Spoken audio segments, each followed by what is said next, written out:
about a big play. Hey, you don't get any bigger than that.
Alright, there we go. Mic check 1 2. Alright, there we go. Mic check 1 2. Okay. Alright, we are live. Hopefully you can hear me okay. Good to see everybody here. It's been a while. Let's mute that. Happy Thanksgiving to everybody here. Good to see you all.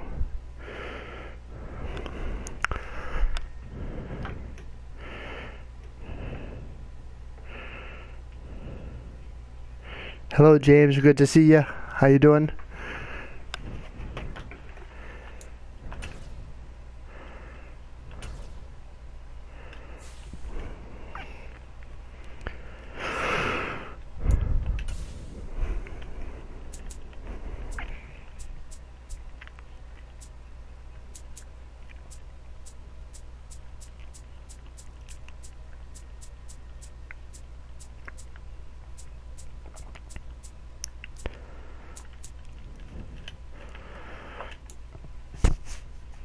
What time was that game today?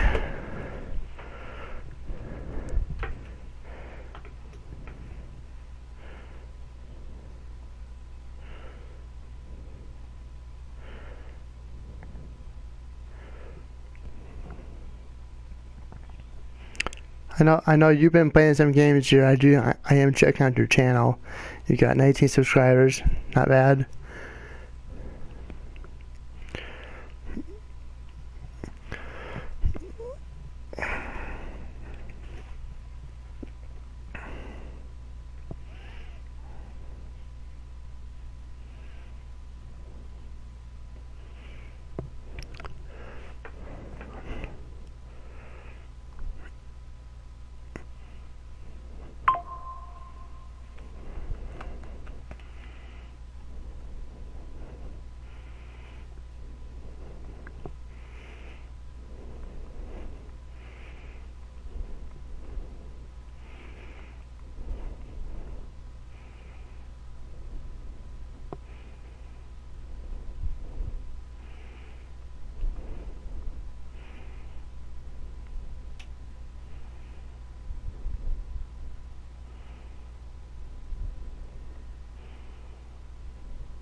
All right.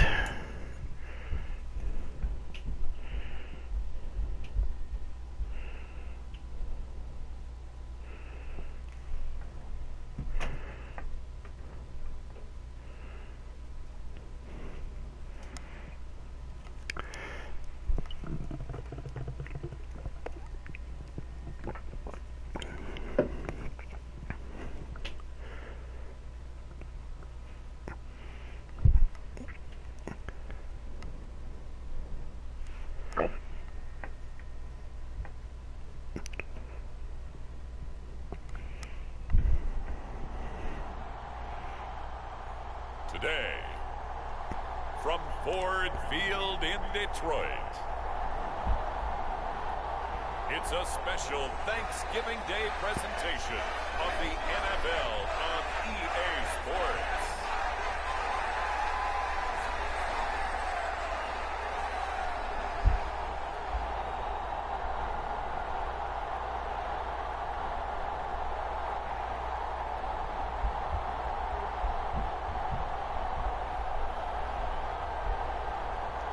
We'll see Jared Goff and the Detroit Lions taking on Jordan Love and the Green Bay Packers. The seating capacity is 65,000 at Ford Field, and we are right around that number today. A good crowd on hand and seemingly ready to go in the Motor City. Today, our holiday coverage kicks off with a good one here, as it'll be the Green Bay Packers taking on the Detroit Lions. Hopefully everybody had a great Thanksgiving today. I know I did. Couldn't wait to play. Since the early days of the NFL, and we're off on Thanksgiving Day in Detroit. This taken in at the goal line. And he brings us out past the 20 to the 24.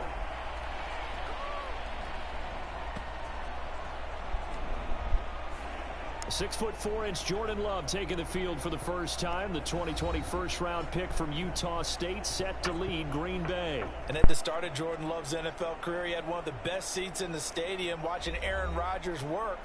But now he's looking for more than that. Rocket arm, big play potential. And he wants to show this organization that he's capable of being a dependable starter for the foreseeable future. Here we go. This is control.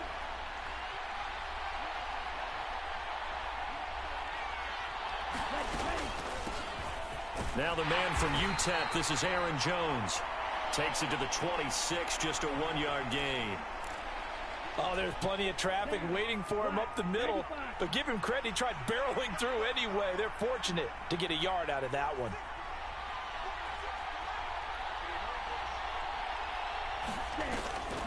And here's Jones again on second down. And they get him down, but not before he takes it across the 40-yard line. It's a gain of 16 and a first down for the green and gold. Well, there's plenty of real estate for him to maneuver on that run, and let's face it, it shouldn't be a surprise. He's one of the better backs in the league. Had to come into this game with the idea, slow him down, otherwise it's going to be a long afternoon.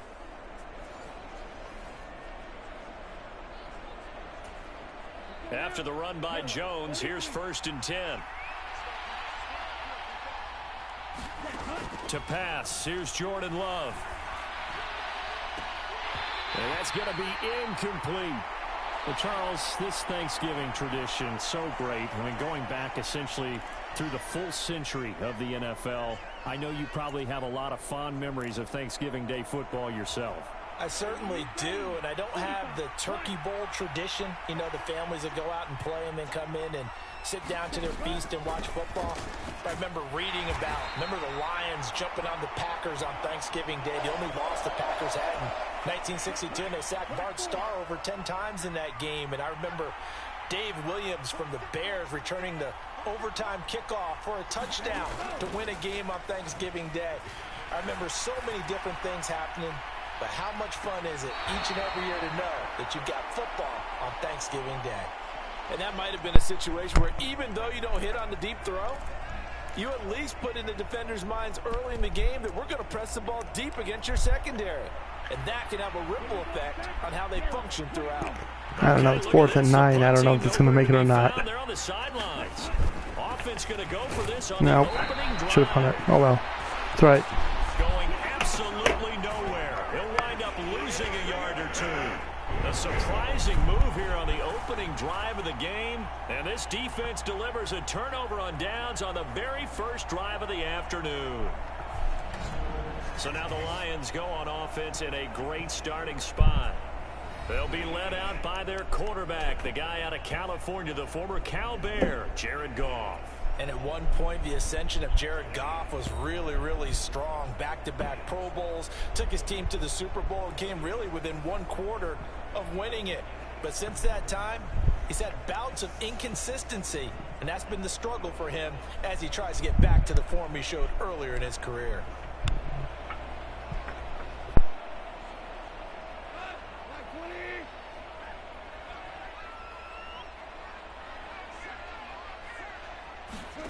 Now Goff on first down. A little short pass here taken in by Laporta. Short completion, just 4 yards, and that'll make it second down. Completion was given up, but that's why you play zone defense, so that you can have people around the ball when it's caught, and you don't give up much run after the catch. They'll work from the 36 on 2nd and 6. Now Goff. And that's to Amon-Ra St. Brown. And St. Brown going to have the Lions first down as he'll be brought down at the 27. It's a 9-yard gain, and it keeps the drive moving.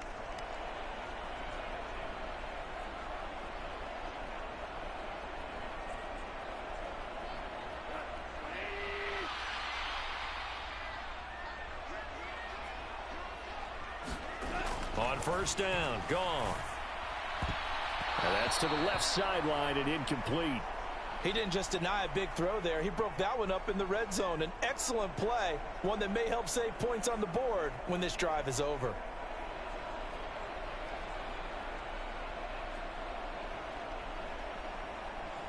Now a 2nd and 10. Throwing again is Goff. Trying for right, and it's intercepted. Devondre Campbell, the linebacker, picks it. And the Packers are in great shape here as they take over at their 46-yard line.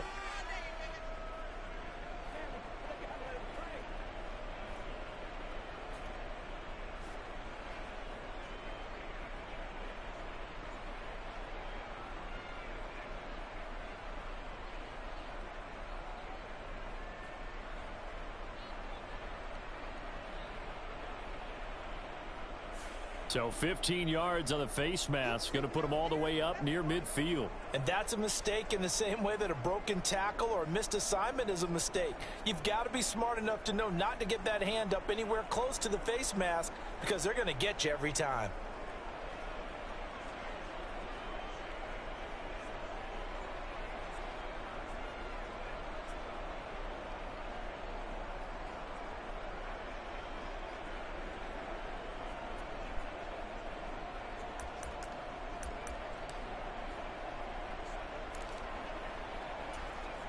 Now it's 1st and 10, a big mistake, especially when you factor in the personal foul yardage. Love now. And that is knocked away in the middle of the field and incomplete. That was nice work there defensively to force incompletion. Now, even though this drive started in plus territory, they're still not in field goal range yet. So they can work towards another couple of stops and not allowing that turnover to hurt. And a pretty good run there as he gets 7 down to the 33. That was a really nice run there to bring up 3rd and short. After the incompletion on first down, it's awfully nice to have a running back that you can hand it to and put you back in a good situation.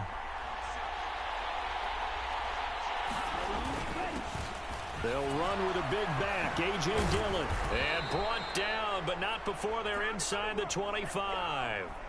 Give him 10 there, good enough for a Packer first down. And that's the big fella's MO right there. Running through tackles, keeping the sticks moving forward. In this defense, if you don't bring 11 guys to the ball to try and get him on the ground, he's going to keep making runs like that. I feel the press box shaking every time he touches the rock.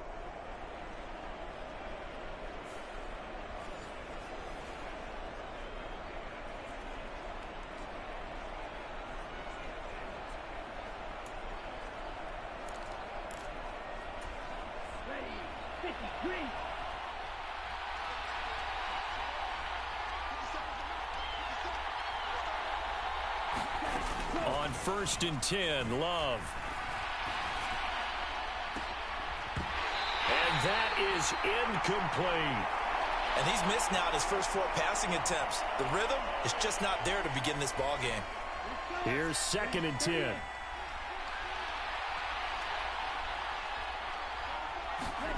Now Love. And that would get a wide-up incomplete. Nearly an interception in the end zone. Probably should have been. 3rd down coming up. They go back to the ground with Jones. And he will be very close to a 1st down, but I see the closed fist of the referee, and that means 4th down. A bold play call there on 3rd down, and they almost picked it up. They almost got there, as you just noted. Brings up 4th and inches. And you know what I'm a big advocate of if you're going to go for it here, and I think that they should? Quarterback sneak. Pick up the 1st down, get a fresh set, and then go for the end zone.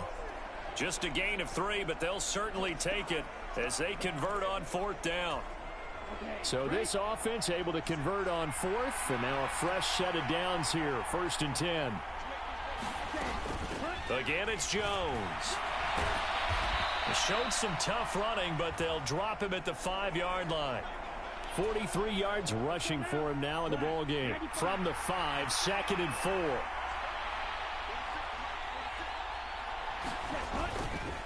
Love with a give to Dillon. And he'll take this into the end zone for a Green Bay touchdown. A.J. Dillon, a 5-yard touchdown run. And the Packers take the early turnover and convert it into an opening touchdown. They go I formation. Fullback leads the way for the touchdown. Sort of a lost art, isn't it?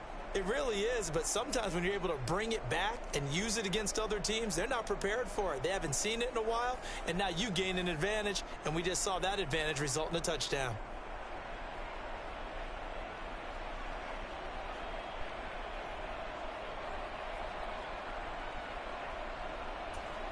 Anders Carlson now for the point after. And it's good to make it 7-0 Packers. A good drive that time as they go 9 plays in all. And it was A.J. Dillon who capped it off with a touchdown run.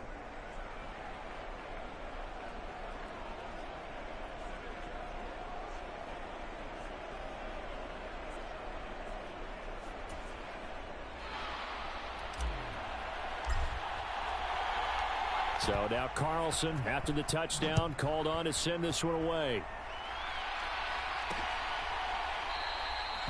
No run back here for Raymond. This will be a touchback. Back onto the field come the Lions for their 2nd overall drive. They threw an interception the first time they had the football, wound up leading to a touchdown the other way. How do you approach drive number 2? Going back to your game plan coming in, everyone has matchups that they like better than others. Where they think they have an advantage, dial up some of those plays. Try and go to those spots and get your offense moving.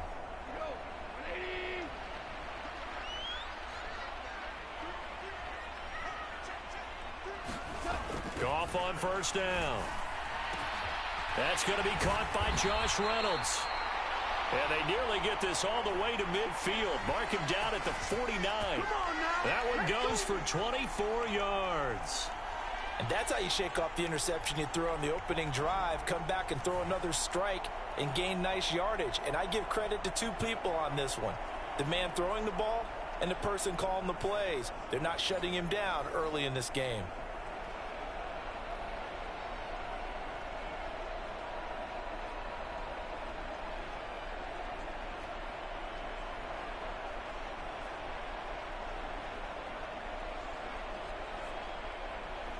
So one play, and they're already just shy of midfield. First carry now for David Montgomery. And he's going to take this ahead for right around 3 yards, but no more than that. 2nd down. Just not a whole lot of room to operate there on that carry. No, not at all. They did a really nice job staying in their proper places and not allowing any lanes to open up.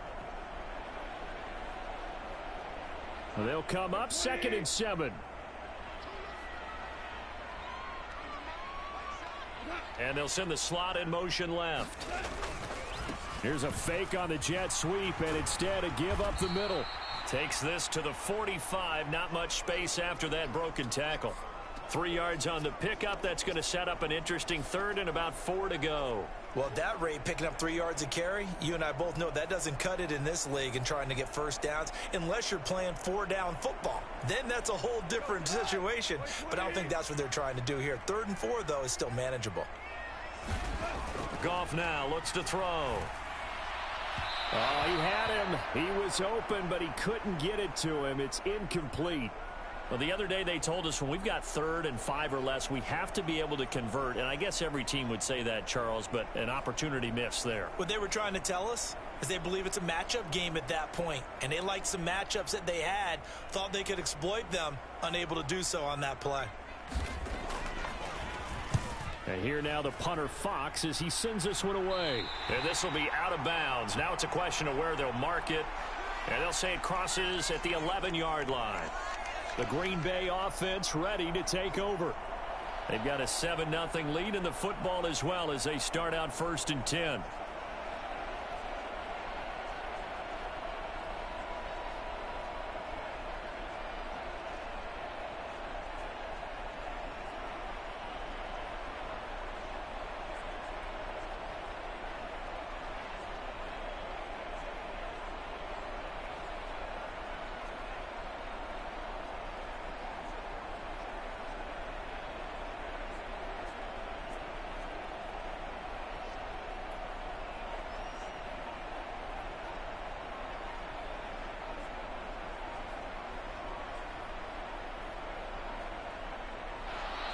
Now problems right out of the gate. We're going to get a delay.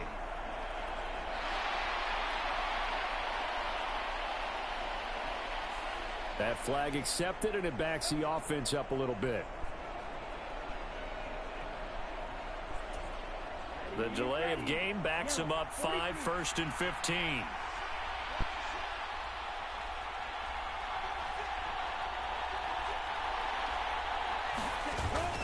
Love going to give this one to Jones.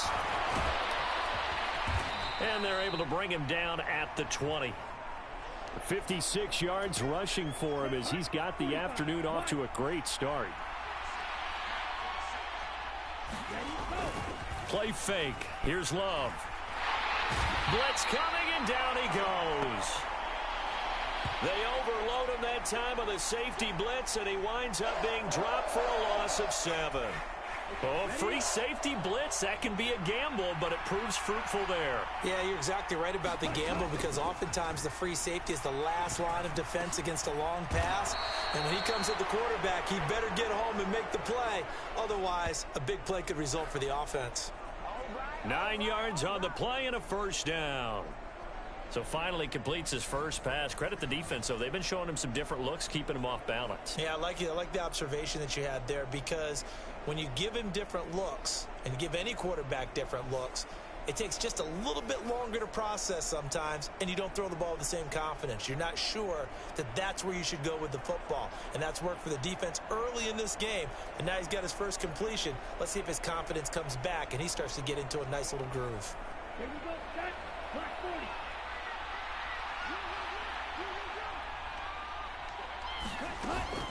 Now a 1st down carry by Jones. And they're going to stop him right at the line of scrimmage. Just no cutback lane to be found whatsoever. 2nd and 10. Maybe I'm wrong, but it looked like even if he had opted to keep that, I don't think there was going to be much to gain. Seemed like it was perfectly defense. And know what they say? Those guys on the other side, they get paid too.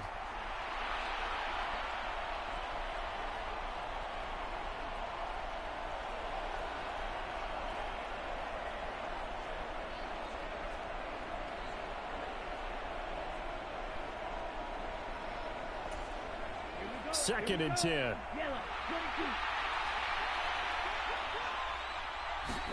22. To throw now. Here's Love. He has it complete to Christian Watson. And they'll get it all the way up about 5 yards shy of midfield. 22 yards there, a 1st down. Well, that certainly has to feel good. And it's not all the time that the play caller should get all the credit. Sometimes I think in the huddle, the quarterback just says, hey, who's going to make a play for me? I just need something right here. And the end result there, nice first down. Drive keeps moving.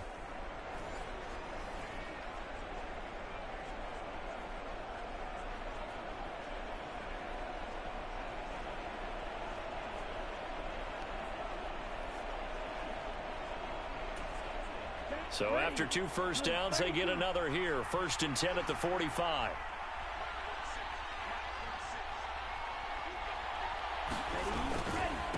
Up the middle, Jones.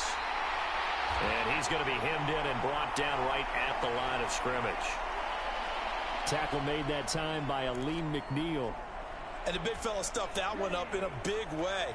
I think doubling him has to be a priority because you can't move up to the next level if you don't take care of him first. Love now on 2nd down.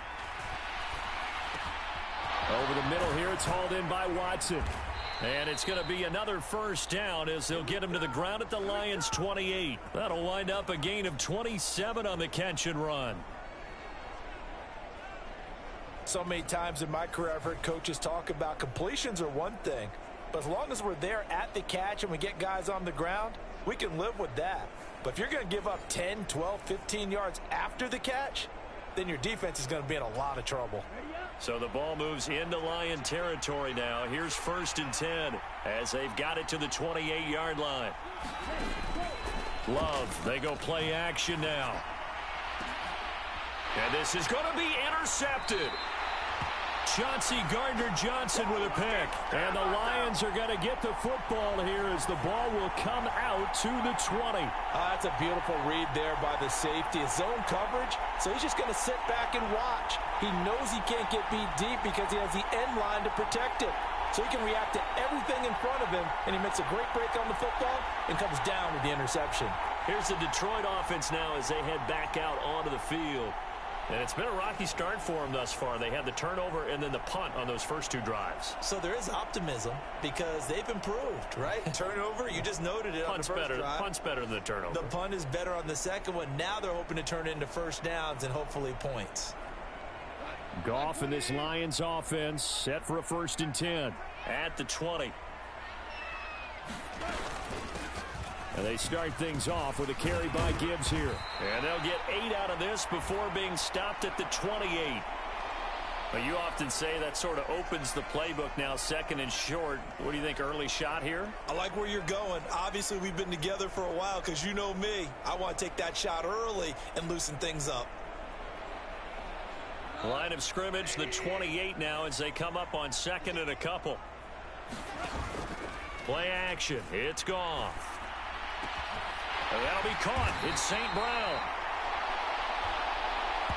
And he'll be taken down, but not before they work it across midfield. 23 yards the pickup there. 2nd and short, that's a rundown, so it's definitely a good time to go play action if you're feeling it. And they do so and pick up a first down.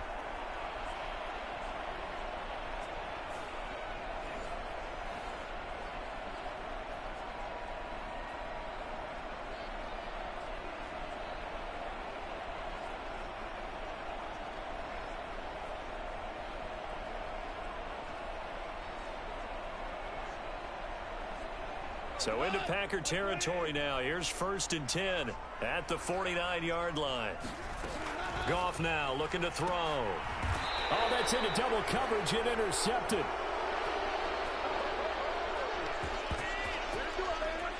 So a nice play defensively by the rookie coming up with the INT. And that's a late-round pick right there, making a first-round impact. And a lot of these day 3 corners, they end up winding up on special teams and sub-packages and even on the practice squad. But he's really made an impact on this defense, and he comes up with the interception there.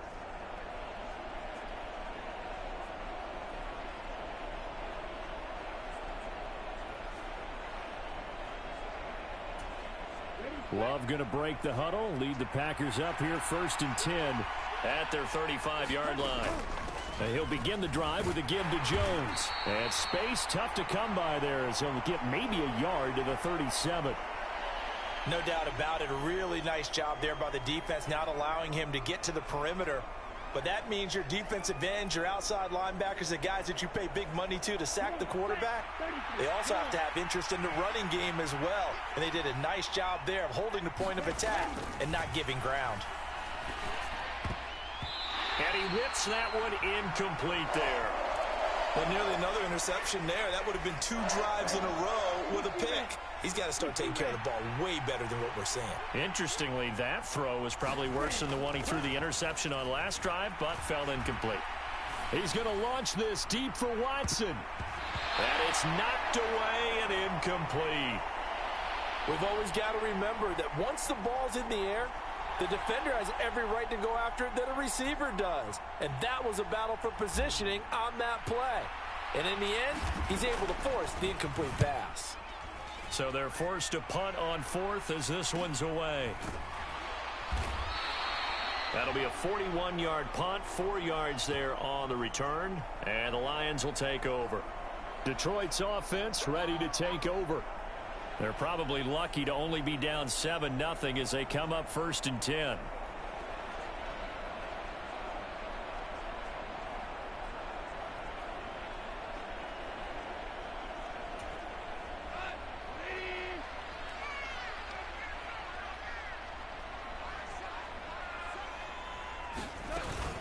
Drive starts with a run from Gibbs.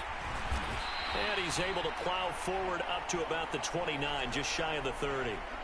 It's a 6-yard gain on the ground, and that'll make it 2nd and 4. Brandon, all things considered, they have to feel pretty good about getting that type of a gain, considering the blitz that they just had against them. From the 29, here's the 2nd down and 4. From the gun, here's Goff. Now that'll be caught by St. Brown. And St. Brown going to have the Lions first down as he'll get this up past the 35-yard line. Call it a gain of 7, and it gets him a new set of downs.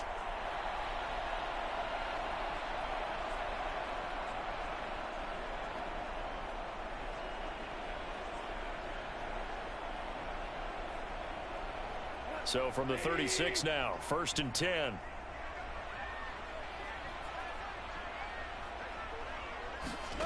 Now it's Goff.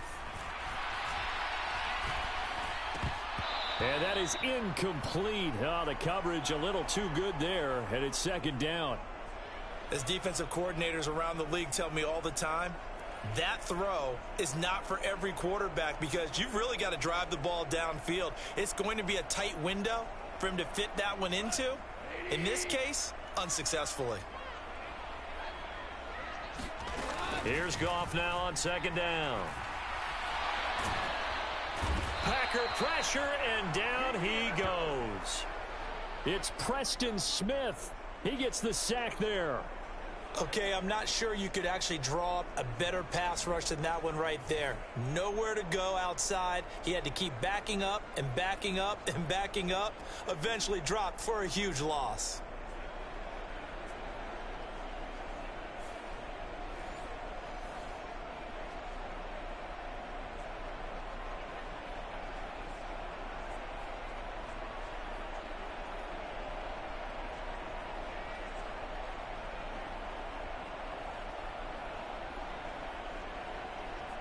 So now following the sack, Goff and the Lions needing to come up with something here on 3rd and long. Now on 3rd and long, they'll look to throw. Got his man complete over the middle. It's Gibbs. And he'll get it up near the 35, right at the 34 here. They do get 10 back, but still a ways to go on 4th. We can make this one pretty simple. Locked up all of his progressions downfield, forced to get it to his running back. But how about the way they ran to the football and knocked him down to force a 4th down?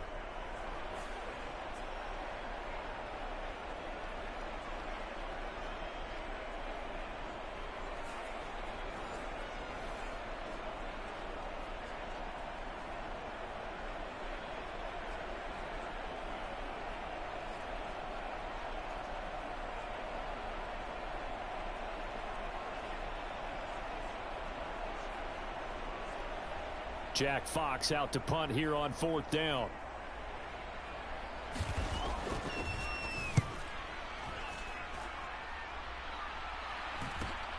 Here comes Reed. A 41-yard punt, 9 on the return. And it'll be Packer football here. First down and 10. Green Bay's offense ready to go again. No points last time out. They were forced to punt, if you remember, but no time to dwell on that. They've still got the lead here and a chance to add to that here. First and 10 as this new drive starts. Love and the Packers now with a first and 10 at the 31-yard line.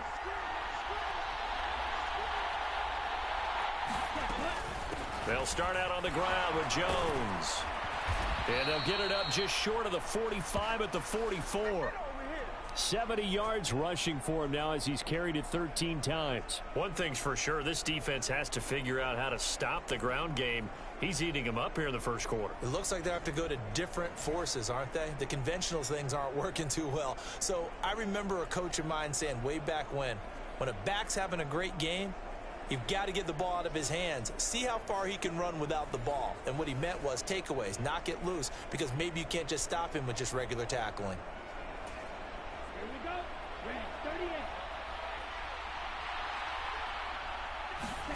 Love now to pass on first down. And that is incomplete. He couldn't hold on through the contact. Brings up second down.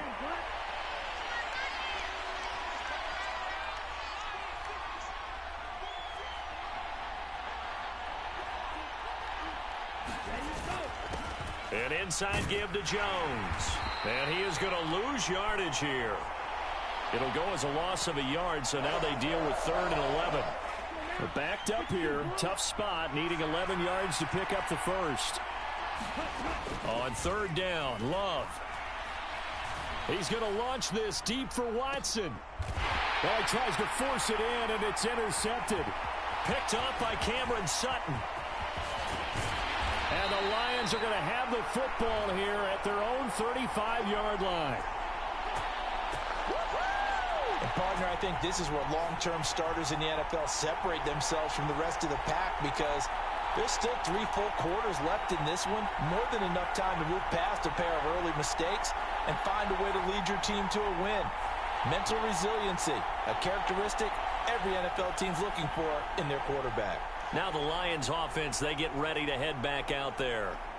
Defense got the better of them last series, forcing a punt. See if they make a few changes in the game plan here and try to get points out of this drive. 1st and 10.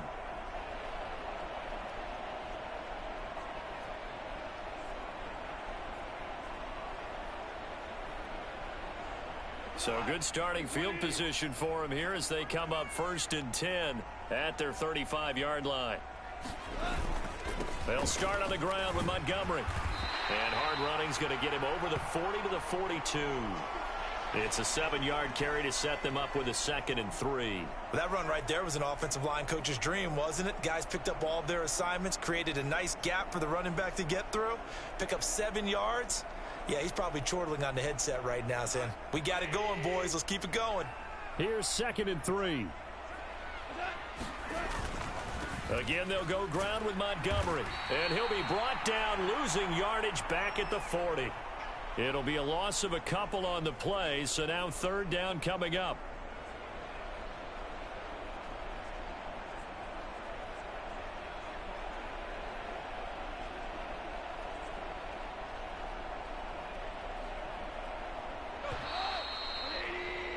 After 1, 7-0 on EA Sports.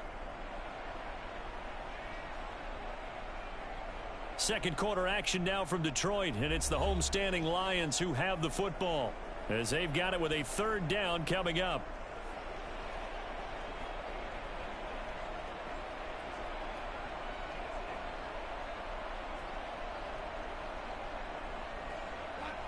They'll need 5 on this play to move the sticks. Gone.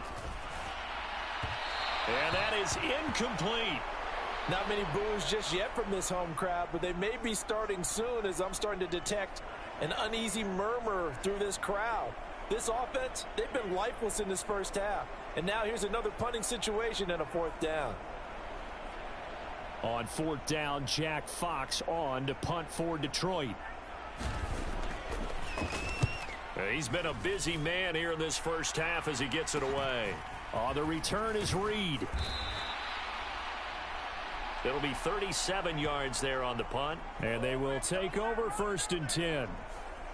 Green Bay returning on offense, led by running back Aaron Jones. And he's well on his way to a 100-yard game. He's already more than halfway there. We're only in the second quarter. And what I've always loved about running backs is they'll tell you, I had no idea how many yards I had. Right. Those guys have an innate sense of where they are in a ball game and how many yards they've accumulated, because you know they're always working towards 100. He's been working well towards 100 here.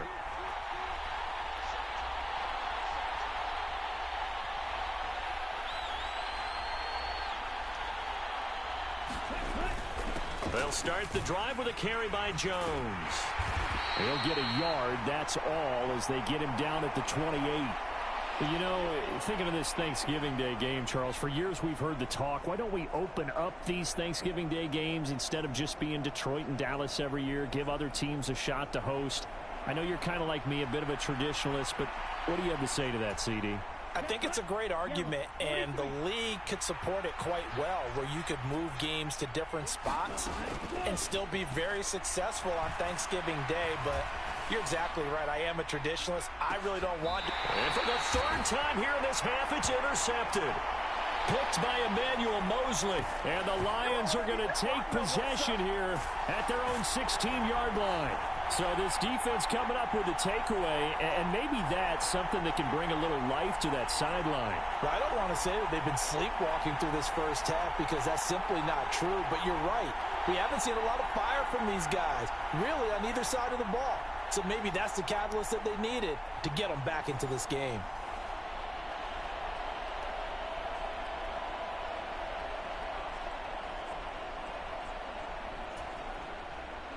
Goff and this Lions offense set for a 1st and 10. At their own 16. They'll come out throwing here to start the drive. Now a leaping catch. He's got it. And he'll wind up getting this to the 32. A play that started at the 16, and that's how many yards they get. 1st down. Right after the turnover, they come out throwing. And that means it's a sudden change situation. We used to practice it on defense. Sudden change, get out there, stop the offense. But you typically run out there a little bit unsettled. I think that's why he came right out throwing the football, hoping to catch him off balance. And he did.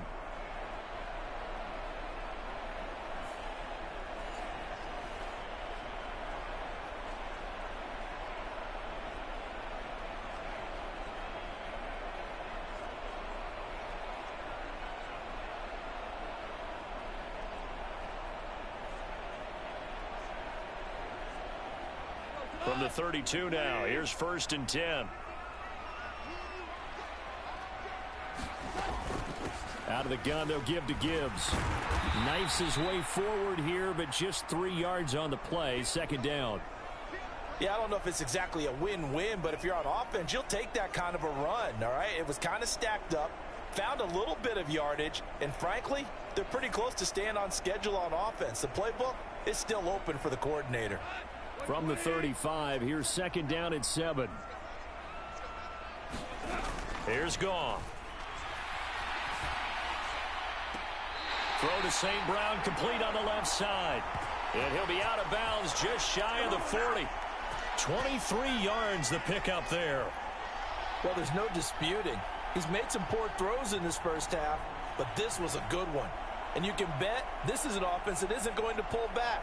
They believe in what he can do. So all you can do is look forward, and they pick up a 1st down.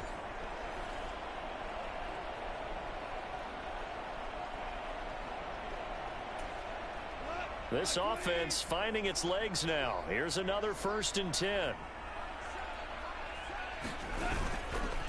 Up the middle, it's Montgomery. And the running lane's non-existent in this first half as they'll stop him behind the line. That was all Preston Smith. Navigating into the backfield, he gets the tackle for loss. I have a feeling they'll stay committed to running the football, especially on the early downs. They just haven't had a whole lot of success just yet.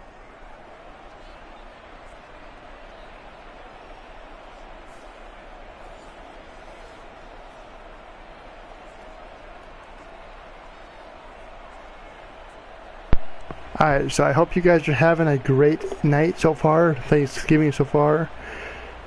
Good to see everybody here tonight. So their task a little bit more difficult now. Good to see everybody here. Do me a favor, hit that like button, share the stream out. And if you're new here, please subscribe. It's free. I do stream regularly. I'm trying to get onto a regularly stream schedule. Playing a little bit of Madden tonight. Thanksgiving Day tradition. Gonna work his way out of the backfield to the right, and after he looked it in, he found plenty of space to roam and picked up big yardage.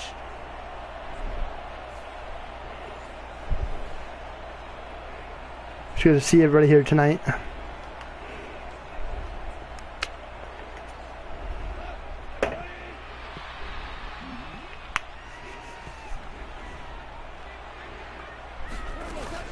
On 1st and 10, here's Gibbs. And he stopped immediately there. Officially no gain on the play, and it's 2nd down. And as a defensive end, getting off the ball quickly, swarming to the football, making a tackle, that's what we saw right there. Yeah, that's what their job is, and really a lot of the time they have to throttle back. Hopefully you guys can hear me okay. I do got the microphone on tonight, so just let me know. They're just headed straight for the quarterback. That was good recognition on that play to hold him to no gain. Now throw right side here, going to be incomplete. What would look like a march to the end zone has hit a momentary roadblock with that incompletion. No need to panic. They just got to come up with a high percentage play call and see if they can get their offense back on track. He's got his target. That's complete. And he is going to have the Lions 1st down as they're able to get the 3rd down conversion. That's a play that will likely be forgotten when you talk about big moments in this game. But plays like this are critical to keep drives going. And if points result, we'll call this play significant.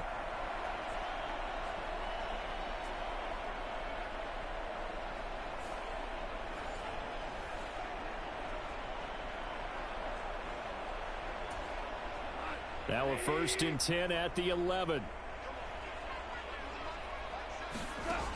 Now gone. That's complete right around the 8. They'll give him 4 yards there, and that's going to bring up 2nd down. They kept the receiver in the short field, but that let his quarterback get the ball quickly to him before either guy in double coverage could react.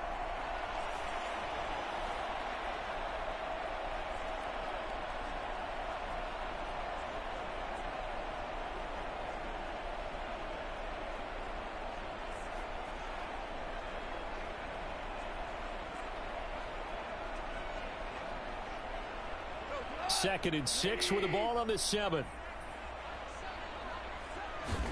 Here's Goff. And it's caught. And that's good for a gain of 6. And they'll be faced with a 3rd and inches. They gave up the completion there, but this is what zone defenses count on. Catching the ball and not much run after the catch.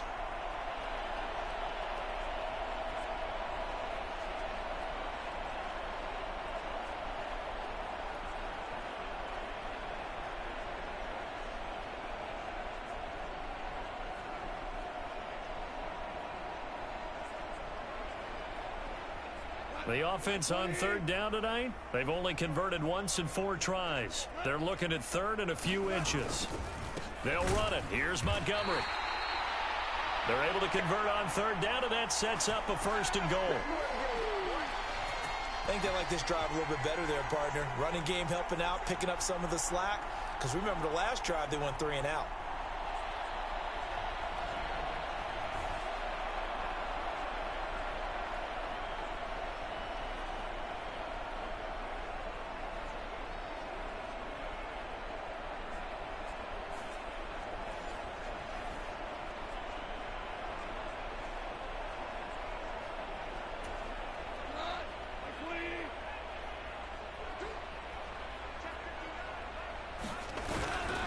Montgomery. Trying to run inside, but nothing there. No gain on the play that time, and it sets up 2nd and goal. They're right there at the 1. No gain, but don't let that stop you. Line back up and keep going at them. If I'm them, I'm thinking about going at it 4 straight times.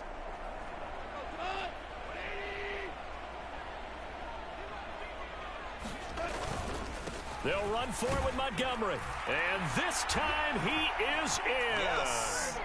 A touchdown run there from a yard out. And the Lions are within an extra point of tying up this ball game. Well, they move the ball down the field through the air, Charles, and then finally they get the running game involved, and it works to perfection. Touchdown. And, partner, I kept waiting for that running game to come into play and actually saved it until the very end. Touchdown goes on his stat sheet, but you and I both know, and he knows as well, his teammates airing it out made this a successful drive.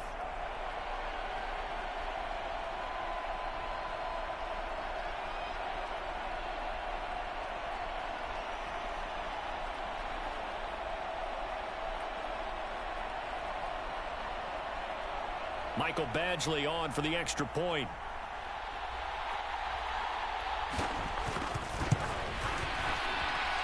It's up and good, and we're tied at 7 here in quarter number 2.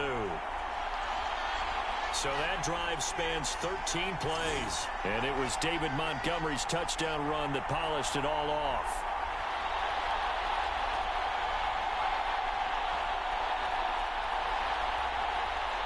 So all even at 7 now as they kick it away.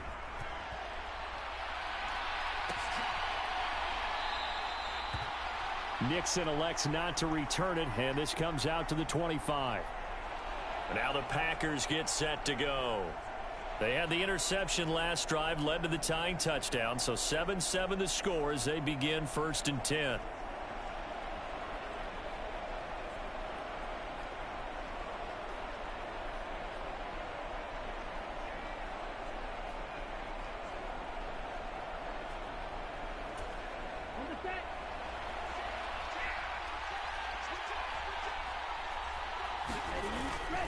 They'll start this drive out on the ground. And they're able to get this one across the 35. 83 yards rushing for him as he has been tough to stop here in this first half. Exactly what they needed right there, because they needed to use the ground game to take some pressure off, because the quarterback's been struggling a little bit.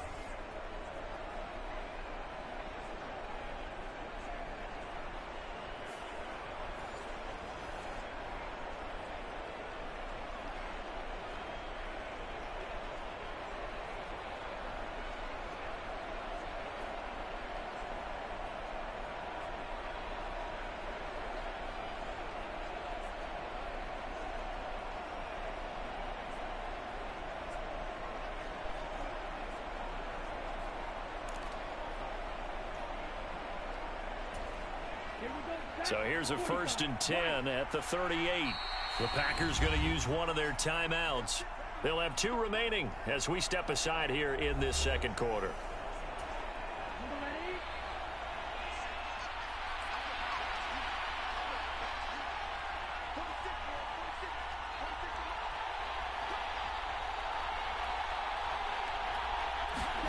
First down, Love to pass. That's complete. He finds Jaden Reed. And he has a big gain inside the 40 before being dropped. Good work after the catch. Going to net him 23 and a first.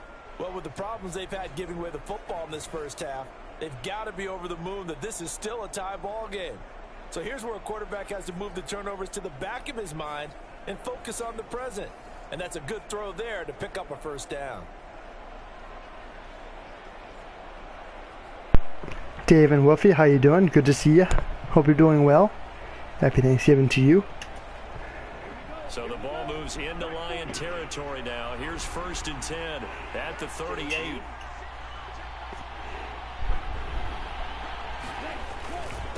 Running right, Jones. Flashed the stick skills, but didn't get a ton from it. Stopped short of the 35. Credit him with a 1-yard gain there to make it 2nd and 9. I think if we put together a job description for a middle linebacker, we would start with being able to hold down things in the middle of the line of scrimmage and be able to take on blockers. But how about the guys who can go sideline to sideline and make plays?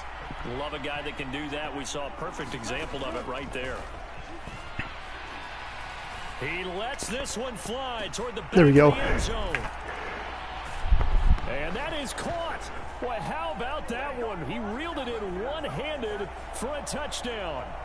So a one-handed grab in the end zone. Nothing much more rewarding than that for a guy catching it. Not at all. And with what we just saw there, that type of a one-handed catch, what's next? Maybe they go up and almost Velcro it with their jersey in the ball. That's about all that's left. 13-7. Spectacular. So a one-handed grab in the end zone. Not much more impressive than that. Carlson's extra point up and good. And that makes the score 14-7. Just a 4-play drive that time. And the result, a Green Bay score.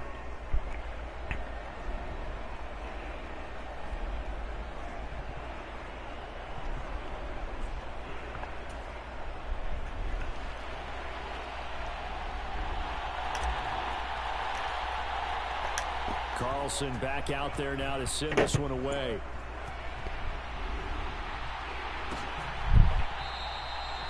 And it'll come out to the 25 as Raymond will elect not to bring it out.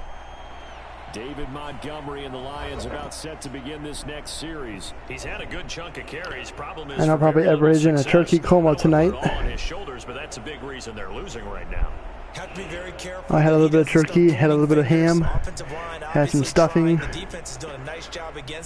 had some pumpkin pie, some apple pie. It's pretty delicious. Overall, it wasn't a bad day. Here we go, interception for a touchdown. Nope. All right, let's go. Let's go to work. And he is going to bring this back inside the 20 to the 18-yard line. So from inside the 20, here's 1st and 10 at the 18. The give is to Jones. And he gets it down close to the 10-yard line. A solid run on 1st down. Gain of 7 leaves him with a 2nd and 3. Well, no matter how they phrase it, staying on schedule, staying ahead of the sticks, whatever you want to call it, 7 yards on 1st down, that fits the bill.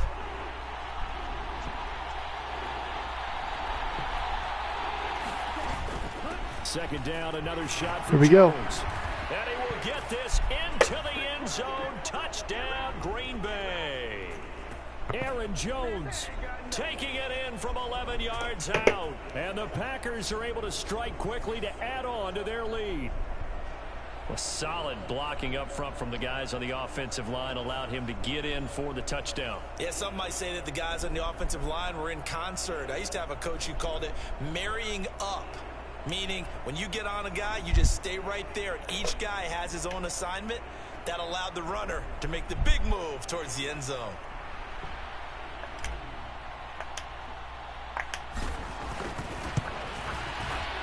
Carlson's extra point up and good. And it's now 21-7.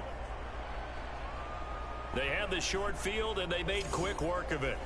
Just 2 plays to get into the end zone.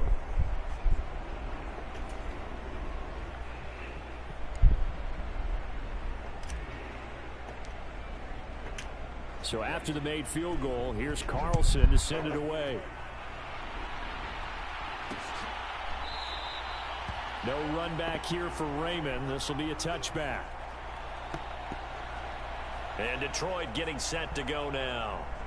And for this offense, Charles, you got to think kind of crucial here to put something together on this drive, because remember last time out they threw the interception on the very first play. And you can't afford to let this defense keep building any more momentum. They're playing awfully well, and they're awfully confident right now. To me, it's time to attack and take some of that momentum back. But make sure you're selective in doing so. Understand where you want to throw the football and make sure it's open before the ball leaves your hands. To Montgomery to begin the drive. And he still has yet to get on track in this first half as they're going to stop him behind the line. Officially, it's a 1-yard loss. That's going to bring up 2nd and 11. This defense has really flown around in the first half. They've gotten to the ball carrier before they can really get started. Offense got to have to come up with something else in order to try and get this running game going.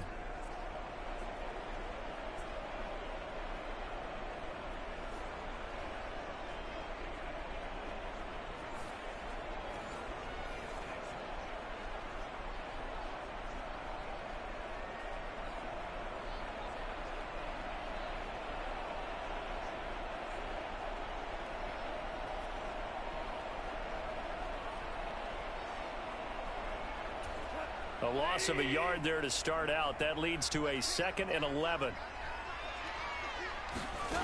Out of the gun. Gone. And that's hauled in by St. Brown over the middle. And they work this well upfield across the 45. Last play they got stuffed at the line. Different story here, over 20 yards. Well, these guys have definitely been outplayed in the first half. I like their countenance. I like the way that they haven't panicked out there, the way they're carrying themselves. They're starting to move the ball, and what you have to do, maintain your poise and start to put together some drives.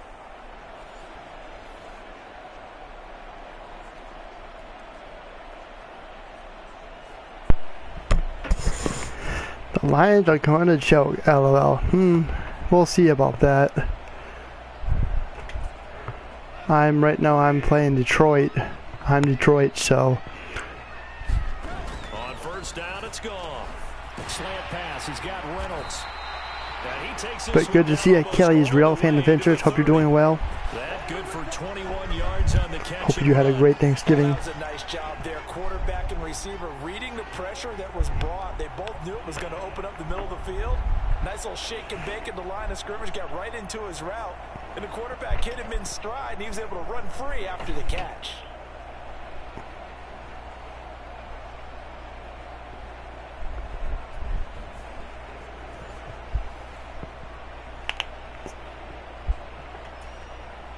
So into Packer territory now. Here's 1st and 10 at the 32-yard line.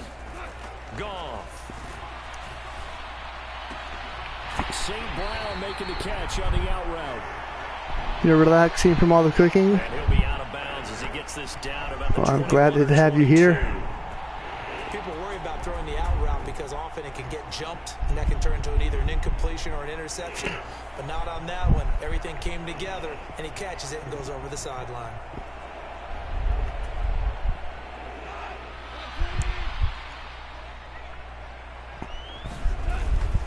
First down, here's the run with Montgomery. Yeah, boy, this defense again really making things tough on him as they stop him for no gain. So if you've been playing defense in this one, there's a little bit of the good and some bad, because they did give up the touchdown run to him earlier but shut him down otherwise. Outside of that, you're exactly right. I would say they've contained him very well. Officially nothing on that last run. They'll try again, 2nd and 10. All right, so 2nd and 10. Here we go. We get 3rd and 7. They'll get only 3 there, so it leaves them with a 3rd and 7. How they go for a field goal So and make it 21. Here as they come up to the line of scrimmage. Throwing on 3rd. I don't know. There we go. Come on. There we go. All right, 4th and 7. Are they going to field goal it, or are they going to punt it? If I was Detroit, I would punt the ball. Why not? Yes, he is. And that's great work by this defense to force a 4th down. Okay, so they're going to punt the ball. Cool. Oh, they're going to block it. Never mind. Are they going to kick it? All right. And that will get the disadvantage now back down to 11.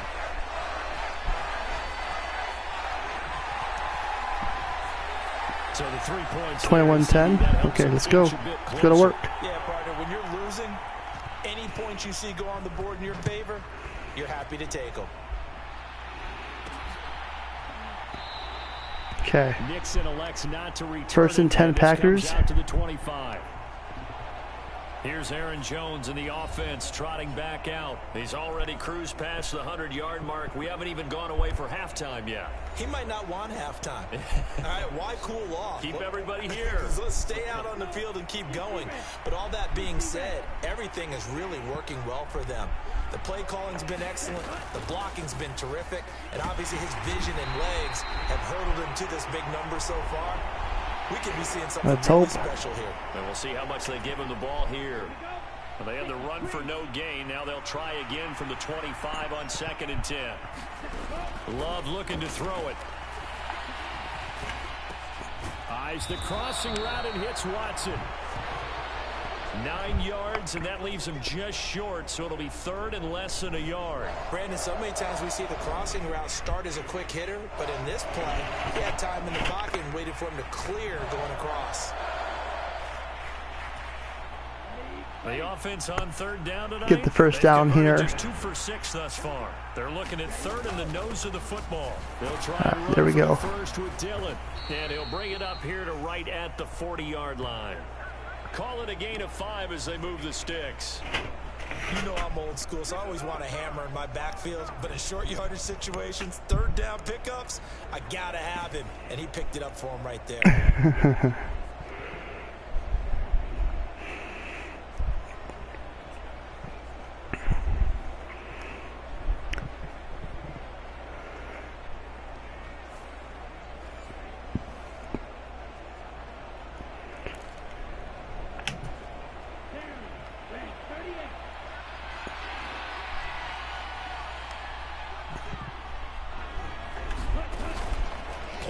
This time with Love.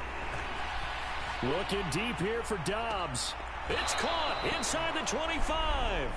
And he takes this just a few yards first down. Of the red zone before going out.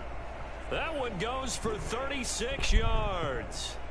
This offense is looking very comfortable here in this first half. Very relaxed, very smooth, very efficient. No wasted motions. Things are definitely going their way, and they continue to move the ball downfield.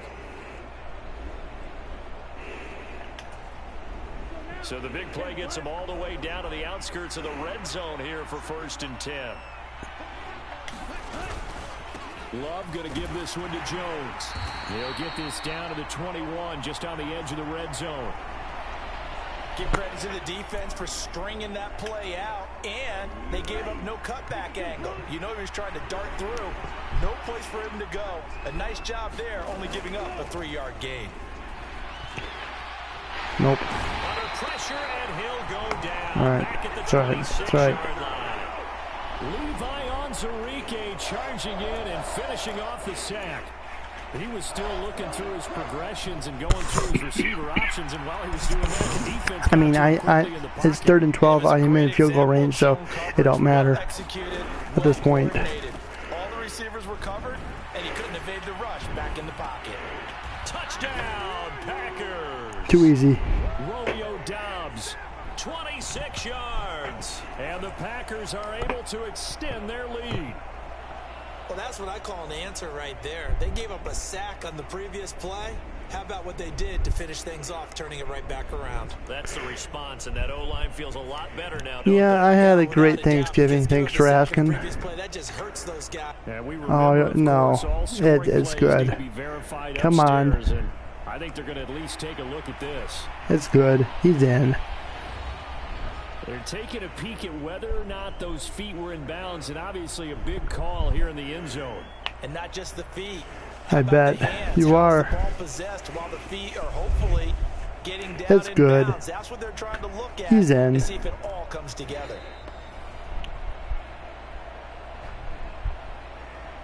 Too easy. So they called it a touchdown originally, and this will stay a touchdown after the video review, so they had it right. Now Carlson for the extra point.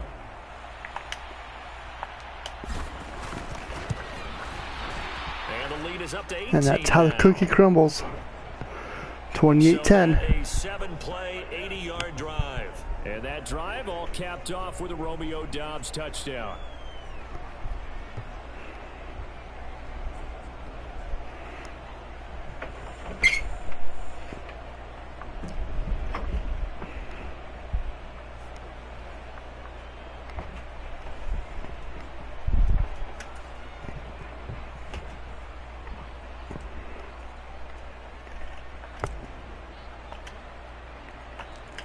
So now Carlson, after the touchdown, called on to send this one away. And they're going to start this drive in pretty good shape, up past the 30. Anytime that ball comes to me, I'm trying to take it to the house. Detroit's offense ready to take over. And no. After the field goal last time, we'll see what they can get here. At least they got points out of the last drive, Charles. I never met an offensive coach that didn't want to drive to end with a kick. Most of them wanted to end with a PAT, right? In this case, a field goal, they'll take it way better than the alternative, which is a punt. Yeah, but you All right, nobody home. That weren't happy with that field goal. I haven't met a fan base yet that wants to drive to end with a kick, other than the extra point. That's it. 2nd and 10. Goff again. And his throw's going to be incomplete. Should have been intercepted there. Quick incompletions, and now they're just one more away from getting off the field. They've got options now. Could they dial up a blitz here or just drop everyone into coverage to crowd the throwing lanes? Pass taken in by his big tight end. And he is going to have a Lions first down as they're able to get the 3rd down conversion. But give them credit for a good read right there because they read the man coverage on the right side and sent the tight end a few steps down the field and then angled him to the left on a crossing route. And he was able to get enough separation on this play to turn it into a nice gain.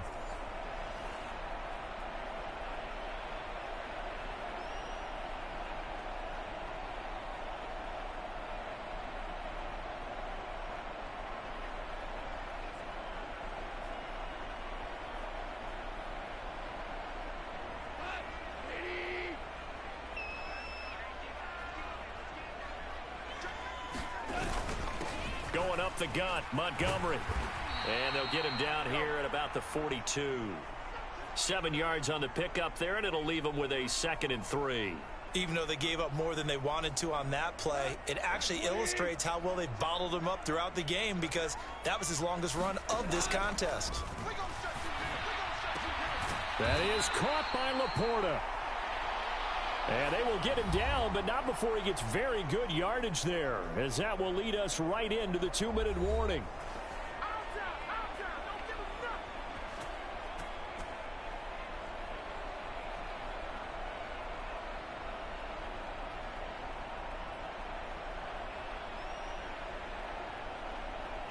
So here's a 1st and 10 now, down inside the 20. From the red zone now, Goff. That's complete to Laporta. It'll go down as a gain of 6, and it's 2nd down. I know the halftime's approaching, but I don't think he's going to want to take a break. That's his 5th catch. Yeah, they've really been targeting the tight end.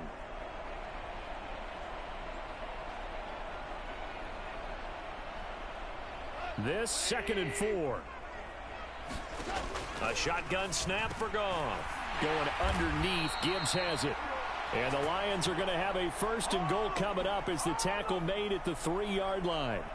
Now that's the kind of big play you'd like to see. This first half, it hasn't gone their way, and they could use a shot in the arm, something to perk them up a bit. And they get one here in the passing game. This is 1st and goal and a golden chance to get a score back here before halftime.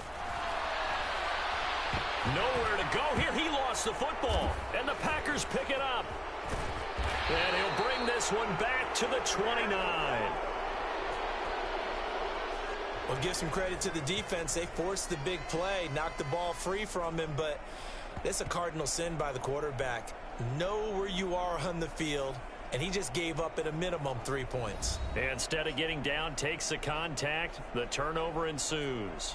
Green Bay about set for another series. Here comes Romeo Doubs. He's doing what he's capable of, having a solid game. Not the most amazing game. He's not over 100 yards, but a good game so far. And you just know that mentally, he feels like he's one catch away from turning it into a great game and starting on that road. And the defenders are well aware of that too. They've got to figure out a way to not let that escalate. Keep him right in this zone here and call it a day, because otherwise he can really decimate them. Better believe they are well aware of his playmaking ability.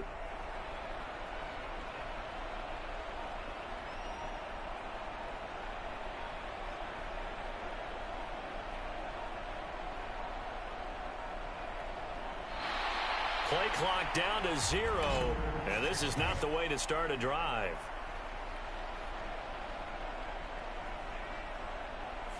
So they accept the penalty, of course, and push the offense backwards a bit.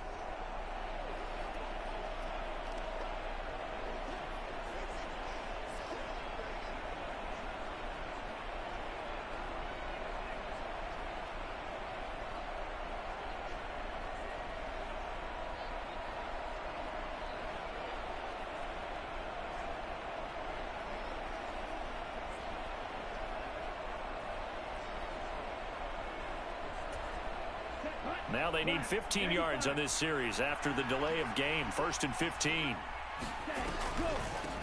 On the delay, Jones. And he'll fight forward to about the 27-yard line.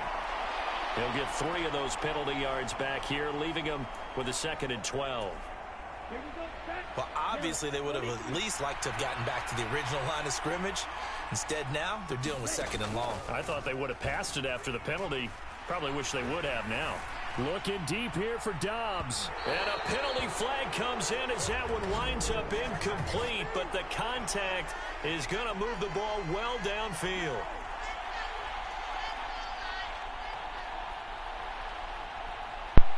Thank you. Come again. So a costly penalty yardage-wise as that'll move the football down to the spot. Move it on down. And what the officials are looking for in these situations, whether you're playing the man or the ball. And if you're playing the man, you get a lot less leeway in terms of what's going to happen at the end of the play. But if you're looking for the football, it's less likely to draw the flag. It's a 7-yard carry to set them up with a 2nd and 3. Good yardage there on 1st down. Exactly what you want. Get yourself set up to keep making 1st downs, keep the clock running. And if they're smart, you're starting to milk the clock. No hurry before you run your 2nd down play. On 2nd down, it's All right, there we go. And now they're inside 1st and goal. he's brought down at the 9. 7 yards on the pickup there. 9 seconds left. Going to call a timeout. Now a timeout taken. Perhaps a chance for one more quick play and then another timeout if they hurry. We'll see. A chance to really cap off. If not, I'm going to field goal it before we go into the half. I got 1 timeout left. Now Jones. And running room hard to come by here. He gets it down to the 8. Now whistles and a timeout with 3 seconds left in the 1st half. Okay. Obviously, I'm not going to make it in, so I'm going to go ahead and field goal it. Is the field goal unit to see about getting 3 points. From the left hash, a chip shot. All right, there we go. And his kick here is good. And that will do it for this 1st half. So we're at halftime here in the annual Thanksgiving game in Detroit. As we send you down to Orlando, where Jonathan Coachman has our EA Sports halftime report. Coach. Okay, Brandon, back to you guys in just a moment. But welcome everyone to our Creative Village studios in the EA Sports halftime report. In that 1st half, it was the veteran Aaron Jones who had it going. He's already over 100 yards rushing for the game and has a touchdown run as well. All right, Coach, thank you very much as we welcome you back for quarter number 3.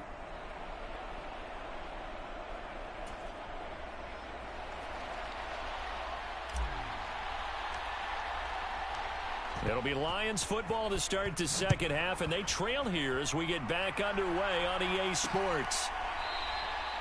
And it'll come out to the 25 as Raymond will elect not to bring it out.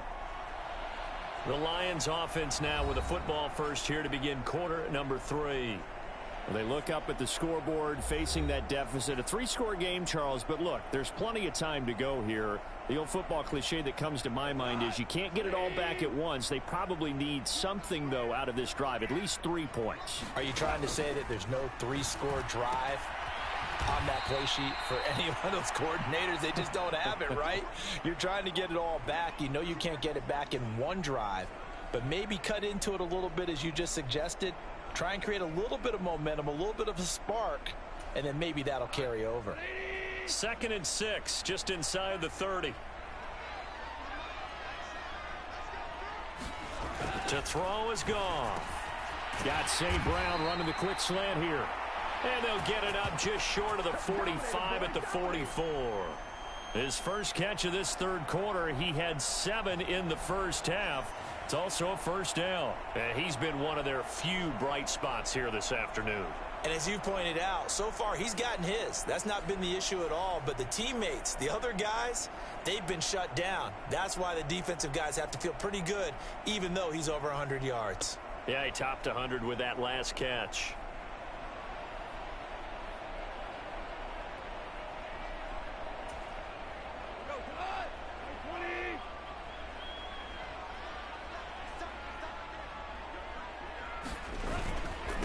They'll try the middle with Montgomery. And not a whole lot of room to operate there on the first down run. He gets maybe 3.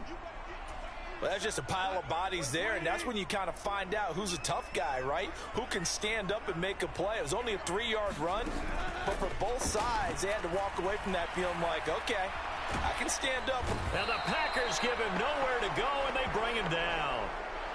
He couldn't get away. He'll wind up losing a dozen yards, a 12-yard loss, and it brings up 3rd. So one quick, easy analysis about why they've struggled so far. They keep putting themselves in 3rd and long situations. They just took another sack right there. And the offensive film session tomorrow may be a little longer than it normally is. Not a lot of positive grades will be handed out thus far.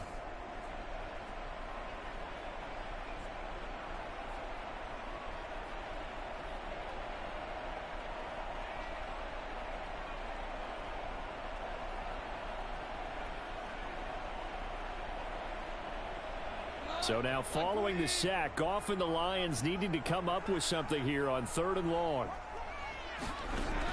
They're going to look to throw. And yet again, Goff is intercepted. Picked off by Quay Walker. There we go. There we go. It's a pick 6 and a Packer touchdown. And Charles, for this offense, those interception woes they kind of had in the first half have now followed them into the second half. And for this defense, they take advantage, turn that into a pick 6. And that defense is in a spot now where they're thinking about ways to close this game out. As confidently as they've been playing, I expect them to do exactly that. Carlson's extra point up and good. And that'll increase their lead to 28.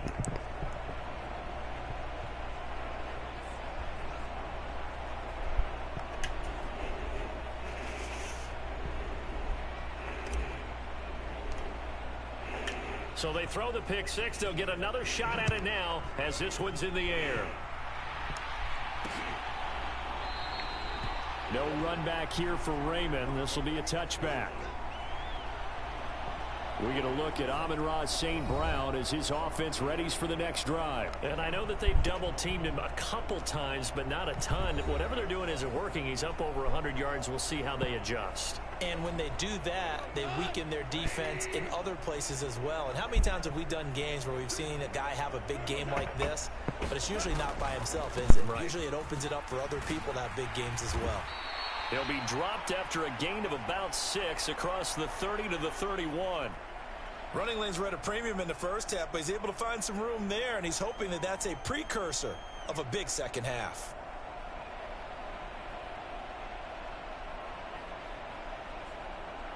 They'll come up now 2nd and 4 from the 31. Now Goff. A short pass here taken in by Laporta. They call his number again. It's his 6th catch and a first down. And the tight end is certainly a position built to move the chains because they can control space underneath. If they've got good hands, then, of course, they're a dynamic target.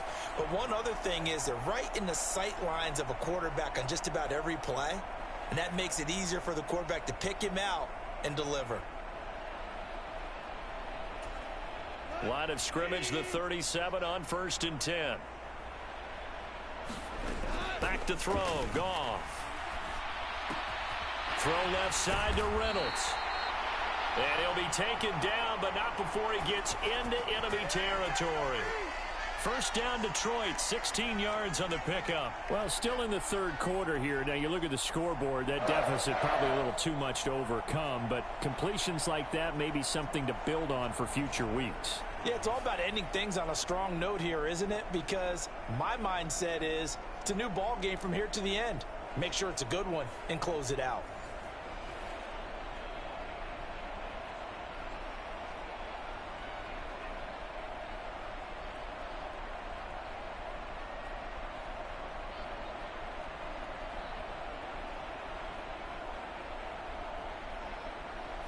So into Packer territory now. Here's 1st and 10 at the 46.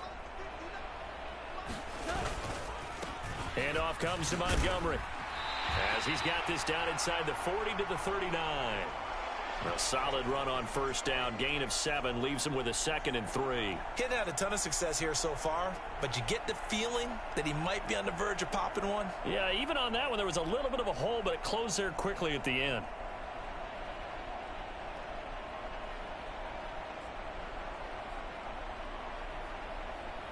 Second down and 3.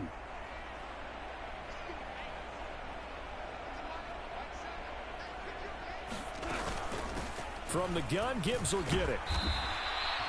Call it a gain of 3, but not enough to move the sticks. It'll be 3rd and about a foot or 2. Now that ground game just continues to struggle to really get any momentum in this ball game, Charles. And I mean, you're at the point here, 3rd quarter, down 4 scores, probably going to have to put it in the air.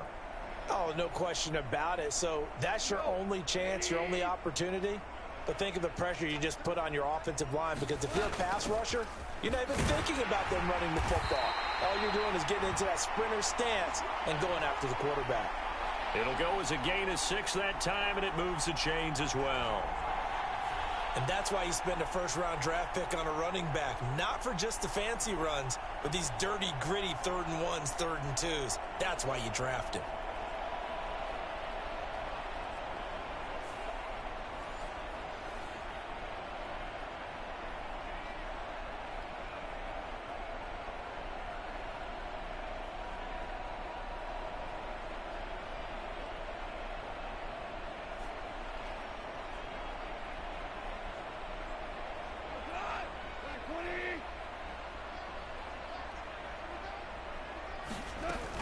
Another run for Gibbs here.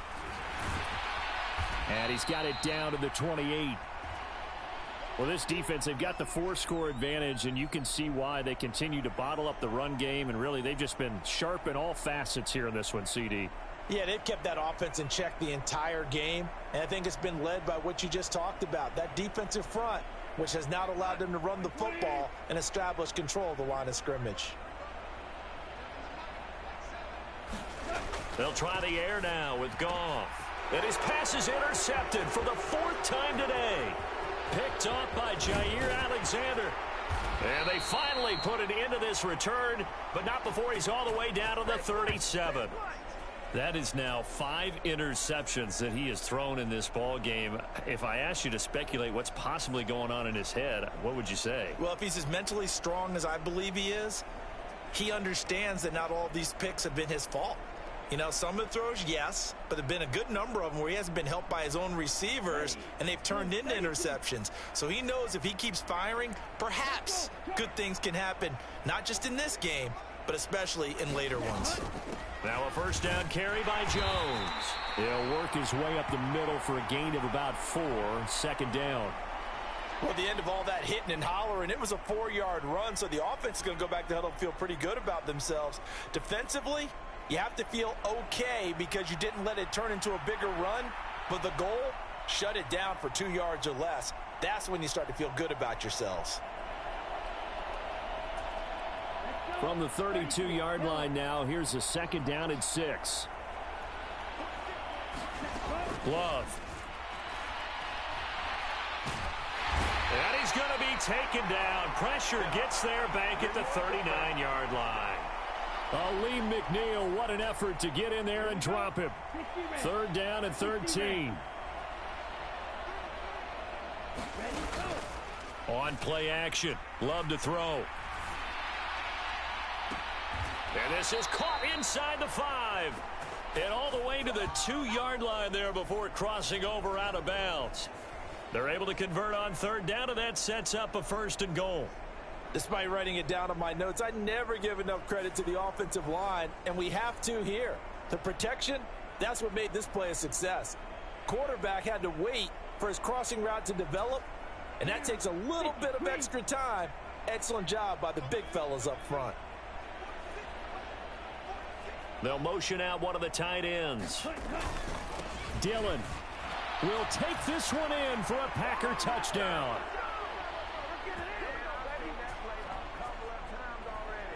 A familiar refrain, a turnover leads to a touchdown, and that lead grows even wider now here in this 3rd quarter. Yeah, partner, I'd say there are a lot of grins breaking out on that sideline because, let's face it, They came in thinking they were in for a real fight in this game, but this one's been about as one-sided as we've seen in a while. In addition, if you're a backup, time to start stretching and loosening up. You may get some playing time in this one.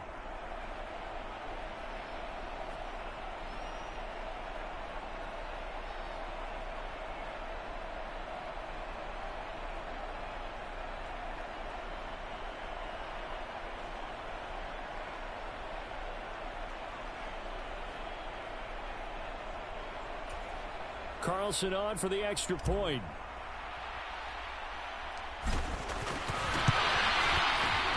And the lead grows even larger here in the third quarter. So that drive, 4 plays. And it was A.J. Dillon who capped it off with a touchdown run.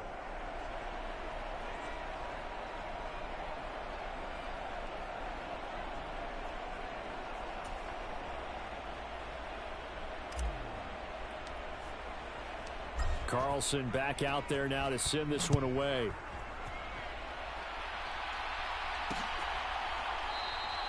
And it'll come out to the 25 as Raymond will elect not to bring it out. And Detroit getting set to go now.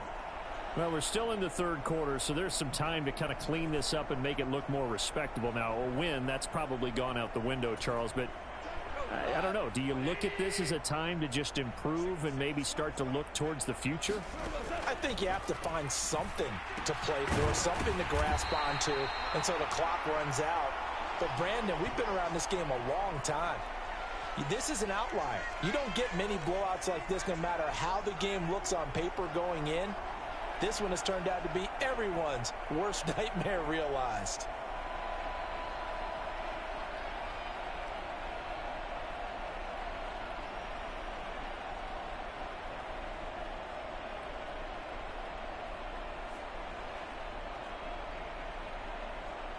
They'll operate from the 32-yard line here, 2nd and 3.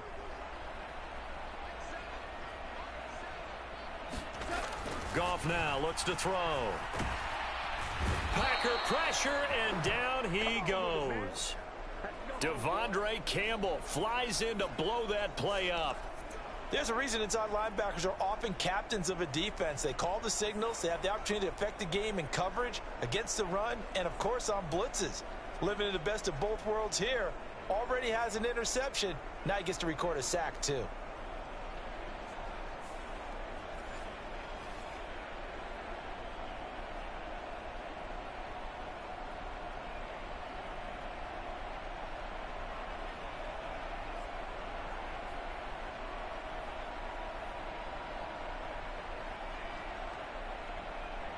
Third and 9 here.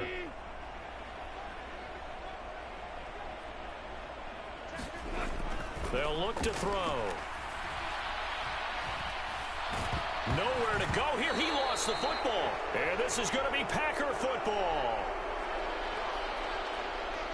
The pocket collapsed around him. I know we talk about it a lot, but a QB has to have that sixth sense, doesn't he? He really does, and I know of one team at one point was training their quarterback with that time frame, and anytime he didn't get rid of the ball within the right amount of time, they would blow a horn or blow a whistle to show him this is what that time is, just what you're talking about, training him to understand this is the amount you have, make sure the ball's gone. Didn't happen in this case. Now a 1st and 10 at the 11. An inside give to Jones. And he's going to work this one down to about the 5.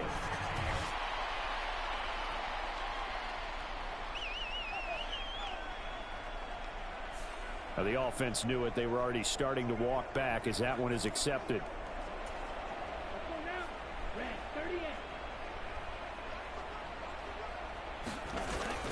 Up the middle, Jones. And he's going to work this one down to about the 5. 9 big yards on the carry there, and it'll be 2nd down. Well, if you like the guys who run the ball, you're enjoying watching this. But the other guys, especially the defense coordinator, trying to figure out an answer on how to slow down the running game, I think maybe he starts to call more blitzes, because you can call run blitzes in order to try and get more people to the point of attack. And quickly they get to the line.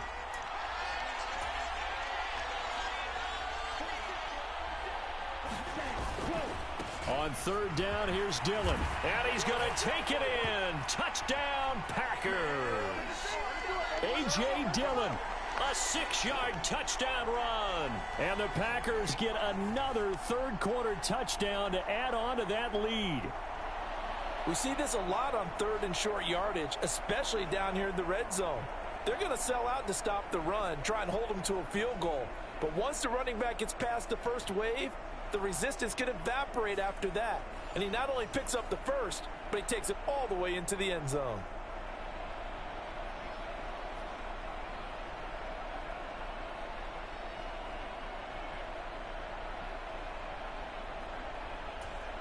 Now Carlson for the extra point.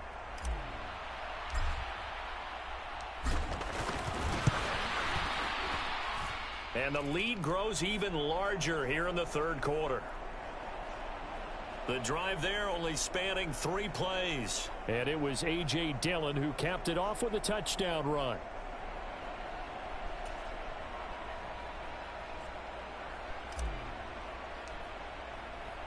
So after the made field goal, here's Carlson to send it away.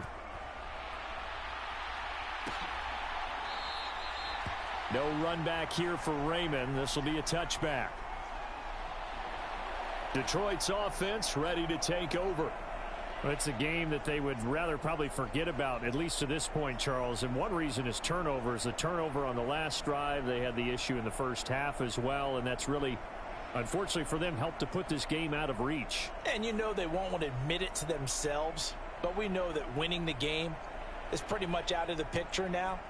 So their bottom line is, how do they play a clean game the rest of this one, right? Take care of the football, no more turnovers, and see how that works. They'll start on the ground with Montgomery. He'll be dropped after a gain of about 6 across the 30 to the 31. Now, Brandon, that's the way you want to run the football. There should almost be quote bubbles above the offense right now. Bam, boom, biff. That's how they feel good about moving the football. They'll come up now 2nd and 4 from the 31. They'll drop to throw. Now the Packers give him nowhere to go, and they bring him down. They push him back 8 yards that time on 2nd down.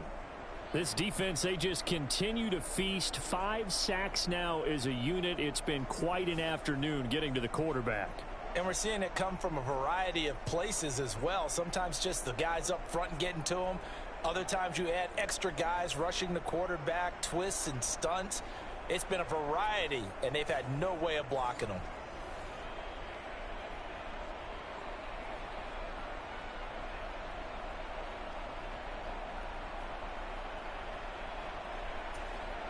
So now following the sack, Goff and the Lions needing to come up with something here on 3rd and long.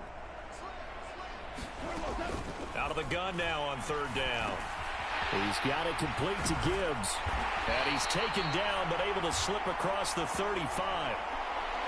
It's a gain of 14 and a first down for Detroit. There's a nice pickup right there, and after watching that play, I'm thinking about all the lost opportunities that they've had so far in this game. But right now, just focus on continuing to move the ball the way they did on the last play.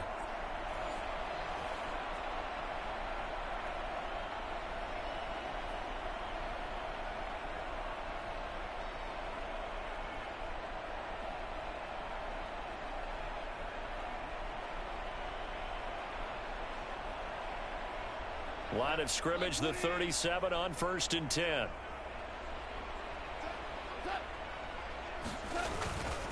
Up the middle, it's Montgomery. And a 6-yard gain gets him right around the 43.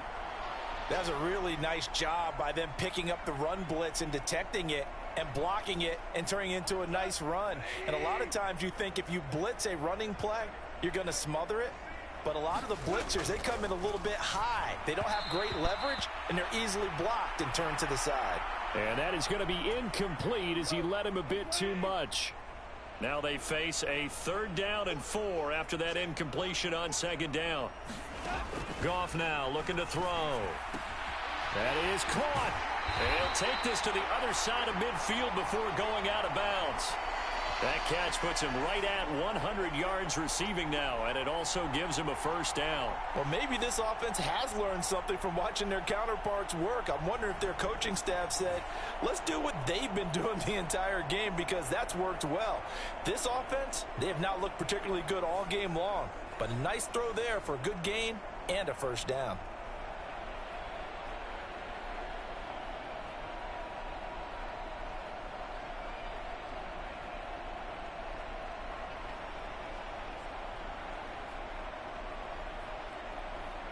So into Packer territory now. Here's 1st and 10 at the 47.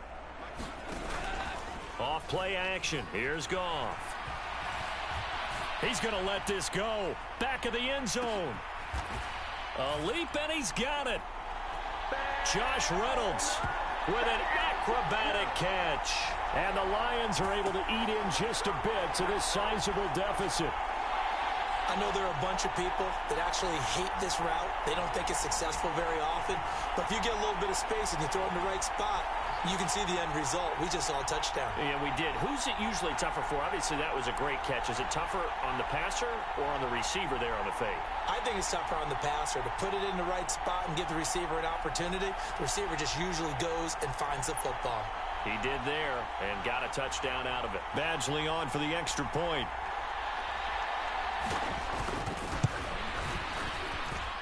So they get one score back, but still a long ways to go here in this third quarter.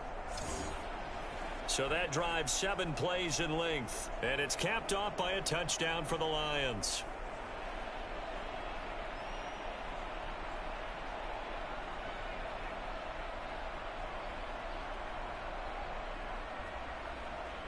Here are the Lions now as they line up and kick this one away.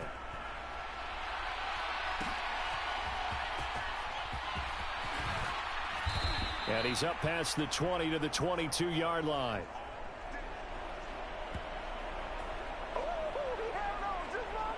Green Bay returning on offense, led by running back Aaron Jones. He's been a good workhorse. I know we use the word workhorse a lot, but he's been a good workhorse for him in this one. No doubt about it, and there's nothing wrong with that. That's what you're looking for if you're a back, because that means everything's coming together for you.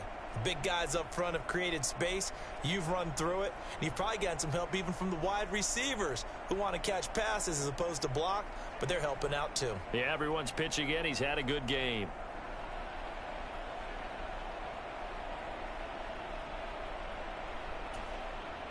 Love going to break the huddle, lead the Packers up here 1st and 10 at their own 22. They'll begin the drive with a run by Dillon. Strong running at the 30. And they're going to get this beyond the 40 before he's taken down. Great way to start the drive. 20 big ones and a first down. They had a chance to limit his yardage, but he was able to fight off that tackle. So it's not just the responsibility of the guys who missed the tackles along the way. It's all 11 on defense, able to stop this guy, unable to do it on that play. They've got to find a way. How about his ability to break through and gain that yardage?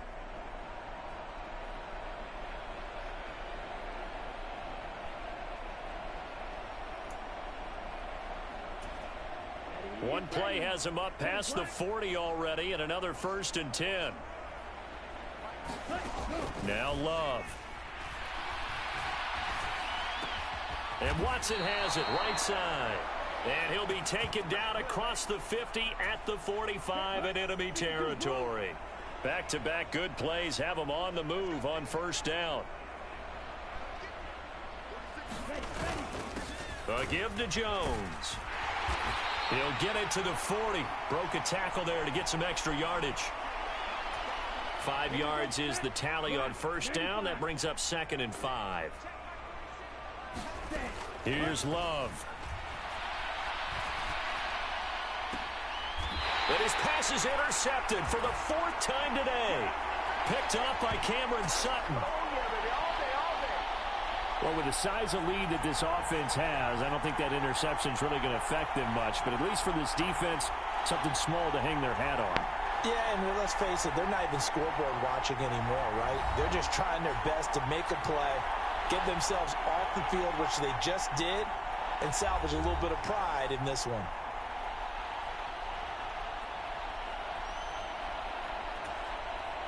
Goff and this Lions offense set for a 1st and 10. At their own 16. He'll begin by dropping it off to Montgomery. And he's going to take this ahead for right around 3 yards, but no more than that. 2nd down. Not a huge carry there on 1st down, but not all of them will be. But still, all in all, a positive play for the offense. It's all about picking up at least a few to set up what you're going to do here on 2nd down. Here's 2nd and 7.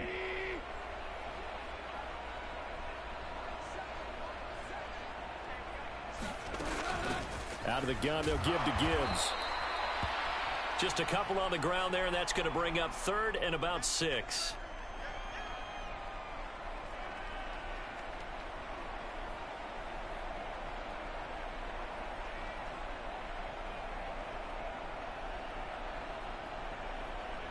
They are in need of 6 yards here if they hope to move the chains.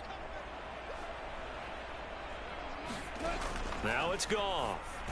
Throwing quickly there, but it's incomplete. And you can tell just by looking at them that this offense is a frustrated unit. Things are really unraveling here, and as a head coach, time to earn your paycheck. You've got to find a way to keep it together as that brings up another 4th down. Here comes the Lions punter now, as he'll punt it away for the 4th time today.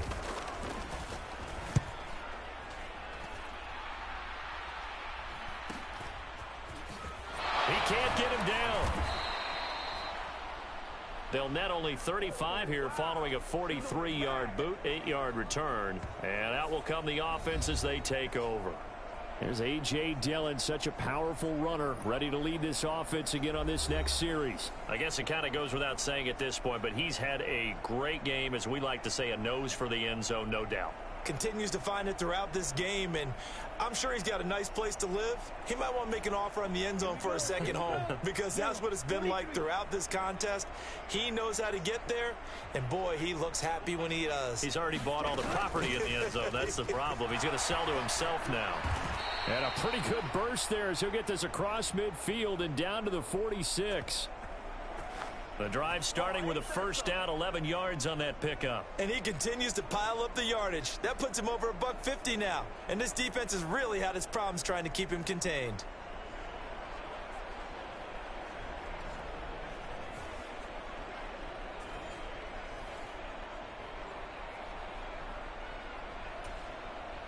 Ready, 45, white.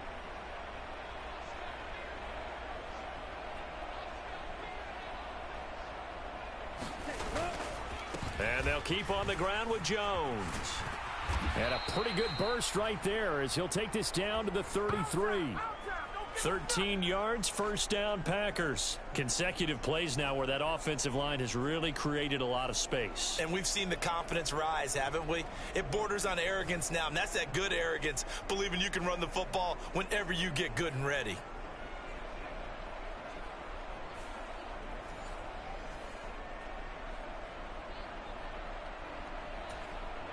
Back-to-back good plays have them on the move on 1st down.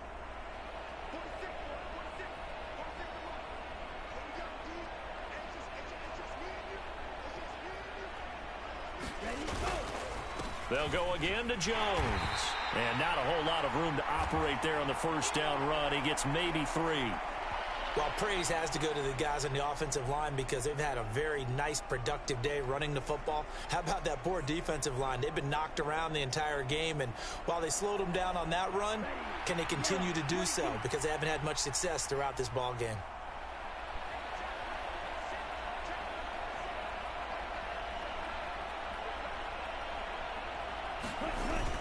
Love going to give this one to Jones. And he'll be a couple yards shy of the red zone here at the 22-yard line.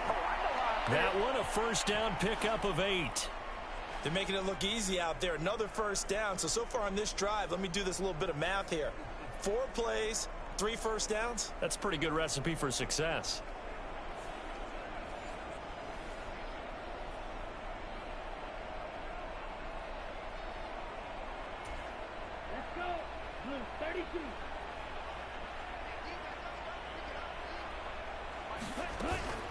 Dillon now on 1st and 10. This will be stopped about 2 yards shy of the marker. 8-yard gain, 2nd and 2. This drive is pretty clear. Almost feels like old school fundamentals, doesn't it? Want to impose their will on the defense. What's that, 5 straight runs? Yeah, 5 straight carries to start this drive. And like you said, the way it's working, they may just stick with it. And now they're inside the 10 as he's brought down at the 9. A 5-yard gain, and now they're set up 1st and goal. That solid gainer will put them on the doorstep of the end zone. More importantly, it gives them a fresh set of downs. Nice work right there. 60 red. 60 red. The give is to Jones. And from the 9, they get this to the 5-yard line. It'll be a pickup of 4, and it winds us down to the end of the 3rd quarter.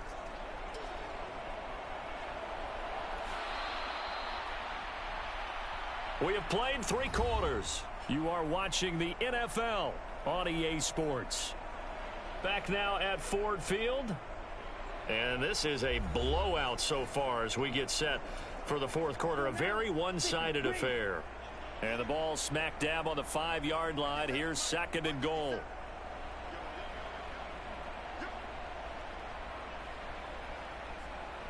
They'll send one of those 2 tight ends in motion. They'll try again with Jones. And he's going to get him about 3 yards closer. He's down to about the 2. 2 straight shots on the ground. Now on 3rd, do you go to the air? I think the possibility exists, and if you're doing it, you're probably going play action since you ran it twice. But I often think that 2nd down is a time you go play action and throw the ball.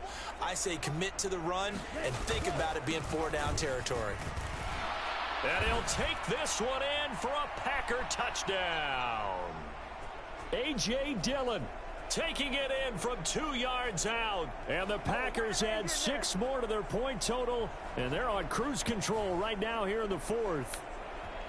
Well, this offensive line has really stepped up to the challenge here because those Mastodons, they've been sensational clearing holes all game long. And this is great work down here near the goal line to give their back the space he needs to work his way into the end zone. Carlson on for the extra point.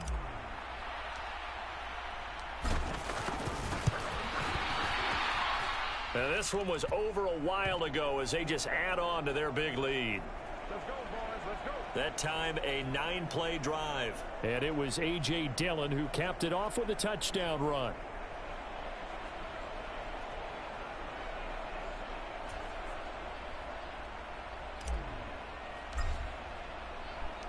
So now Carlson, after the touchdown, called on to send this one away. And it'll come out to the 25 as Raymond will elect not to bring it out. So out now come the Lions. Where we stand right now in the 4th quarter, this one pretty much out of reach. And, Charles, I know they're going to be disappointed about several things with this ball game, but the self-inflicted wounds, they've had several turnovers. You would have to think that's going to be something they're going to discuss heavily in the film session in the coming days. You're absolutely right about that, partner, because they're going to have to sit in that film room and watch every error that they made and figure out how to not do it in the future. And mentally, I think a lot of the guys are already starting to think about, okay, how do we put this behind us and get better for the next time out? This, they'll use as motivation for the rest of the time that they play to hopefully never be in this type of situation again. Nice rhythm throw there on 1st down. He located his tight end, made a nice easy pitch and catch. Hoping he can break a tackle or two. Wasn't able to do that there, but still good yardage.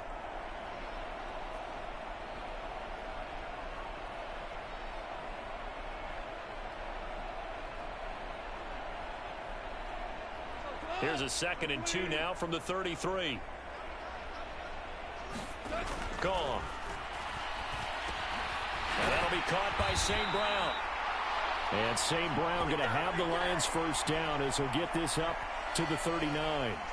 They get 6 on the pickup there as the drive will continue. They like going to him in the slot. He catches another one. I think this comes under the heading of until they stop him, why not go back to it? He has something going really well. Great working relationship with the guy throwing the ball, and they keep making the connection. On 1st and 10, Goff. A little short pass here taken in by Laporta. And they get to him after a gain of 6 to the 46. Now that's staying ahead of the chains. Really good pickup on first down, hitting the tight end there. Now it brings up a second and manageable. Just found a hole in that zone. Second down and 4.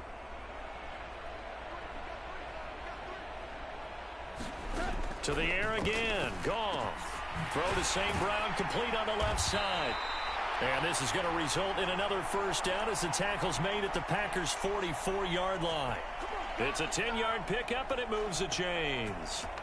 Well, a touchdown here on this drive, it wouldn't really put much of a dent in the score, the deficit right now, but as you mentioned in the past, CD, their coach is probably just hoping to see something executed correctly on this drive before we close out the ball game. Yeah, and I think that every guy who's on the field. Nowhere to go here. He lost the football. Oh, and one of the linemen on the other side has got it.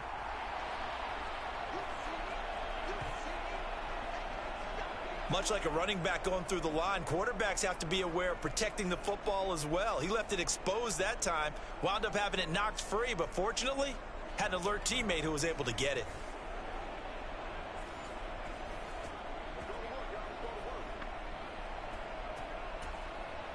The fumble on first down now. Here's second down. Here's Goff. Oh, there's that man again. It's complete.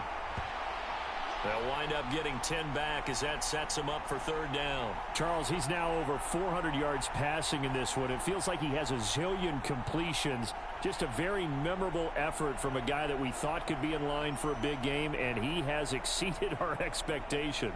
That he has, and I'm not really surprised at all because when you look at this offensive unit, they are loaded across the board. And, of course, the guy throwing them, he's a big-time player himself. They brought it from start to finish and really helped get the better of the opposing secondary. And, oh, my goodness, here's a 5th interception. And they will finally stop him as he's down to the 40-yard line. Well, partner, I got to tell you, I'm trying to think of something positive to say for this offense, but I'd have to be a spin doctor for that one. This has been a tough performance to watch. And I think it's hard at this point to actually identify what's really gone wrong. I guess the catch-all is everything. Doesn't sound like real sharp analysis, but I don't have much else for you. And the scoreboard just lopsided, and it's been ugly from the get-go.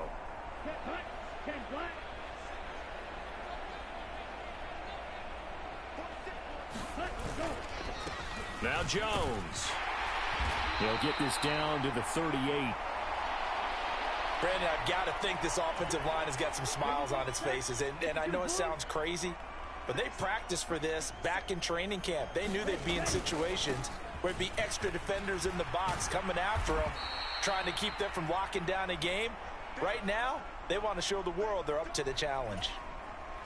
And this offense on third down today, well, they've converted 7 times and could use another right now.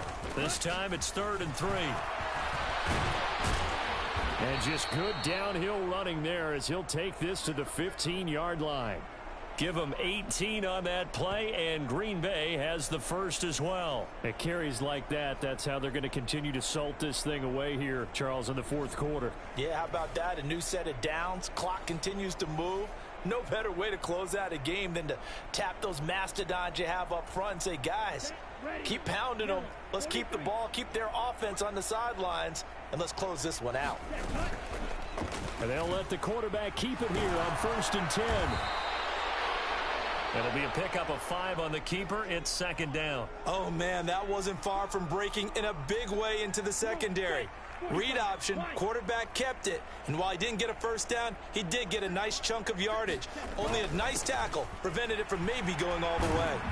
And he will get this into the end zone. Touchdown, Green Bay. Aaron Jones with his 2nd touchdown of the afternoon. And the Packers have got it on cruise control. I'm not sure what other ground there is to cover here. I mean, this offense has been amazing. Just total domination, Charles. They've clicked so well, and if you really focus in on the offensive line, they've protected well when they've wanted to throw the ball. They've moved people off the line of scrimmage when they've wanted to run it. Smiles all the way around. This offense has been really good in this one. Carlson's extra point up and good. And this one was over a while ago as they just add on to that big lead. Carlson back out there now to send this one away.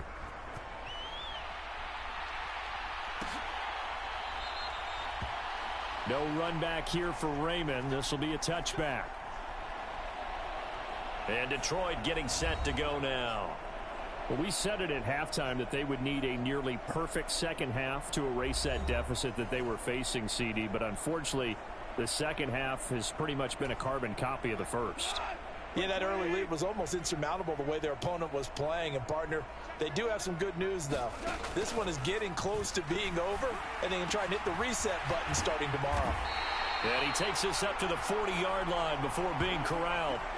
15 yards is the pickup there, and the drive starting very nicely. First down. Now, this is certainly one of the bigger losses that we are going to see for quite some time. And you have to think at this point where we're at in the fourth quarter with how wide this advantage is. For this offense, they're just trying to end things with a positive drive and then get the heck out of here. Yeah, if this had been a concert, you would have heard plenty of sour notes in this one. But they certainly don't want to end it on one. They want to put together a few more throws like that and at least have a final. And he will go down outside of the pocket for a sack. Tried to get away, but could not. He'll wind up losing 3 there on the sack. Good pressure, and it's second down. Guys with his talent in the pocket aren't supposed to be getting hit like this, and you know an intense conversation with the offensive line is going to occur after this one. Might not be from him, but the offensive line coach will have plenty to say about this game.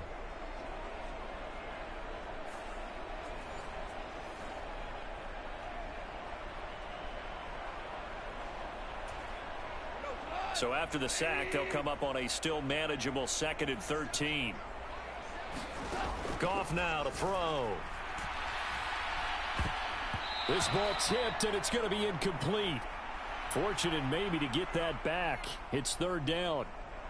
I have a few questions about that throw because to me there just wasn't a lot there. I thought he tried to do a little bit too much, almost tried to will a receiver open when there was no chance he was going to be. Nice job by the linebacker being all over that one and knocking it away.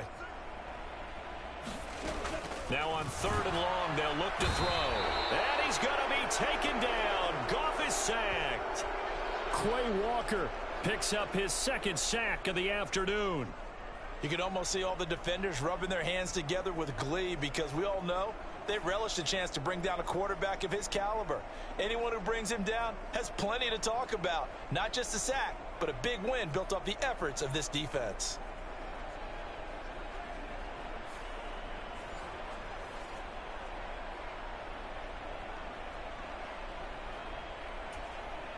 Here comes the Lions punter now as he's on for the 5th time here today.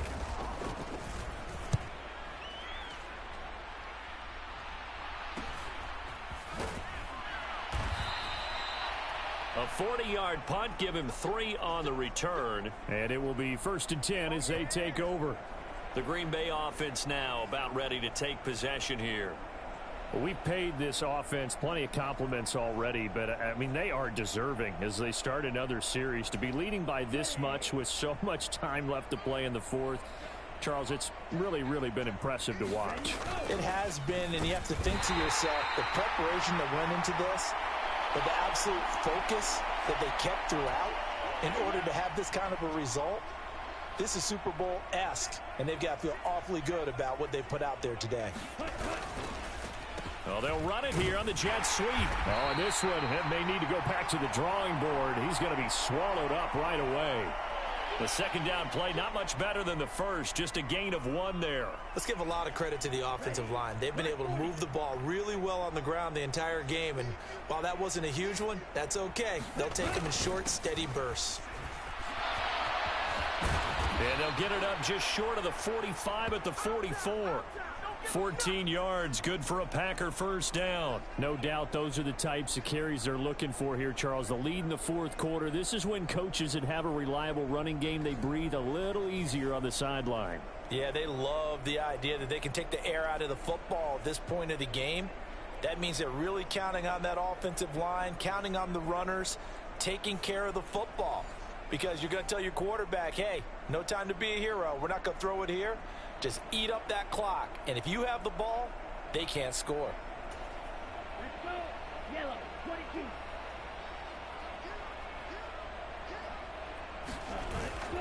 22. Again, it's Jones.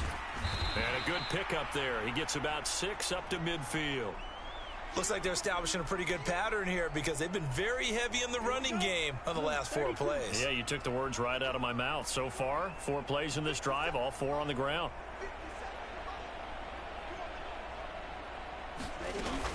On second down, it's Jones. And for one of the few times here today, this run's not going to go anywhere. No gain on the play that time, and they'll look to convert on what will be a 3rd and 4. They've called his number a lot this afternoon. You wonder how much tread is left on those tires. We certainly do, but I always think back to one of my favorite coaches in the NFL. And he used to have a meeting with his running backs every year in the offseason and say, look, as many times as you're going to carry the ball, you should be able to carry it one more time, so make sure you get in shape. No gain on the play there, and it'll bring up 4th down. It's rare that a man his size can at least push forward for a yard, but they stopped him there for nothing. You're talking about Tiny? You're talking about the little guy back Tiny. there? That monster. Yeah, you're exactly right. And it takes a group effort to get a guy like that down and not let him find some space. The first guy in, he's got to take one for the team, right? Because he's just waiting there and holding on for everyone else to help him out. Time for another look at this Lions offense. Well, this game, it has had no shortage of offense. They've been able to put up a decent amount of points on this side, Charles. They just have not been able to keep pace with the other offense they're going against here. Yeah, that's a good way of pointing things out because now it's not a total loss because, as you said, they've scored some points, so there's some plays they can build on, moments where the game plan actually worked. But overall, though, they were just out-personnelled. They were going up against a team that's playing at an elite level. Now a 1st down throw, gone. Firing quickly here, and that's complete. Now he's tackled a yard short of the marker. Good gain of 9 on 1st down. It's a game of matchups, and that's why you take your receivers and move them around a bunch, especially your best guys. And when they work out of the slot, you often hear the coaches talk about how great it is because it gives you a 2-way go. You can break out or you can break in. That makes it hard to defend. Here's Goff. And now here is another interception. Devondre Campbell, the linebacker, picks it. And they are going to set up shop at the 32-yard line. Yet another mistake after the interception there. And, gosh, you look up at the scoreboard. They just got to be thinking this one cannot get over fast enough. It certainly can't. And also what happens when you get this big of a deficit, you're supposed to make all the right throws, right? You're supposed to try and obviously get the ball to your own guys. But being down this big, you also take even more chances. And in this situation, that hasn't paid off for them at all. On the other sideline, jubilation and laughter. Excellent job pushing through tacklers that time to pick up 6. So from the 26-yard line, here's 2nd and 4. Jones.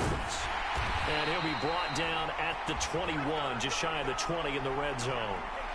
A gain of 5, good enough for the 1st down.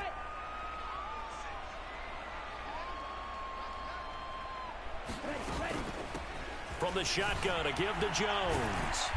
And this will be a gain of 6 when it's all said and done, down to the 15 from the 21. I think we can safely say that those types of plays are the backbone of this offense. We know not every run's going to be a big hitter, but you know they'll take that type of result on each and every attempt.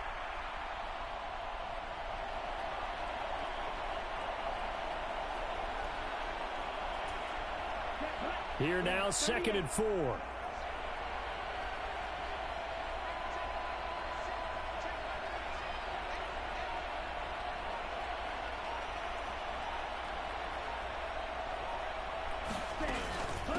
Out of the shotgun, it's Jones. And they corral him just a couple yards shy of the end zone. The pickup goes for 13 and sets him up 1st and goal. Brendan, every great running backs coach I've talked with has always talked about when you have great vision, you're not consciously thinking about your cuts and your moves. You're just doing them. And I think that's what we're seeing tonight. He's about run them into submission, hasn't he? You took the words right out of my mouth. I was just going to use that phrase. He has run them into submission. Wave the white flag.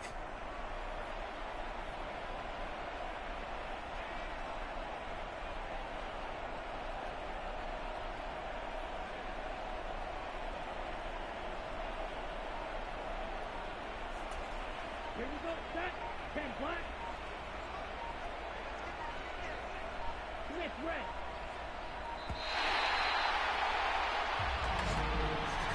There we go, baby. There we go.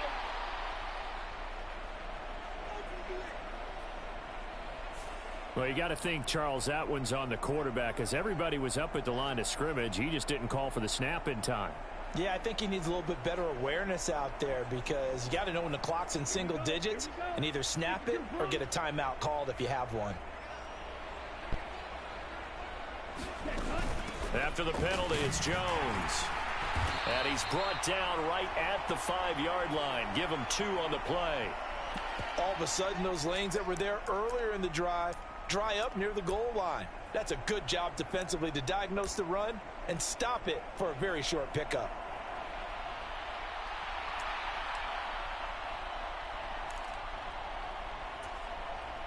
Ready. Black.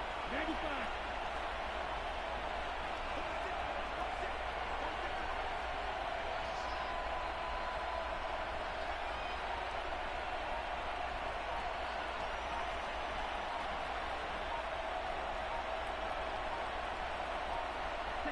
And they will take a knee here.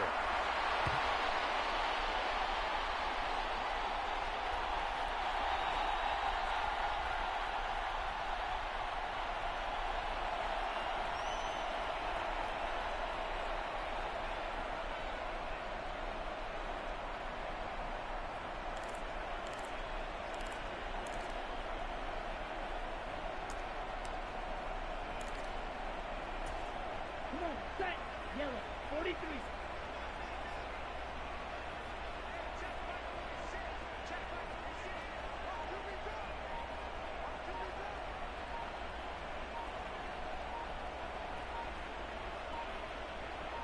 Ready, go. And they'll indeed take a knee. So off goes Love. On is Carlson for the Packer field goal. This from 25 yards out. Just 2 minutes remaining here in the fourth quarter of what has been a one-sided affair. So it's Packer football here as we welcome you back. They've got a 4th down here in a game that looks to have been decided already. And it bangs off the right upright, no good. But that's just a minor blip here in what's been a thoroughly dominating performance. Well, the only silver lining on the other sideline, CD, is that they kept him out of the end zone, but still, that's another 3 points added on to this large lead. Yeah, no shortage of scoring or big plays on defense in this one. And even up by 4 possessions, still finding ways to create opportunities and capitalize with points. And it'll come out to the 25 as Raymond will elect not to bring it out. The Lions offense, they get ready to head back onto the field. Well, CD, it's all window dressing at this point. I mean, the best they can do is in the So game. in case you guys are wondering, I'm up 69 points and 69-17 here in the fourth quarter. I'm trying to, what I was trying to do is I was trying to run the clock down. In high school, especially here in Ohio, if you're up 35 points or more from, it's like a running clock situation. So in high school, this would be a running clock. So I'm trying to simulate the same running clock scenario by running the clock down. I kind of wish it was like this in high school or college and football or and regular NFL, but you know, you have to play the whole 15-minute quarters. But so that's just something that I'm trying to do here, if that makes sense. He'll look to throw. The throw here right sideline falls incomplete. Another throw there off the mark, and obviously he's I appreciate everybody for watching tonight here. This is just game 1 of 3. Well, game 1 of 2, actually. The next game is going to be the Kansas City Chiefs versus the Dallas Cowboys. I appreciate you guys for tuning in tonight. Hope you had a great Thanksgiving. If you're new here, please subscribe, hit that like button, share the stream out. The more the better. Appreciate you guys for tuning in. So they just need 1 yard here to pick up the first down. 3rd and 1. Throwing again is gone. And that's pretty much ball game. Interception. And the Packers will take over possession here. I'm going to go ahead and take a knee. Go into victory formation, and this game will be in the books. Most picks ever in an NFL game. 8. The last time we saw 7, 2001, right? Yeah. It's Ty Detmer. He's with the Lions at that time. To get to 8, are we sure he knows what color jerseys his team's wearing in this one? I don't know. It has not been good. 45, white.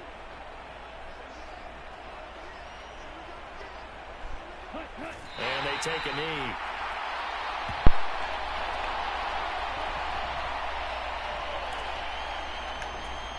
Let's go. Black 40.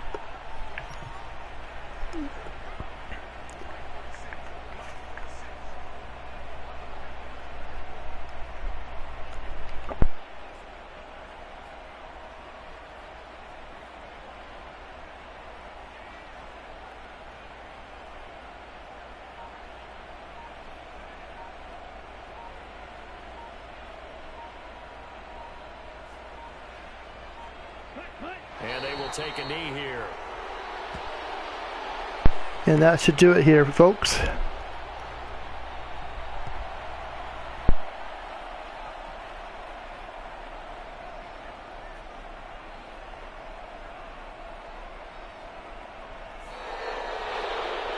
Fans usually love to see scoring, and there was no shortage of it today. What a dominant showing from an offense that was truly playing at an elite level in this contest. Partner, this game was over a long time ago, and you noticed they did not want to slow down anything. Absolutely a dream scenario for everyone on that offense, and they took advantage of every second.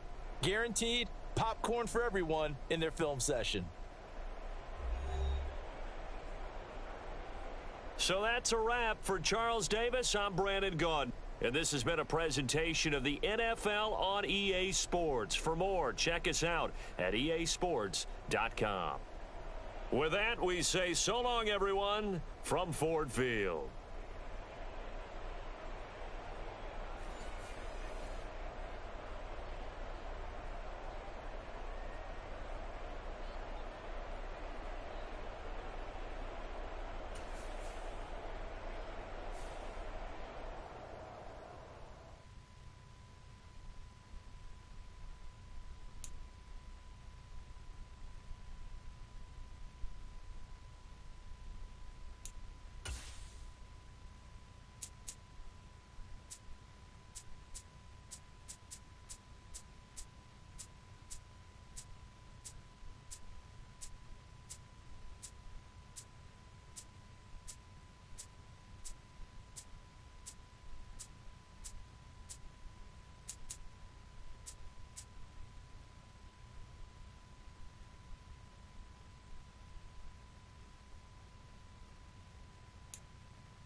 today.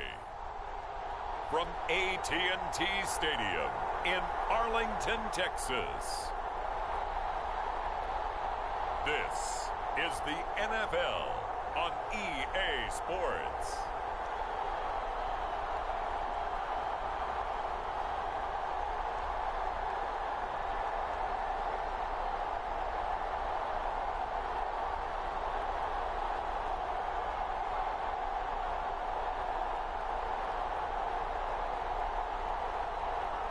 We'll see Dak Prescott and the Dallas Cowboys taking on Patrick Mahomes and the Kansas City Chiefs. Well, the roof is closed, but as you can probably tell, the mouths of these Cowboy fans could not be more wide open. It is a frenzied AT&T Stadium in Arlington.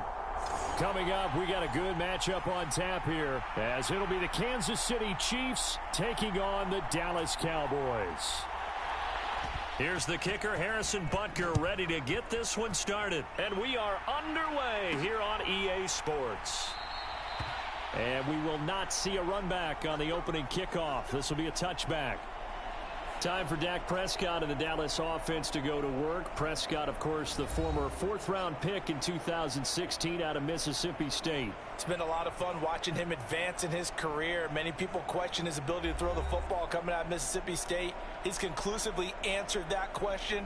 In addition, a very strong runner and an even better leader.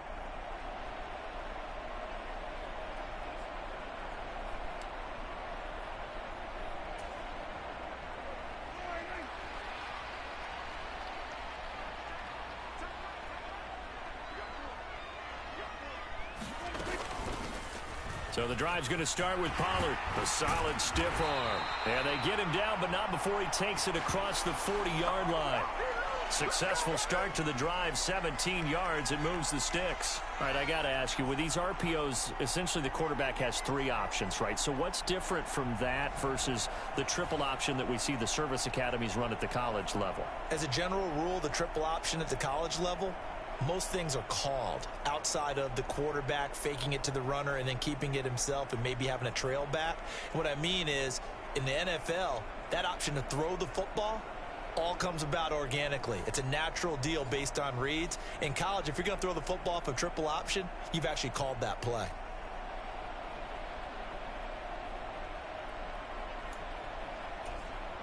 One play has him up past the 40 already, and another 1st and 10. Prescott off play action. He'll fire deep downfield for Lamb. A fight for it, and this is caught. What a catch. They give him a gain of 37. Brandon, we've both been around the game long enough that we know that in pregame, defenses are pretty amped up, aren't they? I mean, they're pounding lockers, and they can't wait to get out there. But when you hit them with some big pass plays early, it takes the starch right out of them.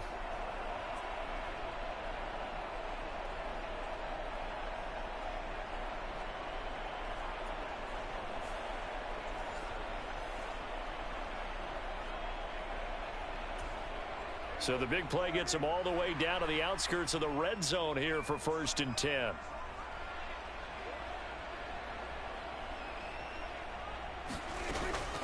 Out of the gun to give to Pollard. And he edges forward, but only gets a pair of yards out of it. It's 2nd down.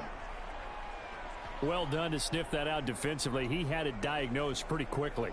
I love that description because diagnosed is perfect on that one. Read his keys, made the play, and he couldn't even get going moving the football.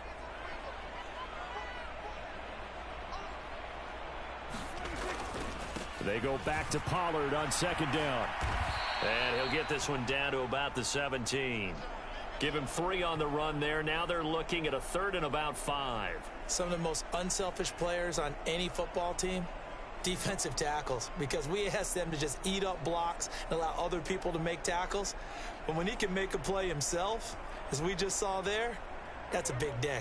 3rd and 5.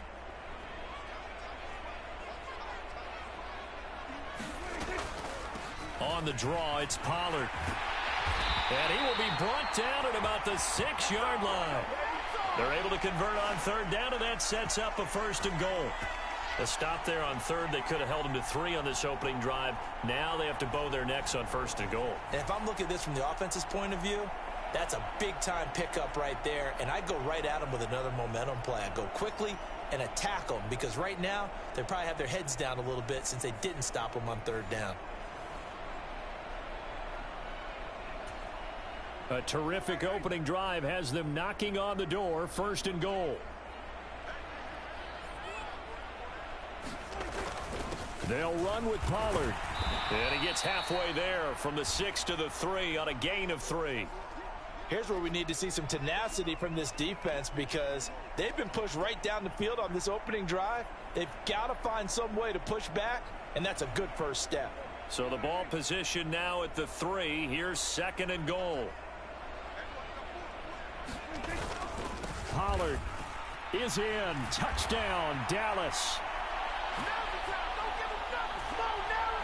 Well, first quarter, maybe too early to talk about statement drives, Charles, but that sure seemed like a statement drive right there.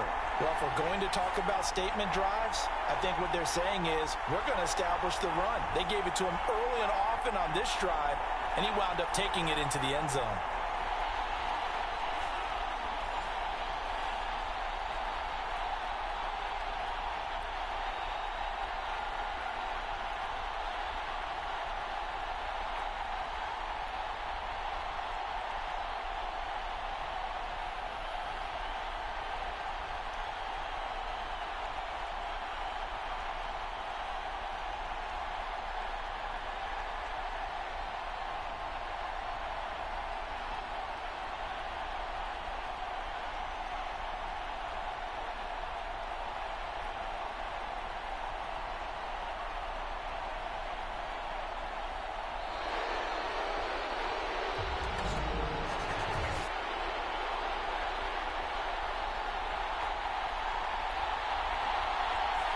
And they'll accept that penalty.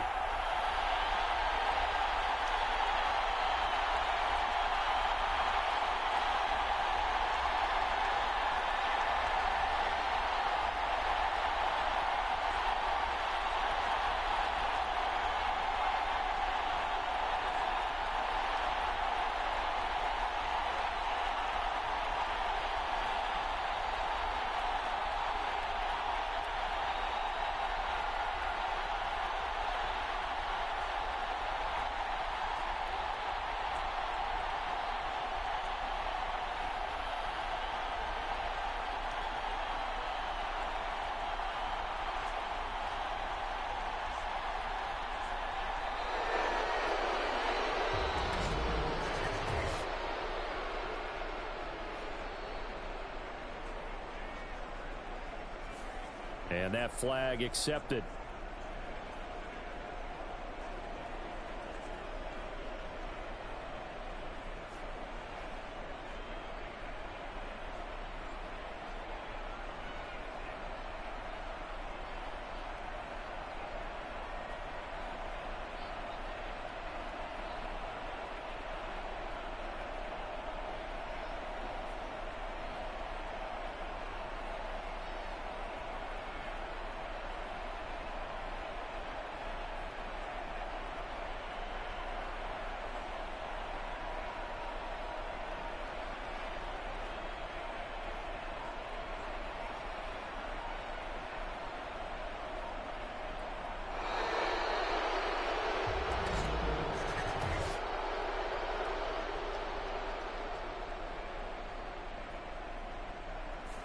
So they'll go ahead and accept the penalty.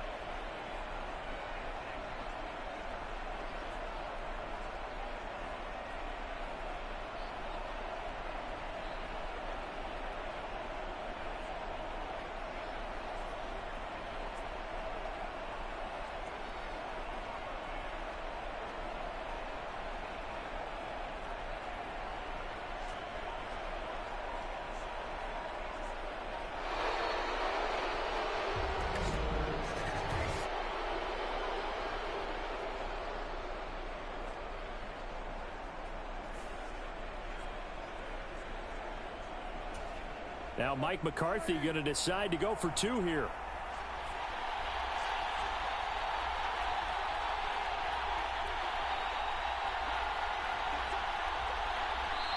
Now hold everything here. We're going to get a timeout by the offense. They'll have 2 remaining as we step aside here in this first quarter. Brandon Aubrey now for the extra point.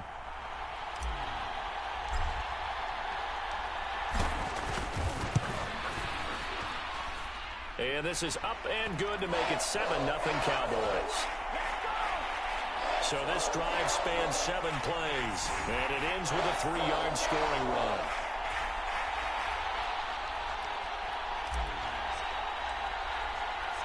So after the touchdown, Aubrey now to kick this one away. And we see James. He will not return it, and they'll bring it out to the 25. The KC offense set to go, led as always by the gunslinger, a former MVP in this league. It's Patrick Mahomes. And simply put, for many, he's the gold standard for quarterbacks in today's NFL because of his ability to create, find the open man, use all the different arm angles that he has.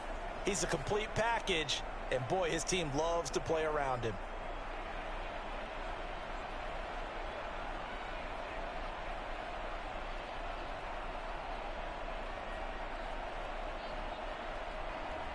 Mahomes will lead the Chiefs up 1st and 10 at their own 25-yard line. They'll start the drive here with Pacheco. And the result here, a pickup of 8. Leaves them with 2 to go on 2nd down. Brandon, to me, what's important right here on this drive is for them to get at least 2 first downs. They've got to give their defense a chance to settle down, catch their breath a little bit after they give up a touchdown on the opening drive. Here's a 2nd and 2 now from the 33. In motion left goes a tight end. Pacheco gets it again on 2nd down. And he is going to lose yardage here. It goes as a loss of 6. And now 3rd down. Sometimes you just sit back and marvel at what he can do defensively. Speed, strength, quickness, he's the whole package. And that package just wrapped up the runner for a loss.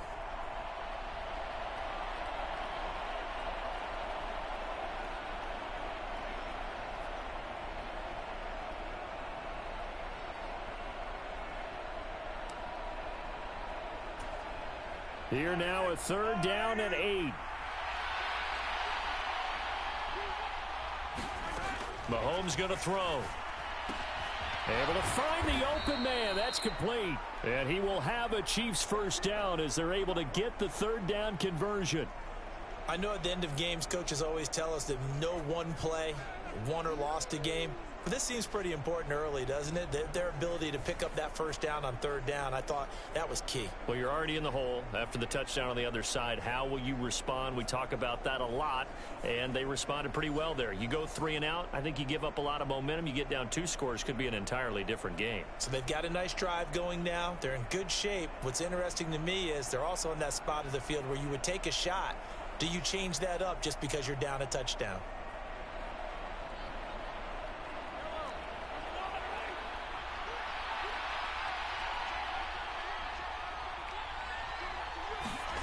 On 1st down, Mahomes. Man open, that's Marquez Valdez-Scantling. And that's good for a pickup of 10 yards. And that'll leave him with a 2nd and just a few inches left. But it appears that they read man defense and went to the out route. And what you have to do on that one is the receiver's got to make sure he works the defender towards the middle of the field to give himself space to cut to the outside and have that ball delivered with good timing. And they got it done. In motion right, that's Hardman. Now here's a fake on the jet sweep as they'll go instead with Pacheco. And he'll be brought down at the 45-yard line. Only a gain of a yard, but that's all they needed. 2nd and inches is oftentimes an invitation for an offense coordinator to take a big shot downfield because he feels like he can come back on 3rd down and pick up the 1st down. But sometimes you just don't want to break tendency. Stay with what you are, stay with who you know, and go get the 1st down. That's exactly what they did. On 1st down, they go back to Pacheco. And he's going to take this ahead for right around 3 yards, but no more than that. Second down. Typically, we think it's the strong safeties that are better tacklers, especially closer to the line of scrimmage amidst traffic. But in this case, how about the free safety coming up and making the big-time play? 2nd and 7.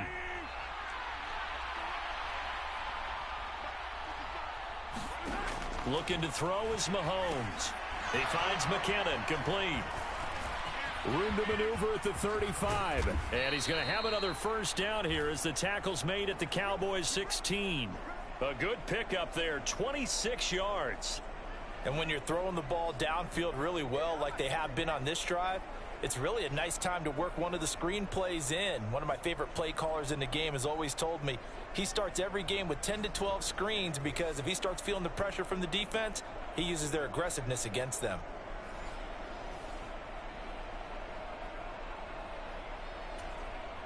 So the ball down to the 16 here for 1st and 10. Headed straight, it's Pacheco. And they'll get him down after a pickup of 8, 2nd and 2. Pretty effective run there, and now they can start to smell that end zone. Pound the rock. Make sure you use your O-line to set the tone of dominance and physicality, and pound the rock. Ball on the 8, 2nd and 2. Throwing now is Mahomes. He's got it. Second catch for him today, and it'll wind up a first down. So they gave up the early touchdown. This has been a pretty good response. Nice drive, taking it down 1st and goal. And I know all the cliches jump in, right? Don't get away from your game plan too early. Make sure you're settled down. Don't panic.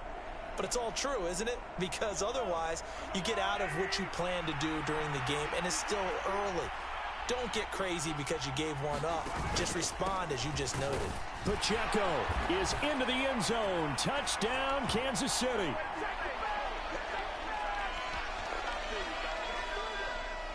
And that caps off what was really a balanced opening drive for them, Charles. They work in the rushing game and the aerial attack, and they end it with a touchdown. Strong in so many ways, wasn't it, partner? Their ability to throw it and run it and accomplish their goal, they've got to like the way that they started this ball game.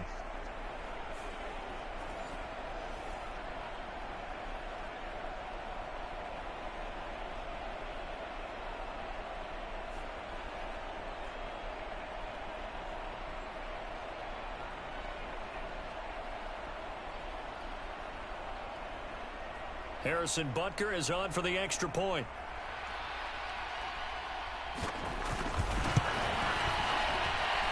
It's up and good. So these teams match touchdowns here in the first quarter, and we're tied 7-7. A 10-play drive that time, and it's culminated by a 2-yard touchdown run.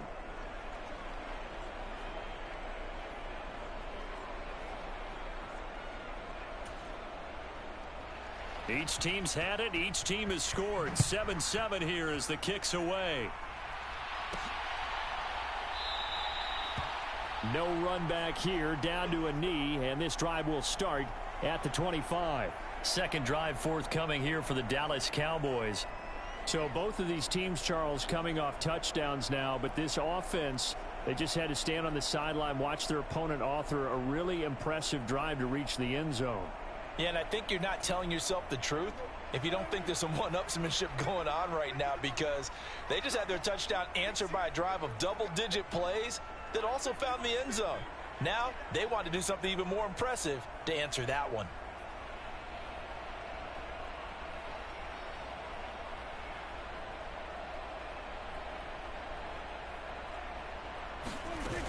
They'll run with Pollard to begin the drive. And he'll manage to pick up about 4. It's second down.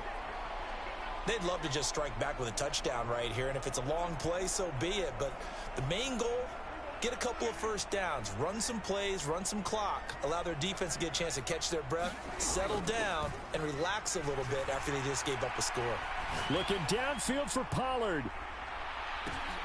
Oh, and this ball's tipped and intercepted. Mike Edwards picks it off. And the Chiefs are going to get it back here just past the 35. Oh, I think there was a little too much heat on that one. He's trying to hit his running back out of the backfield. Normally you want to get the ball to them in stride. But here, this one's coming in hot. And it tips off his hands and into the arms of the defender. Kansas City taking the field for their second drive. This offense thankful, I'm sure, to have the football back, but also, Charles, after a long drive of their own, they've got to be a little weary. Yeah, I would agree with that, and what you have to do to combat it, try and get fresh legs in where you can, especially the skill positions. And then for the offensive line, instead of attacking, maybe slow the tempo down a little bit, let them catch their breath. And he puts his head down and gets up to the 42 for a gain of about 6. He did have the touchdown run earlier, but not a heck of a lot more than that throughout this game. No, not at all. In fact, I would say that this defense has done as good of a job on him as they have on any runner in recent memory. Now a throw here to his running back. And he'll be taken down, but not before he works it past the 50. It'll go as a gain of 10 and a Kansas City first down. Good route, good pickup for first down yardage, and that is a tough one to cover, the angle route, because a running back getting out of the backfield, if you're trying to cover that, especially if you're in the linebacker spot and you're seeing this play develop, he heads out towards the flat first, and that often gets you to overcommit running in that direction. Then he cuts back up inside you into the middle of the field. That's what we just saw there for a nice pickup. On 1st and 10, here's Mahomes. And his throw here's incomplete. Had an open man that time, but ended up putting a little too much heat on it, don't you think, partner? Absolutely. Just needed a touch more air under it. Instead, he fired an absolute bullet.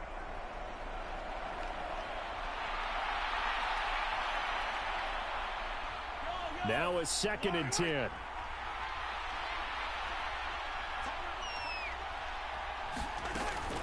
They run it with Pacheco from the gun. And he's going to get this one down near the 45-yard line. He'll get only 3 there, so it leaves him with a 3rd and 7 ahead. Mahomes now to throw. And the Cowboys' pressure gets there this time for the sack.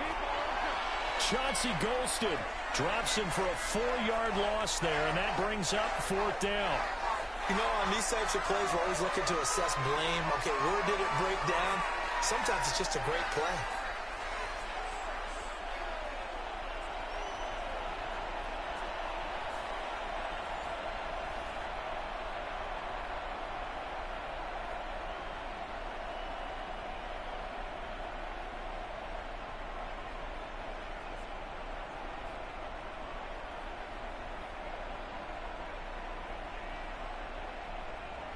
Fourth down, so Kansas City sends out Tommy Townsend. Cavante Turpin deep for the Cowboys. And this one will not be returnable as it sails out of bounds.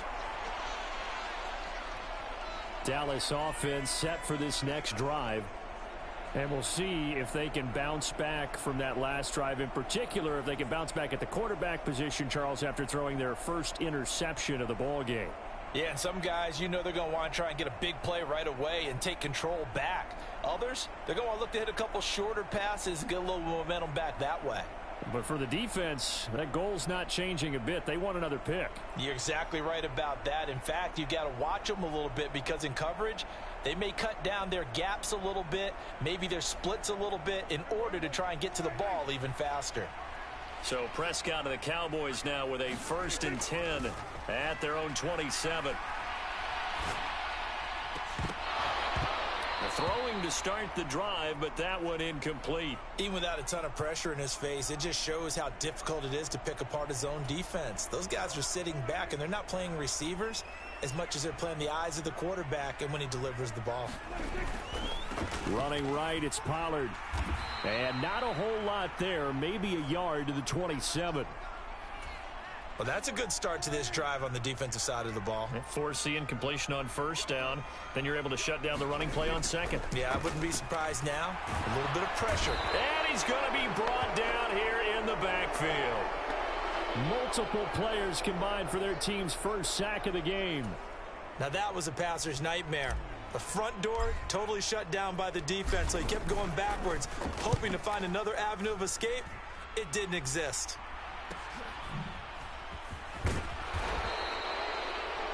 Call that a 41-yard punt, 6 yards on the return. And it's Chiefs football, 1st and 10.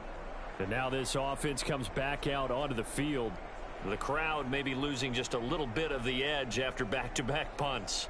They want some big plays. They want to see some offense. They want to see somebody break away, whether it's through the air or on the ground. Now it'll be interesting to see where the patience is on both sides. Each head coach, can you hang in there and not try and force something that could put your team in some jeopardy? Good starting field position for them here as they come up 1st and 10 at their own 44.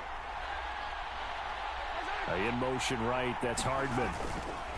Now a fake on the jet sweep, and they'll instead run up the middle. And he's got this one across midfield into Cowboy territory. 7 yards on the pickup there, and it'll leave him with a 2nd and 3.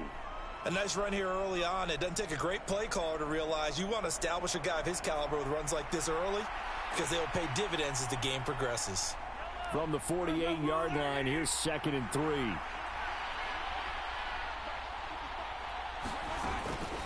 Here's Pacheco once again. And this time he's able to take it down to the 42. 6 yards the pickup, and that's a 1st down. Well, they came into this game saying it was important that they set the tone and show that they can run the football. And I believe that they've done that here in the first quarter.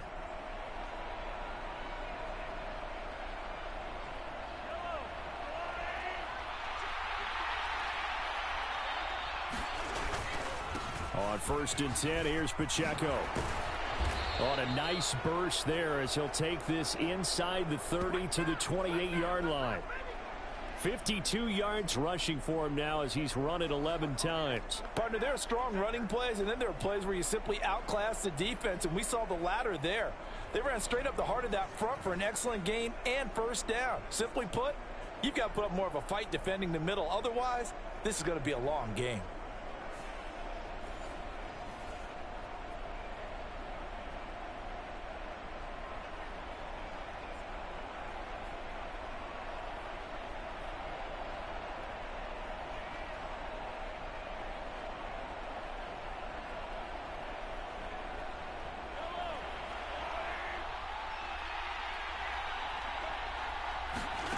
Now they'll throw with Mahomes. Pitch and catch here to Travis Kelce.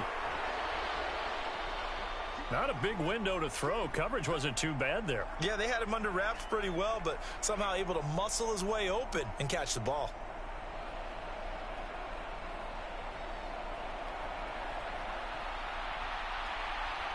So 2nd and 4 from the 22.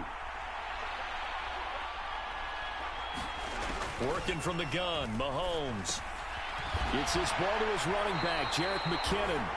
And tackled down after a gain of 3. Leaves him with 1 yard to go on 3rd down. And that's a good job there by the corner. And we do talk about this a lot, that a lot of corners see their job as simply covering receivers. Tackling isn't everyone's thing. But in this case, he came up quickly and made a nice, sure tackle.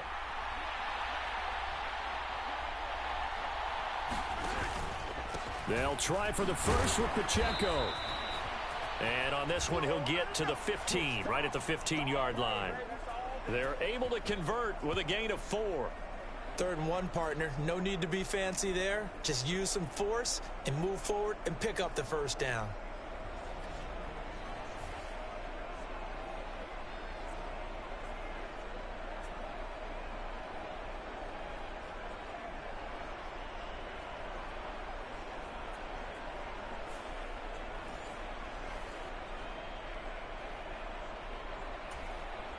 Line of scrimmage, the 15. It's 1st and 10.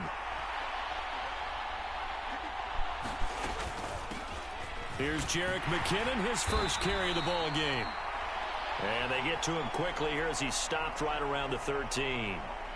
Just a yard on the pickup there, and it'll bring up a 2nd and 9. But not much on that run, Charles. No, that's exactly the way to execute a run blitz there. They guessed correctly that they would move the ball on the ground, honed in on it, and stopped him. Mark that down for a win in the defense's column. And he's brought down.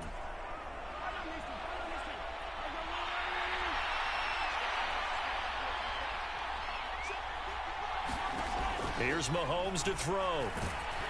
And he's going to be swallowed up and taken down. Sacked back at the 5-yard line. Big DeMarcus Lawrence getting in there and bringing him to the ground. Well, that's not how you hope to draw it up there on 1st and goal, CD, by taking a sack like that. Well, they tried to be aggressive, didn't they? They didn't want to try and work their way past the goal line. They wanted it right there on that play. Unfortunately, it backfired against them. Now they have to try and pick it up here moving forward.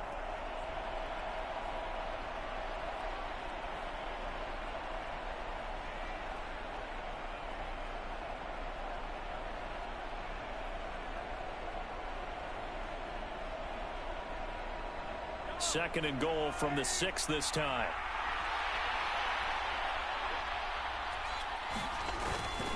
Pacheco gets it up the gut. And not a whole lot there. He does get a couple, taking it from the 5 down to the 3. Well, Brandon, we always know that once you score 1 touchdown, you want 2. You're without a doubt. And so far today, he's got 1, but was denied as he tried to get the second one. Here's Mahomes, 3rd and goal. This is caught. Touchdown. Noah Gray from 3 yards out. And the Chiefs have taken the lead. Well, down in this part of the field, CD, they'd love to get him the football. And right there, a little pitch and catch for the score. Yeah, and he's such a weapon when it's that close to the end zone. And they love being able to rely on him to make those kind of catches. Talk about trust, talk about confidence, and he produces.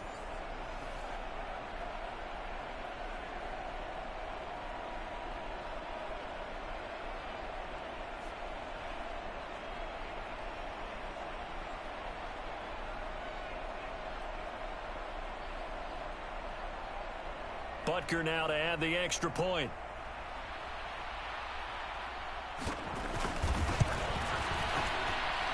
It's up and good, and it's 14-7 now here in the first quarter. So that one a long 11-play drive, and it's capped off with a Kansas City touchdown.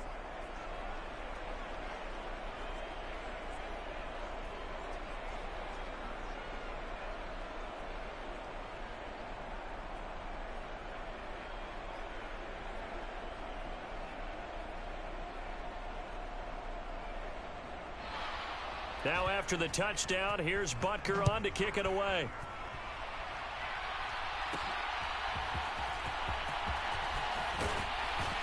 And he'll take it up past the 25 to the 26-yard line.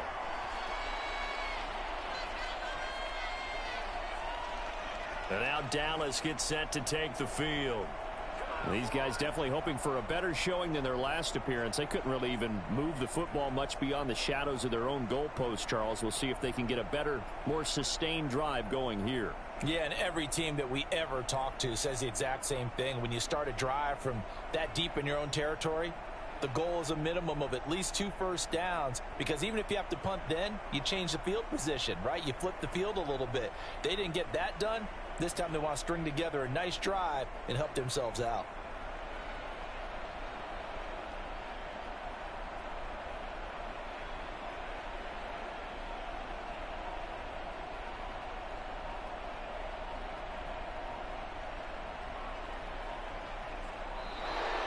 Now problems right out of the gate. We're going to get a delay.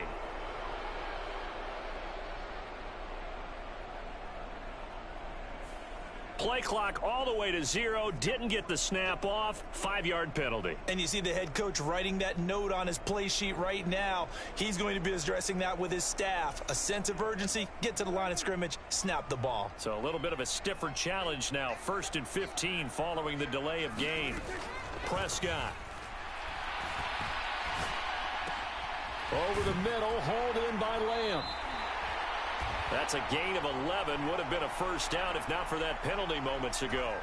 Fired that one in there, able to make connection on a nice in route. With those faster passes when they're going that fast, any hesitation as a quarterback that the deflection, if you miss, might be bigger and lead to an interception? Yeah, and the deflection works both ways. Maybe a defender gets a hand in the way and it pops in the air. And sometimes you throw it so hard your receiver can't handle it, and he pops it up in the air for the defenders to grab as well. But a moot point there as they were able to connect. Now they face a 3rd down and 4 after that incompletion on 2nd down. Now a shotgun handoff to Pollard. And he's brought down short. 2 yards there, needed 4. That's the way to get it going, boy. 4th and short, partner. I mean, this would be a really risky call. Here we are in the first quarter. On your own side of the field. Own side of the field. But, boy, what a tone setter that would be to go for it and get it, wouldn't it? You're gritty today. I like it. I'm feeling it.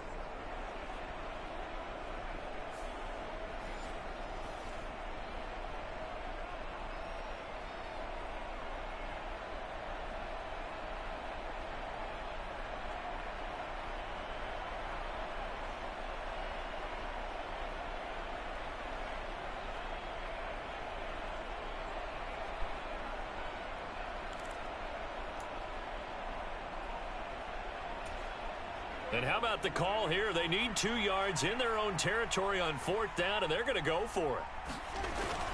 They'll run for it with Pollard.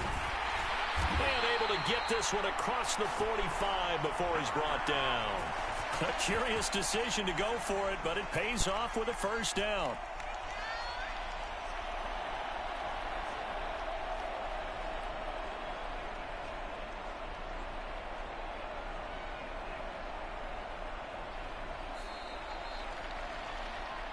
Through 1 quarter, 14-7 our score.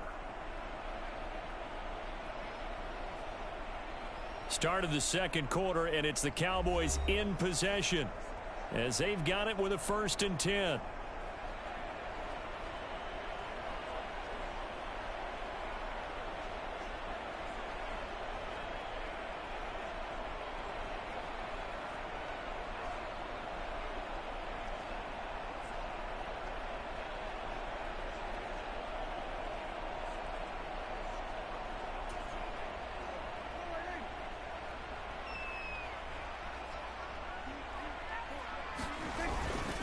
Going to run again here with Pollard. And able to break 1 tackle, but then quickly brought down. But a nice little gain.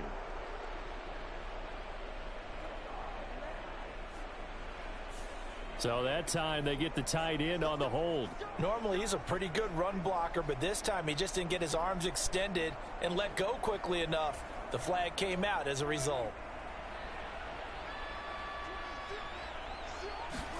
Prescott now. He'll fire deep downfield for Lamb. It's incomplete. Took a shot, couldn't connect. Early on, the running game's been working well, and the offensive line has been pleased by that. The thought process there, catch those safeties creeping up, trying to help against the running game. They tried to hit them over the top, unsuccessfully.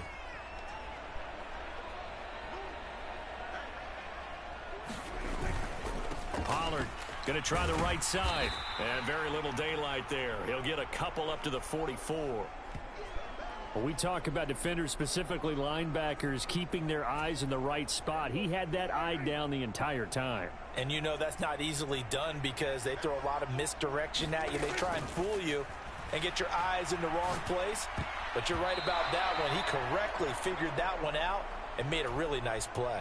And that is incomplete. Oh, he did everything but hold on to it. But a nice play defensively, and now it brings up 4th down. And no one there to stop it. Hits at the 8, but it carries all the way into the end zone for a touchback. The ball back to the Chiefs and Isaiah Pacheco. He's been good. His guys are winning. So far, the recipe working here in the second quarter. And he doesn't like to just tote the rock. He wants to carry his team on his back, and that's what he's done throughout this game. Yeah, he's done that. He'll be hoping to continue that trend.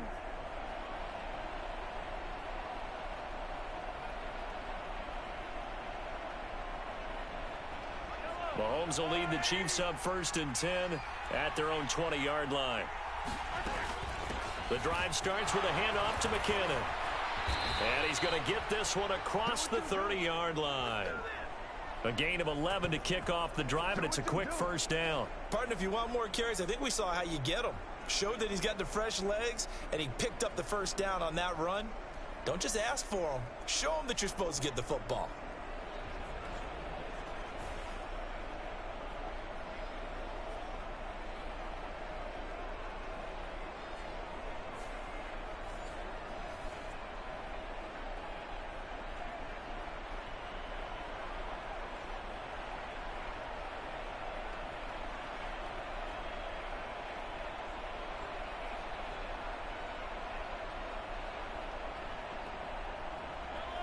Line of scrimmage, the 31 now on 1st and 10.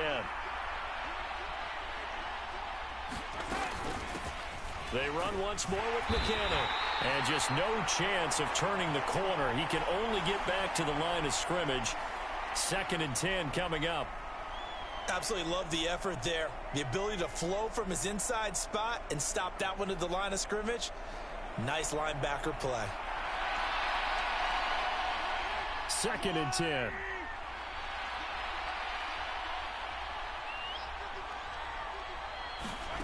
Now Mahomes. Screen play, McKinnon. And he'll get it out near the 40 to the 39. That'll leave them with a 3rd and 2 coming up. They got 8 yards there. That's a nice design there, but sometimes, though, you get so many blockers out ahead of you, they kind of slow you down and force you to adjust. You always appreciate guys trying to help you, but maybe one less there could have turned this into a bigger game.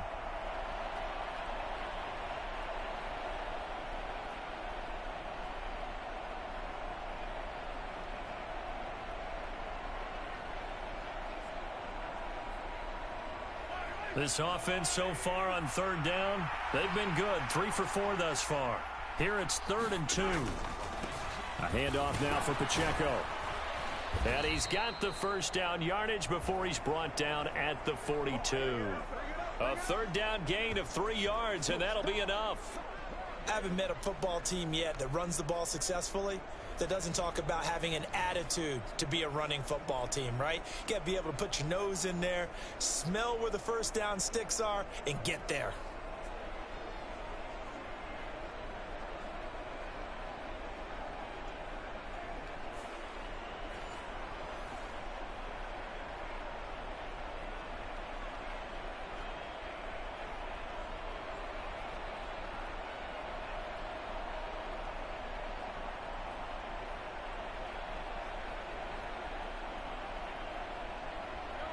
So 2 first downs, and that moves the ball to the 42 now, 1st and 10.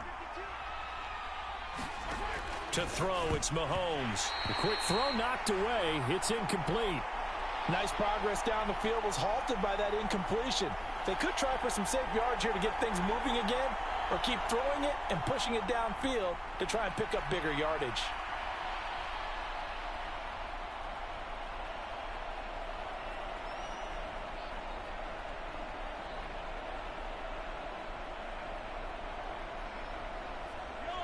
Here's 2nd and 10.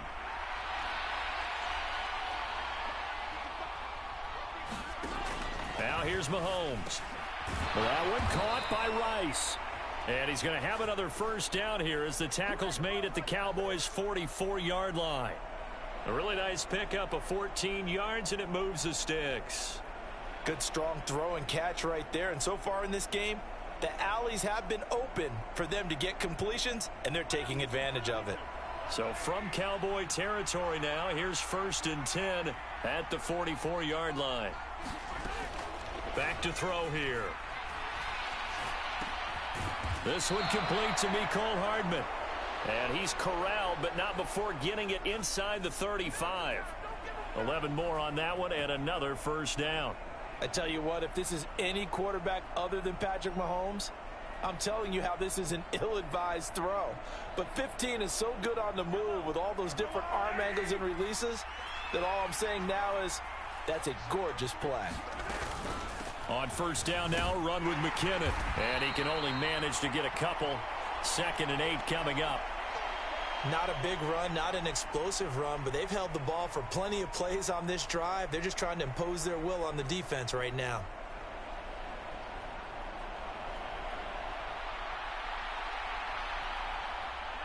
Second down and 8.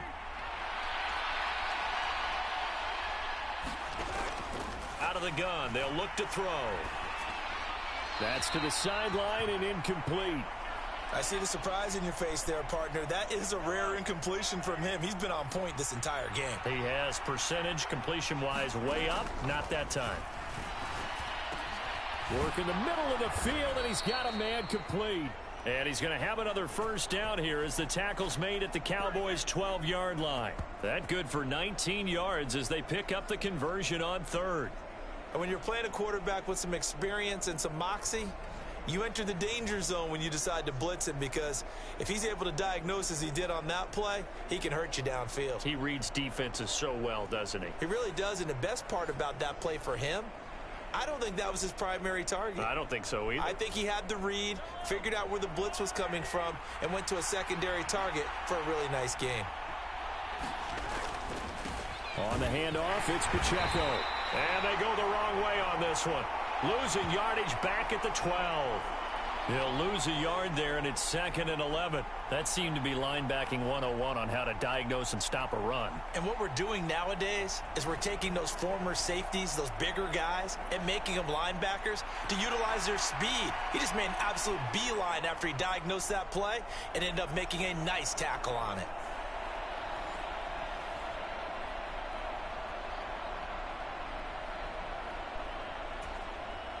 Maybe just a slight detour on what's been a strong drive. Here's 2nd and 11.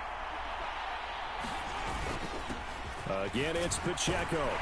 He'll get this down inside the 10 for a pickup of about 3.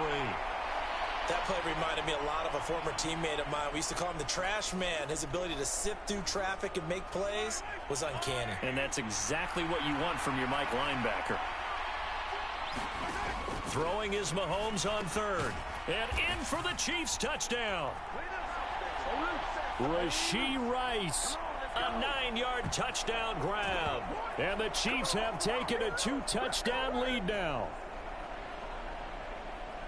Touchdowns on their first 3 possessions, and they're a PAT from going up 21-7. Yeah, very impressive the way that they've moved the football. Full command of their playbook, full command of the way they've wanted to attack.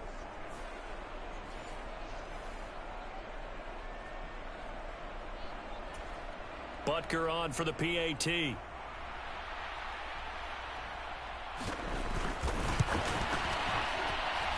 It's good, and it is now 21-7. So that one a 13-play drive in total. And it winds up with the Chiefs hitting pay dirt.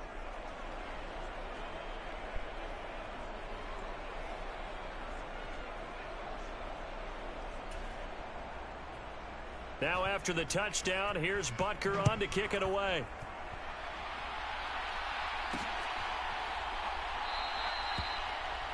And he'll decide to not bring this one out as their drive will begin at the 25.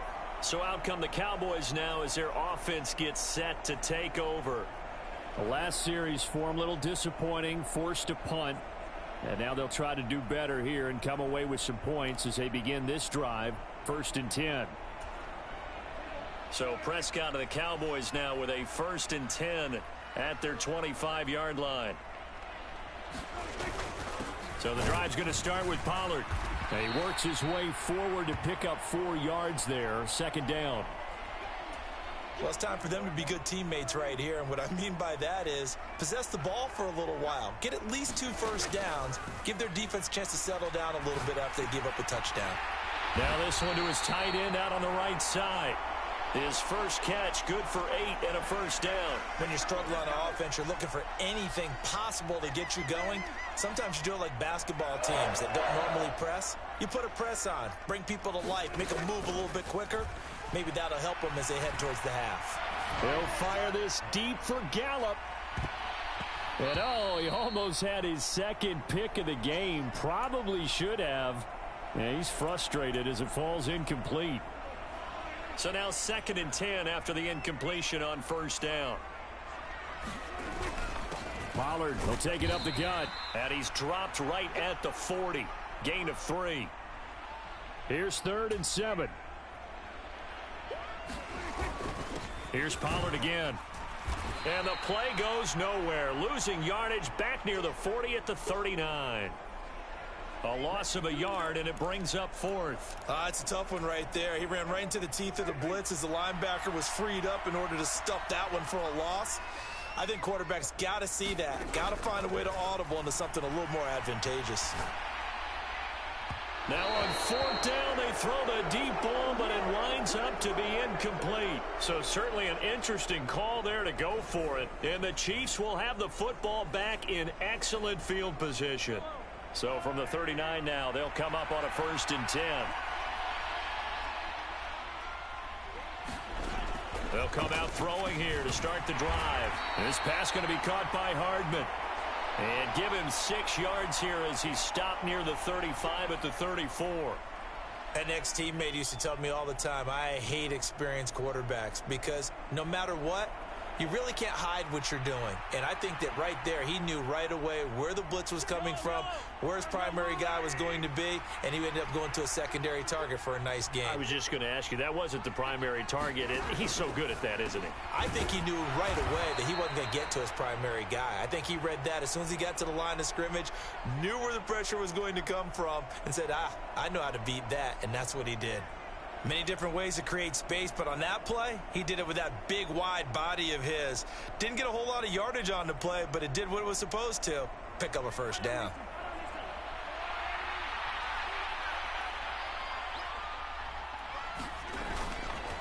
Headed straight, it's Pacheco. Might have gotten this one down to the 28, and that's all. DeMarcus Lawrence in on the tackle. Yeah, things were pretty stacked up there in the middle of the line. A lot of bodies, not much space. I think ultimately he was fortunate to get anything out of that run.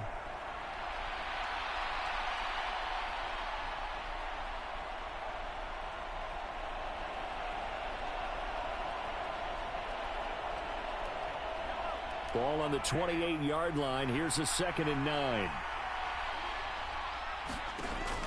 Now they'll throw here out of the gun. A dump down to McKinnon. And he'll be out of bounds just inside the 25-yard line. The result, only 4 yards there on the play. And it brings up 3rd and 5 now. And a nice gain and a broken tackle along the way. And really, we shouldn't be surprised, should we? That's what runners do, especially the best ones. They break tackles and gain extra yardage.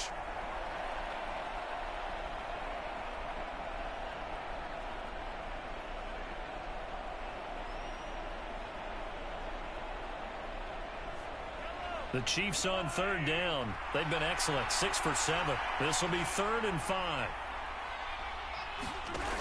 Now a shotgun snap as they'll look to throw. And an off-balance throw there, and it's going to wind up incomplete. How about this defense? They came up with a couple big plays in this sequence, and none better than the one right there, forcing the incompletion and bringing up 4th down.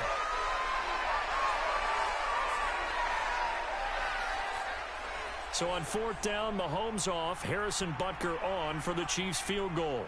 From the right hash, it's a 41-yard attempt. Butker's kick here is good. And they will open things up a bit more. It's 24-7.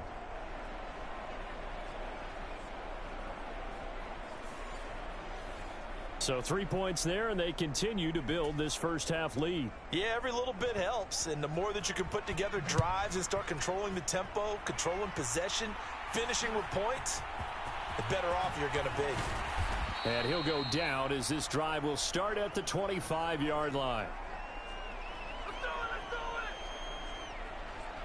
Dallas offense set for this next drive. And last time, went for it on 4th, didn't get it. We'll see if they can pick themselves up off the mat and do better this go-around.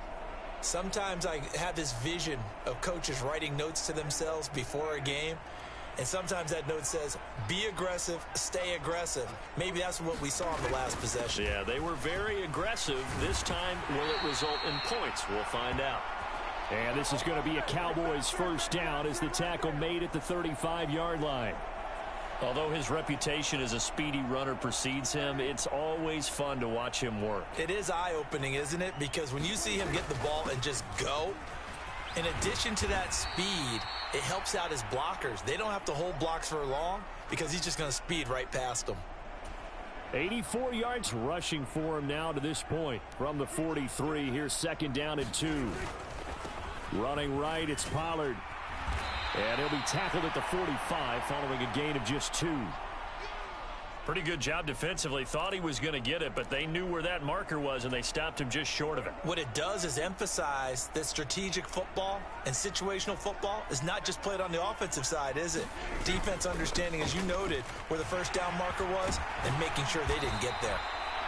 And he will have a Cowboys first down as they're able to get the 3rd down conversion. Well, if they continue to run the football this strong, right up the middle, I don't know if they can wait till halftime to make adjustments. They better find a way to get it done series to series. I don't know if they need to sub some guys out, bring in extra people, maybe change what they're doing on the defensive side of the ball. But right now, they're running the ball very well right at them and right up the middle. They run again with Dowdle. And he gets it down to the 32. A gain of 5, good enough for the first down. I know flashy plays, splashy plays, as people like to call them, that attracts a lot of attention. But let's face it, when you're efficient, that can control a ball game. And I love the game plan they've got going right now. Back-to-back 5-yard gains. Didn't force the ball downfield. Picked it up on the ground. Yeah, offensive line, they're getting it done. And he'll go down at the 26 following a gain of 6. This 2nd and 4. They run straight ahead here with Pollard. And he'll be brought down at the 21, just shy of the 20 in the red zone. 6 yards the pickup, and that's a first down.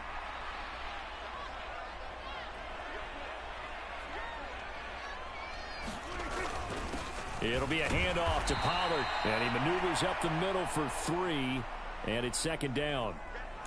He's had success on this drive, but not on this play. Finally, they bowed up defensively. I think they were determined not to let him take it pretty much all the way down the field. Yeah, it looks like they handled their run responsibilities correctly this time. And he is into the end zone for a Cowboy touchdown. Rico Dowdle, an 18-yard touchdown run. And the Cowboys get a bit closer. That almost looked too easy, and I think thanks goes to the offensive line for making it look easy. Yeah, I agree with you totally on that one. I'm not sure how much everyone understands the preparations that go into a game for an offensive line, because there's a reason that running backs and quarterbacks give them big gifts at the end of a season after a big year. The consistency and the continuity it takes to know each other and execute their blocks is pretty impressive. You know, we've discussed this before, and we've seen it at practices. Extra periods being put in for the offense on these two-point tries. But the defense, they're beefing up their support as well in practice. They absolutely have to. If people are going to go for 2 and try and gain those advantages and make it tougher on your team as the game goes along, you have to be in a position to stop those. You can't let them get the advantage. So, yes, the defensive teams, they're putting in that extra time on 2-point plays as well. Out now the Chiefs offensive unit ready to do battle again. And they're not going to play this conservative, I don't think. They had the field goal last time, and they're up, but they're looking to put a drive in the end zone. Oh, I agree with you totally. No one goes out on the field and says, all right, let's just settle for 3, except in certain situations, trying to ice a game, that sort of deal.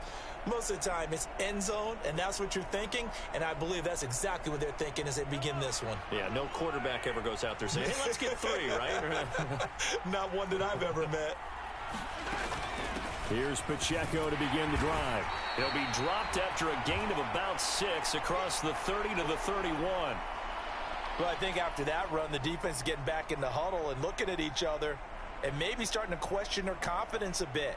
They gave up a significant run, 6 yards, and now you're saying to yourself, how do we stop them, and do I have enough confidence to make a play? They'll come up now 2nd and 4 from the 31. Shotgun snap to Mahomes. Able to find Gray here. And they'll get it up just short of the 45 at the 44. He had the touchdown earlier. This one's going to get him a first down. I like how they work the tight end on a nice little under route there. And if you're going to give him that much space, he's not going to catch the football. He's going to run away from you a little bit, and that's exactly what he just did there, picking up extra yardage.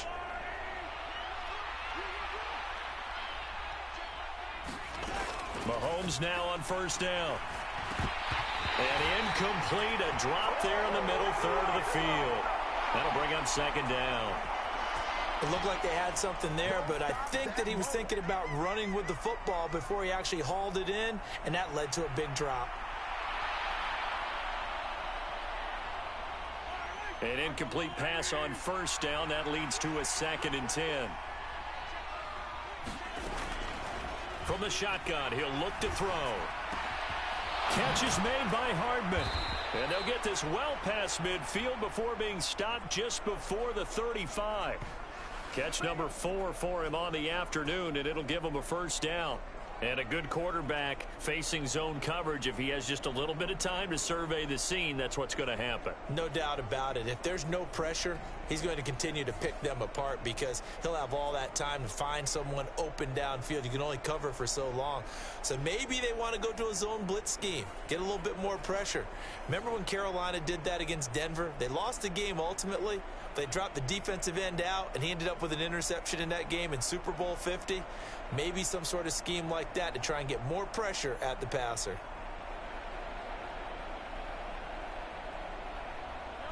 So from Cowboy territory now, here's 1st and 10 at the 36. Now it's Mahomes again. Mahomes hit. He lost the football.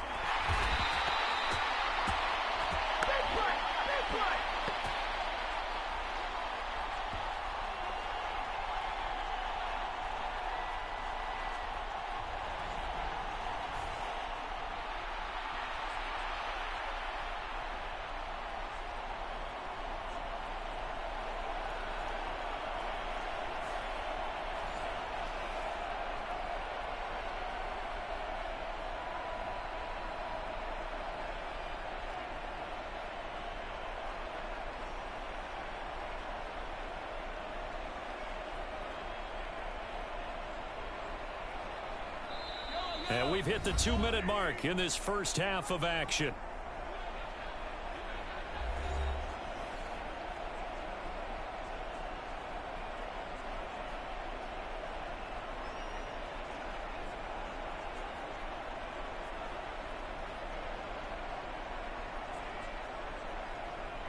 Sacks, a growing theme in this first half. This is 2nd and long.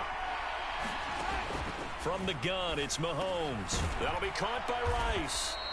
And a 5-yard gain gets him to the 42. One thing you're hoping for when you run drag routes, you're able to hit a receiver in stride, and he can pick up a lot of yardage after the catch. But in this situation, the defense was effective, able to stop him before he could get a good head of steam going.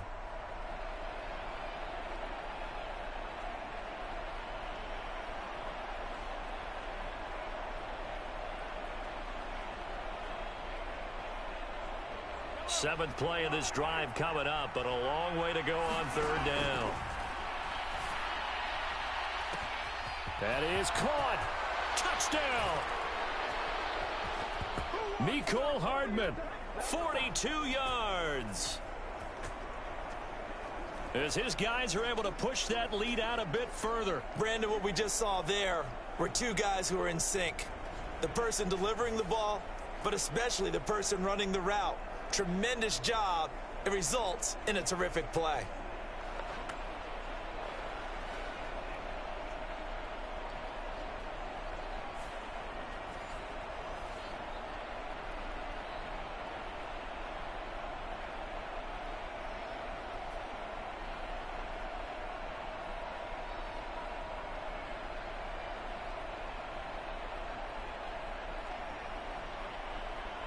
Butker now to add the extra point.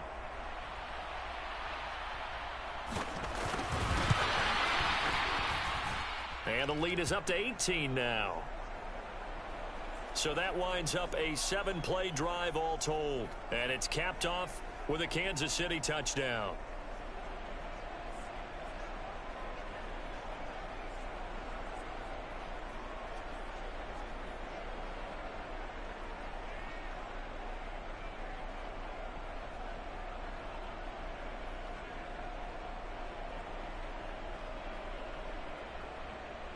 Now after the touchdown, here's Butker on to kick it away. Kevontae Turpin now to return. And he'll be stopped up at the 25. Make a play ball, baby. Tony Pollard and his Dallas teammates ready again on offense. And Charles, you can't really fault him. He's over 100 yards already. He's not the reason they're losing. And that is really unusual because ordinarily when you set the tone this way and have run it this effectively, usually your team's in control. So it's a very strange situation. And you're right, you can't fault him. He's done a great job for his team thus far. I'm guessing he's saying, feed me on the sidelines. Now will they continue to do it?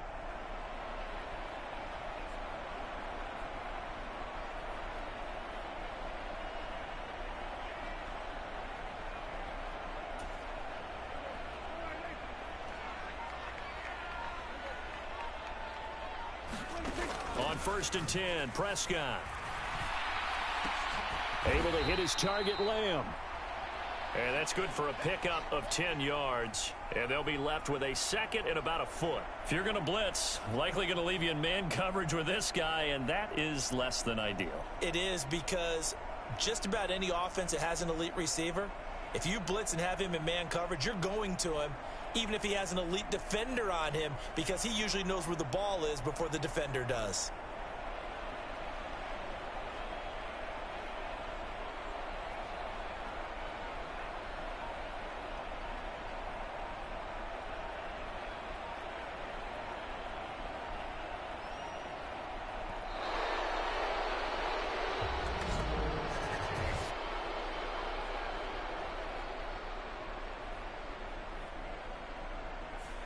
Play clock hit 0. Don't know what went wrong there, Charles, but it's going to cost them 5 yards. Has to be some organization from the sideline. Sometimes when you're trying to decide on what play to send in, the play caller has to move a little bit faster. Second down, Prescott. And he'll go right back to Lamb. And Lamb going to have a Cowboys first down as the tackle going to be made up at the 37.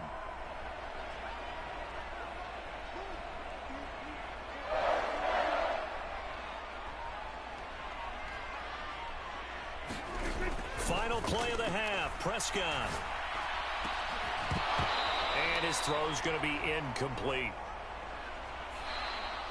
So we reach halftime in what's been a fairly one-sided game so far.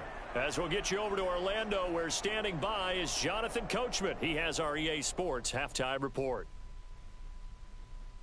Okay, Brandon, thanks very much, and welcome in everyone to our downtown Orlando studios in this EA Sports Halftime Report. We got a strong first half out of the running back, Isaiah Pacheco. He wound up finding the end zone on a touchdown run to help give his guys the advantage here at the break. Okay, Coach, thanks as always to you and the gang in Orlando as we welcome everyone back in for quarter number 3. Ready for the start of the third quarter. The Chiefs have the lead and set to receive the football. And we see James. He will not return it, and they'll bring it out to the 25. The Chiefs ready to go on offense to begin quarter number 3. But, Charles, for them, pretty good first half on the ground. They had some success running the ball in quarters 1 and 2, and they've got the lead. Now a chance to expand upon that lead here with their first drive in the third quarter. Yeah, believe it or not, you and I have noticed that this great game of football has shifted towards pass first, run second. So for me, it's really nice to see some of these teams keeping the ground game as a big component of their offense, and it's working pretty well for them now. And let's face it, they can continue to do damage with it. And in addition, it sets up the pass game really well for them too.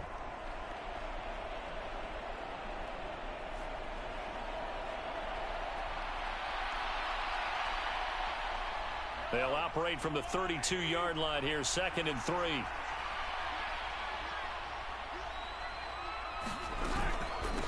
They'll run out of the gun with Pacheco. They'll get 3 as the drive continues. It's a first down. Well, partner, I haven't seen a vote for most popular player on the team.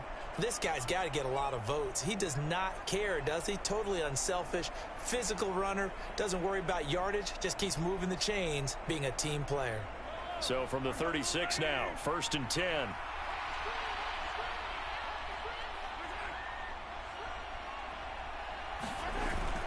On play action, it's Mahomes. And that's going to be incomplete. Too tough to hold on to that one. It's 2nd down. My first thought is surprise, because that's one of the better tight ends around, and I've seen him pull in balls like this before. But how about a little credit to the defense forcing that incompletion? They'll try again from the 36 on 2nd and 10. Mahomes going to throw. And that'll be incomplete. Took a pretty good shot as he tried to pull that one in. Couldn't hang on, 3rd down.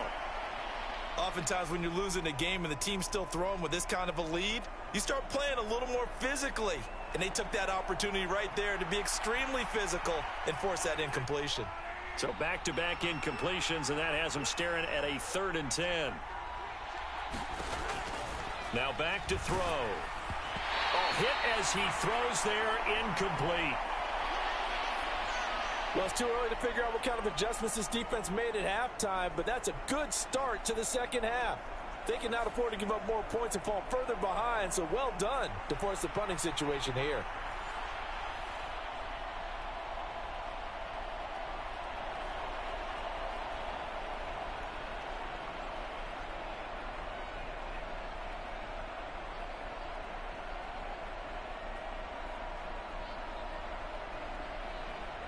Here's the Chiefs punter now, as he'll punt it away for the second time.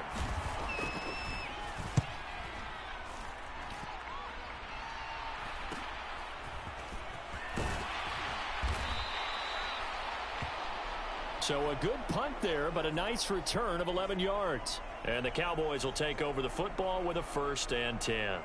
Now we take a glance at the offense as they work their way back out for their first possession of the second half.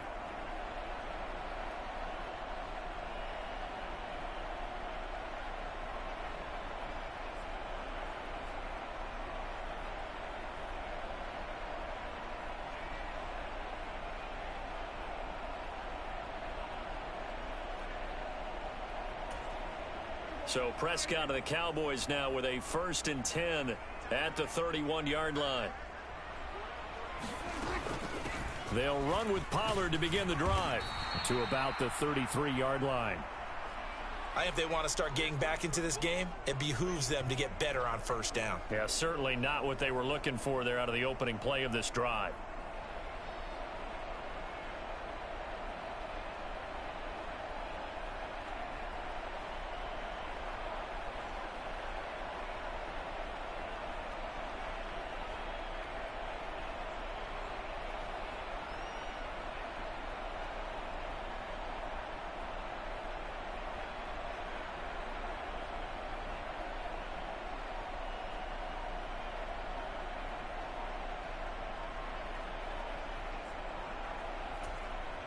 This is 2nd and 8. Play clock down to 2, and we get a signal and a timeout. It's just their first, so 2 remaining as they burn one here in this 3rd quarter.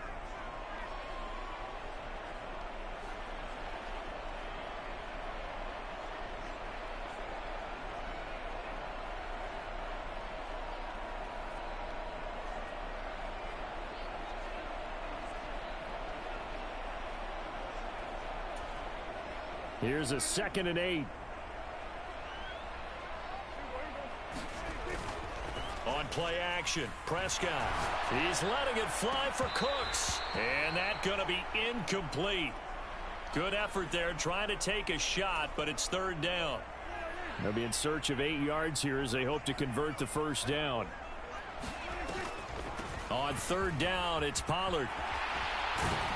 And he slips up past the 45 before being tackled. 129 yards for him on the ground now as he has been terrific here this afternoon. Despite the score, despite the deficit, no quitting this guy. He's running angry, running through arm tackles. He wants to change what that scoreboard is saying.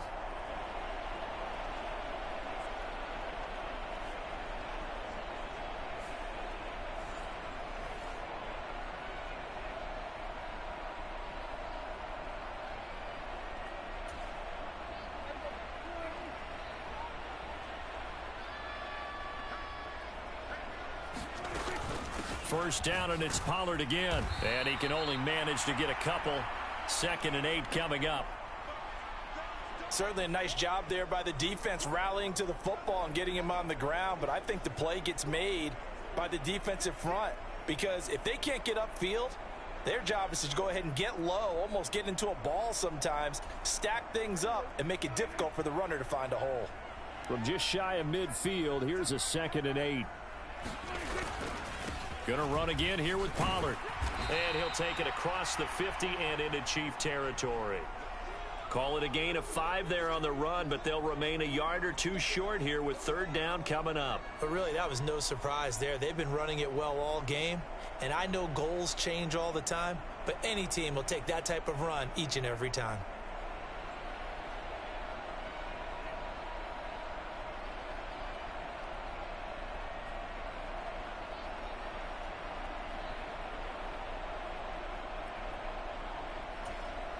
This offense in desperate need of a conversion as they come up on 3rd down. Trying to run for it with Pollard. Well, they needed 2. They could only get 1. 4th down. Well, they picked up a portion of it, but not all that they needed. Now that leads to a decision on 4th and 1. Let's see what they decide to do. I guess they figure they got to start taking some chances. Here's a big one in this 3rd quarter as he'll go for it on 4th down. They'll run for it with Pollard. And he's going to have the 1st down at about the 38. They're able to keep the drive alive, 7 yards that time, and the decision to go for it proves to be a good one. A 1st down throw for Prescott. Looking downfield for Pollard. Oh, and that is incomplete. Zone coverage there, and they were playing deep. That makes it obviously a little bit harder to run by guys. And that time, there's not much of a window to get the ball in there, and it winds up incomplete. Here's Prescott.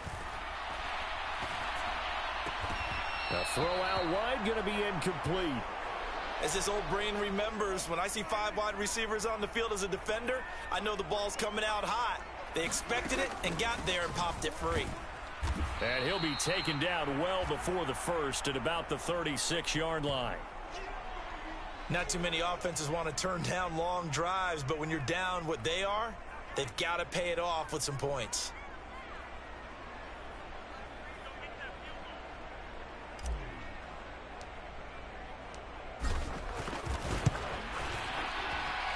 And this one is right down Broadway. And that'll get the deficit down to 15.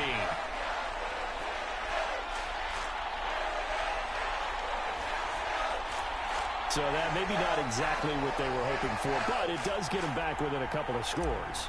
And at this point in the 3rd quarter, you don't have much margin for error, and that means you can't have drives that end with nothing. Whether it's a punt, a turnover on downs, those have to go away. You have to end with a kick, either a field goal or an extra point after a touchdown. The Chiefs offense now making their way back onto the field. Obviously not the intended goal last drive. They had to punt the football, but still they've got the lead here and now a chance to add on to that lead if they can get points on this drive. 1st and 10 upcoming.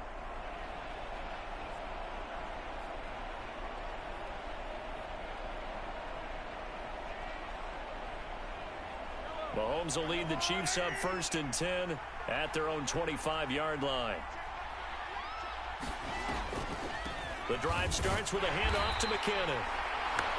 Absolutely nobody fooled there. He's going nowhere fast as he stopped behind the line of scrimmage. Officially, it's a 1-yard loss. That's going to bring up 2nd and 11. When a draw works, it can be a thing of beauty. But when it doesn't, oh, it can be ugly. And in this case, loss of yardage ugly.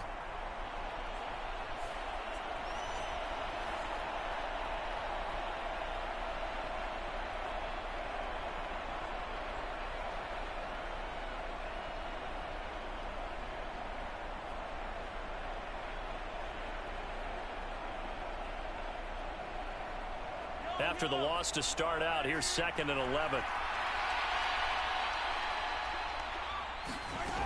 Looking to throw is Mahomes. Short throw hauled in by Kelsey. That'll give him 8 that time. And this will wind up being a 3rd and 3. Let's not quibble about the gain there on 2nd down. That was a positive play because that was a take-what-you-can-get situation. Got out to the tight end. Now it gives them much better opportunity to convert on 3rd down. Here's 3rd and 3. Throwing now is Mahomes. He's got his running back out of the backfield. And he'll get it down this time to the 17. A big play there for KC. 51 yards. Boy, this has just been an offensive clinic. It's seemingly been one big play after another, and add this one on to the list. When you can bite off more than half the field on one play, things are definitely working in your favor.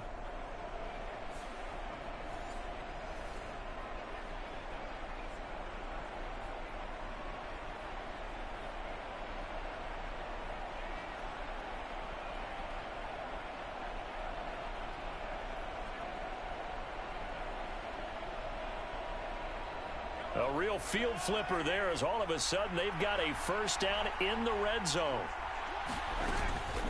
They run it with Pacheco from the gun.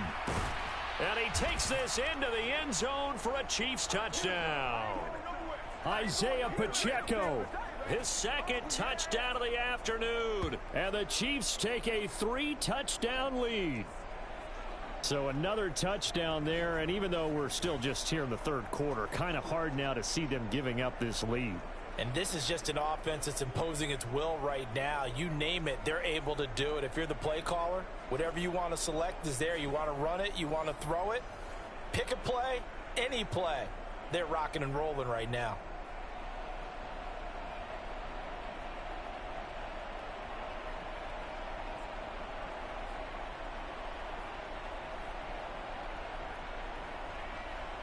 Butker on for the PAT.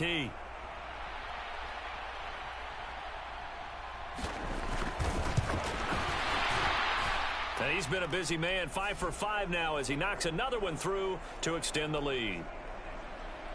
The drive summary, 4 plays, 75 yards. And it was all finished off by the 17-yard touchdown run.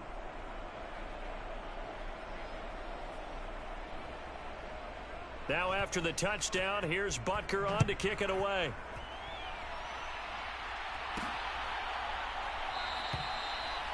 And this will not be returned. It'll come out to the 25. Offense back out there, and we shine the spotlight on the Memphis man, Tony Pollard. He's had a good performance, moved the ball effectively on the ground. Of course, he has the 1 touchdown. And when you're able to move it as effectively as you've described, that leads to finding a way into the end zone, and now he's just trying to do it for a second time. And, of course, with that comes additional yardage. Yeah, looking for additional yardage, and again, that second score here in the third quarter.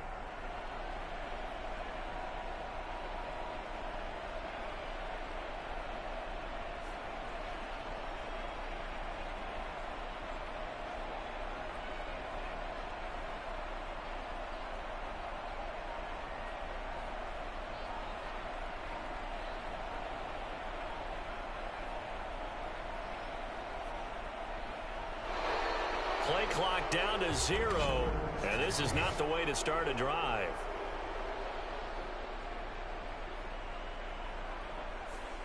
So offense moving a little too slow there, could not get set, and they get the penalty. The delay of game backs them up 5, 1st and 15. Now a give here to Pollard. And he stopped right at the 25 after a gain of 5. Another good run for him. What else is new? That'll put him right at 150 yards for the game, so he's really made his presence felt in this one. Second down, Pollard again. And he'll be upended at the 28-yard line. Just a 3-yard gain there. Not the start to the drive they were looking for. That run doesn't do much at all. No, not at all, and it leaves them with 3rd and long. And you know, this is the time of game where these drives really, really start to matter. They've got to make some moves. On 3rd down, it's Prescott. He'll fire deep downfield for Lamb. A fight for it, and this is caught. It's caught indeed. They're able to convert on 3rd down, and that sets up a 1st and goal.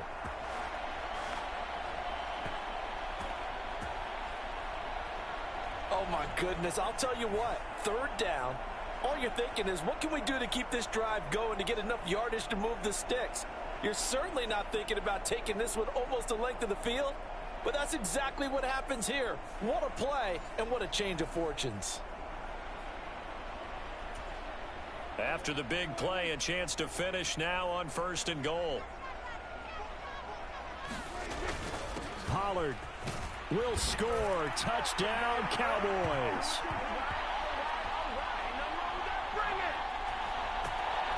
Well, that was a quick drive. The passing game set it up, and then the running game finishes it off.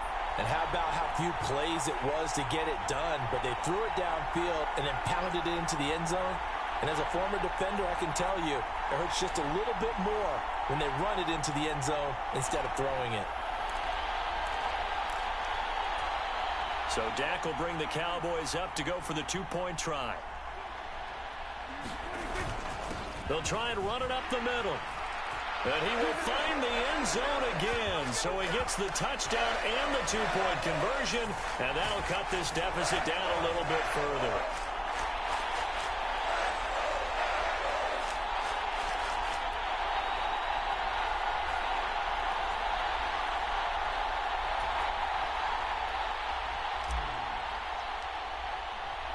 So after the touchdown, Aubrey now to kick this one away.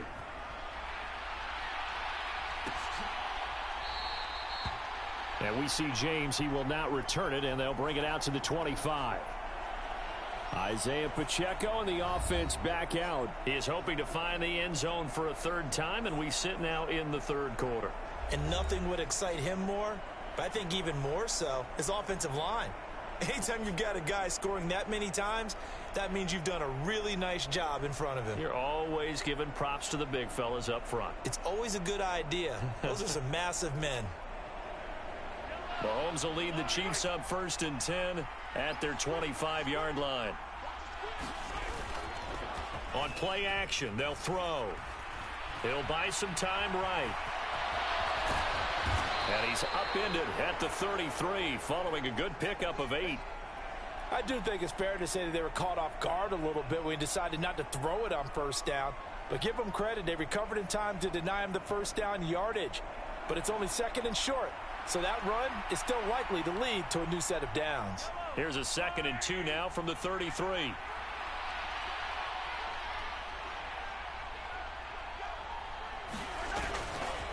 Running left to give to Pacheco. And he went backwards. He'll be down at the 30.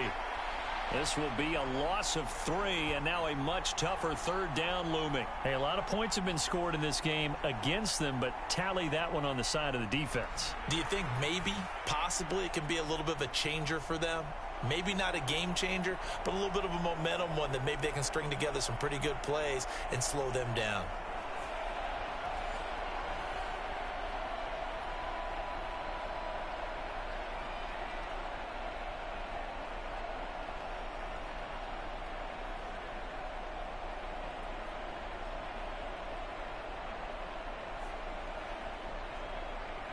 And on 3rd down, the Cowboys bring in an extra defensive back. Mahomes now to throw. And that is incomplete. Oh, he had a defender right there with him to force that to the ground. And 4th down now coming up. Good clean play. No flags coming out of the pocket of the officials. Turns into an incompletion, and that should get him off the field with a 3 and out.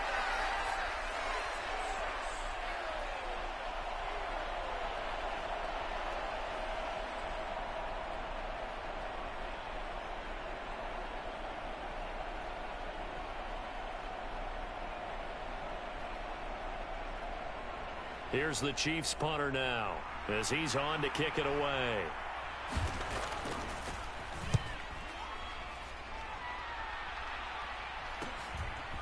This is taken at the 23. 44-yard punt, return of 9. Here's the Dallas offense now heading back out onto the field. Right now, Charles, it just feels like they're trying to keep pace. They did score the touchdown last time out, but they still trail by double digits here. We'll see if this offense is once again up to the task. Yeah, and I think that after the last drive, they've got to be pretty revved up, don't you think? Everything they were doing was working pretty well. They go back out there with the same mindset, play at the same tempo and the same pace. Still a lot of time left to make something happen in this one.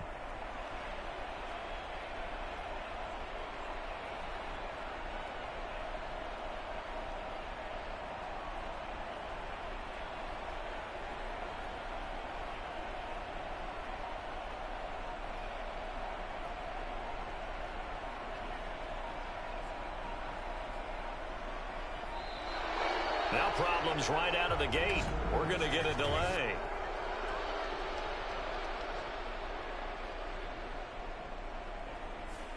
Not enough sense of urgency there. Play clock hits 0, 5-yard penalty. Yeah, I like your point there. Not enough sense of urgency. People walking up to the line of scrimmage, you've got to get up there and get set and be ready to go. Now they need 15 yards on this series after the delay of game. 1st and 15. Prescott off play action. That is incomplete. Oh, that's some good closing speed there defensively because that looked open for a minute. But that's great work with the ball in the air. Never gave up, converged on his man, and broke the play up. And he's going to get about 7 yards on that one, up to around the 33. This offense in desperate need of a conversion as they come up on 3rd down. Run for Pollard. And he'll get this only to about the 38 as they stop him a few yards shy of the line to gain. Still just the 3rd quarter, but they've got to make something happen. I think they know that. They're going for it on 4th. And he won't get there. They stop him a few yards short of the line to gain. So from the 39 now, they'll come up on a 1st and 10. They'll try and start this drive in the air. Over the middle, complete. That's Rice. And all the way in for a Kansas City touchdown. Rashee Rice with his 2nd touchdown of the afternoon. And the Chiefs are able to strike quickly to add on to their lead.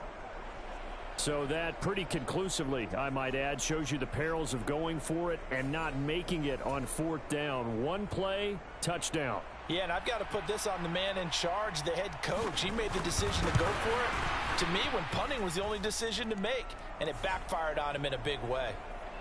Extra point by Butker is on target, and the lead now to 3 touchdowns at 21. Now after the touchdown, here's Butker on to kick it away.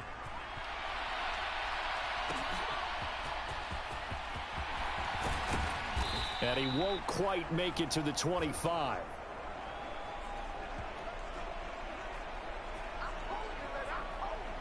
And out now come the Cowboys.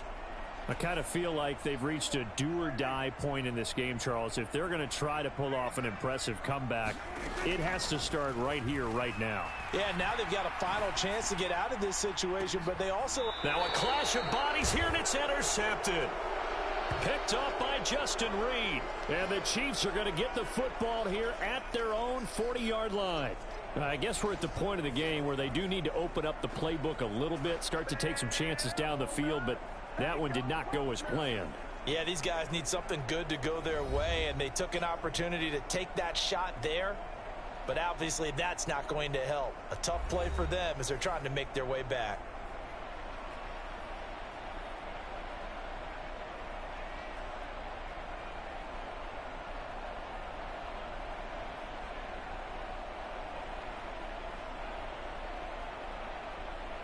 Good starting field position for them as they come up 1st and 10 at the 40. So after the INT, here's Mahomes. That ball is caught. Marquez Valdes-Scantling. A good pickup there, 26 yards. This offensive game plan has just been sensational. I mean, when you think about all the different ways they've gotten their receivers open so far, it's really been impressive. Scheme, design, execution.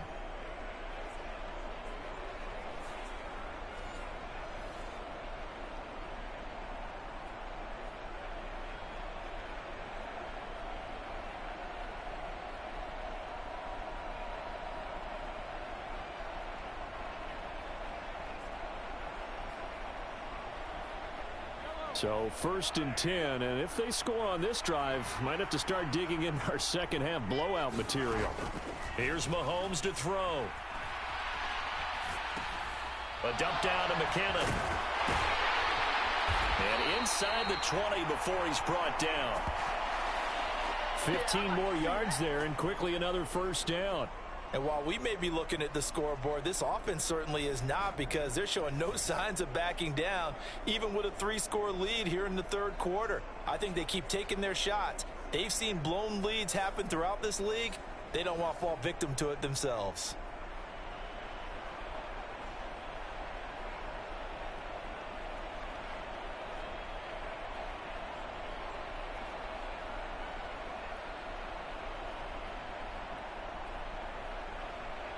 So here's a 1st and 10 now, down inside the 20. Operating from the red zone now, Mahomes. The tight end Kelsey has it over the middle. Call it a gain of 6 on the play. And it'll be second down. I know exactly what's going to be said about that play from the defensive perspective. What's that? That's why I tell all you guys we need more than one tackler to the ball. He broke the first tackle. Luckily enough, there were more people there to get him down.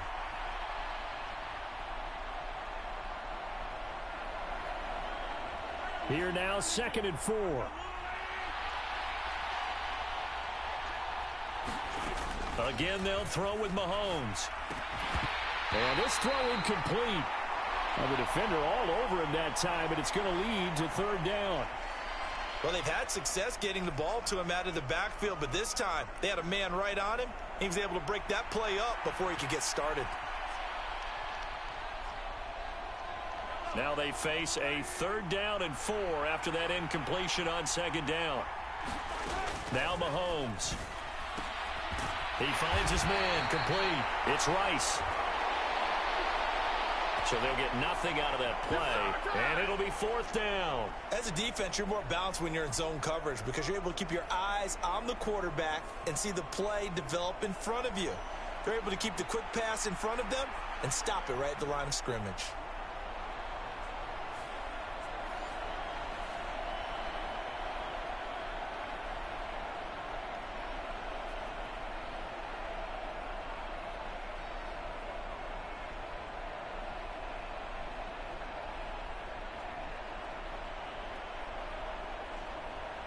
So on 4th down, Mahomes off, Harrison Butker on for the Chiefs field goal. Butker's kick here is good, and that will extend their lead even further.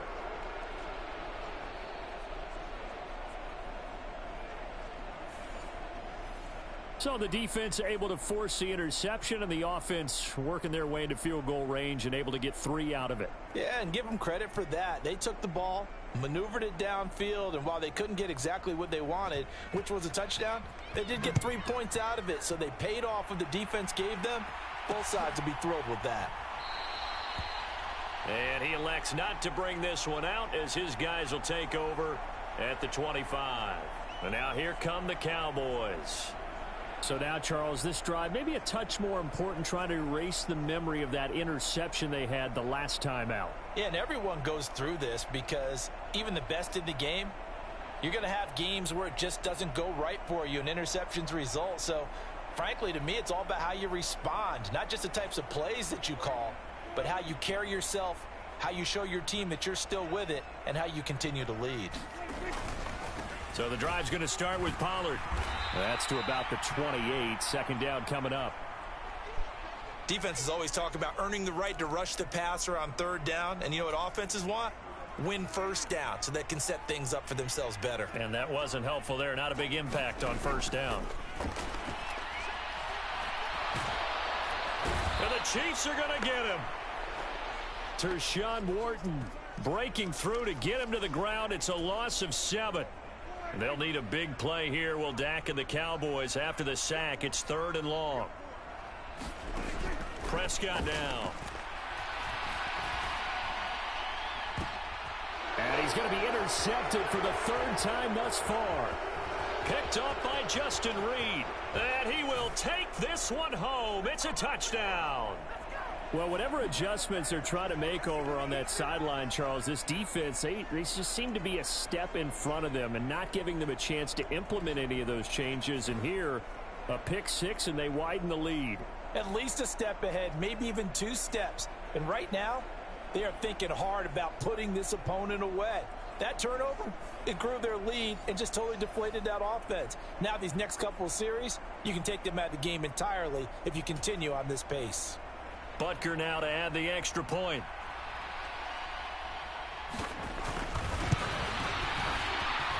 And the lead grows even larger here in the 3rd quarter. A heck of a play there defensively, getting the interception, navigating his way into the end zone for the touchdown. So they'll get another shot on offense following that pick 6, and now the kick is away. And a couple yards deep, he'll go to a knee. He won't return it. And they'll take it out to the 25. The Cowboys about set to take over on offense. Well, we haven't exactly been treated to a nail-biter in this one, CD. And if they cannot score here, this one's pretty much all but over. Are you saying that you feel like people are starting to think about getting out of here, maybe beating the traffic in order to get home or to their final destination? Yeah, I don't think there's a whole lot of reason to hang around, especially if they can't score here. Yeah, you're right about that, because it has been pretty clear who the better team has been in this one. And in a league that we talk about every game being a one-score game as we go into it, watching this blowout, let's just say it's been unusual. And Pollard going to pick up a Cowboys first down as he'll get this up to the 39. Here's Pollard again. Powers through. And getting this just shy of midfield. They'll spot it at the 49. Boy, 196 yards rushing for him now in the afternoon as he continues to put a hurt on this defense. They'll go with Pollard here on first down. And he'll take it across the 50 and into Chief territory. Justin Reed, the safety, made the tackle. Oh, that was a thing of beauty right there. Look at how quick those blockers fired off the line once the ball was snapped. That was an O-line on a mission, all in sync, and the defense is lucky that play only picked up 5 yards. And maybe the wrong read there as he's going to go down immediately. 3rd and 8.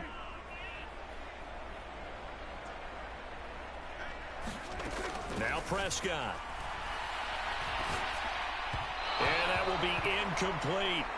Well, how about the coverage we just saw him break out on 3rd down? Dime defense, blanketed the field with extra defensive backs and speed, unable to find an open hole to complete that pass.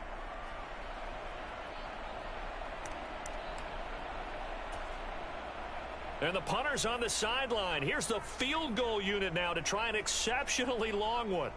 And this will be called officially a 66-yard attempt. Now whistles come in. We're going to get a timeout here by the offense. And with that, they're down to 1 remaining here in this second half. The offense staying out there. They're at 50%, 2 for 4 thus far in the game. What can they do here on 4th down? Here's Prescott. He'll find Lamb. That's complete. And he is tackled inside the 40, not quite to the 35. So a moment to catch our collective breath after the 4th down conversion. This is the National Football League on EA Sports. Back now here on EA Sports. And this is a blowout so far as we get set for the 4th quarter. A very one-sided affair. They run here with Dowdle. And some strong running there as he's down just shy of the 20 on the edge of the red zone. Back-to-back nice gains. That one for 14 yards and another first. We'll definitely see some open running lanes, and he's taking advantage of it right now, but that shouldn't be a surprise. Defense has the lead. They're playing for the pass first.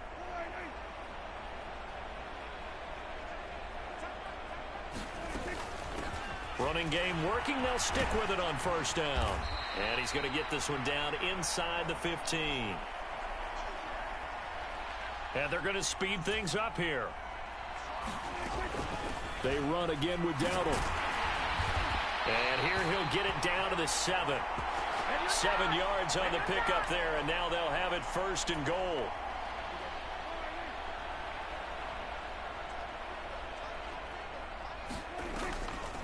On the ground with Vaughn. And they'll be driven back here, losing yardage to the 9. That's going to go as a loss of a yard, and it'll be 2nd down. An awful lot of congestion in the middle 3rd of the field, but how about our defensive tackle right there? He didn't just hold the line. He provided some push and smacked the ball carrier down for a loss. A running play. It's Dowdle. Only about a yard there as he takes it from the 9 to the 8. Partner, I know we're in a goal-to-go situation, but my goodness. Think about running the ball here. Not even a thought, is it? Defensively, they're in a prime spot. And I think the defensive guys are probably expressing themselves to them as well. I wouldn't run it here, guys. You might want to try throwing it. That incompletion is not a surprise with the way that this one has gone, and the frustration, the body language is evident everywhere. This team, they've really been put through the ringer in this one.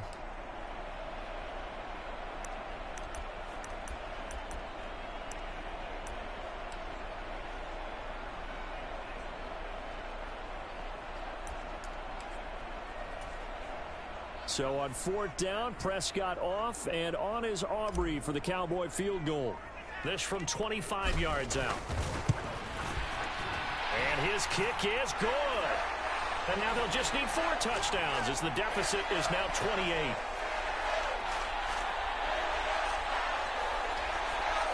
Well, in the grand scheme of things, those 3 points likely not going to matter much, but I guess they get a little closer, a little more respectability. Yeah, you're exactly right. They've been outplayed all game long, but like my mom used to tell me all the time before I went out, dress up a little bit, son. Make yourself respectable. And that's what they're doing here. They're just dressing up the final score. And we see James. He will not return it, and they'll bring it out to the 25. The Chiefs offense set to go.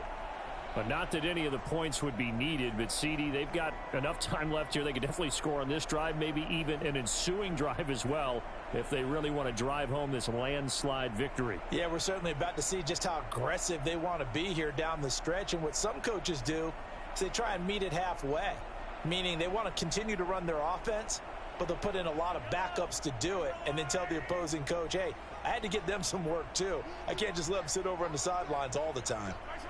Slot man moves right. Now here's a fake on the jet sweep as they'll go instead with Pacheco. And he'll take this ahead for about 4. 2nd down coming up. That's it. That's what you want. Straight ahead positive gain. Just keep that clock ticking.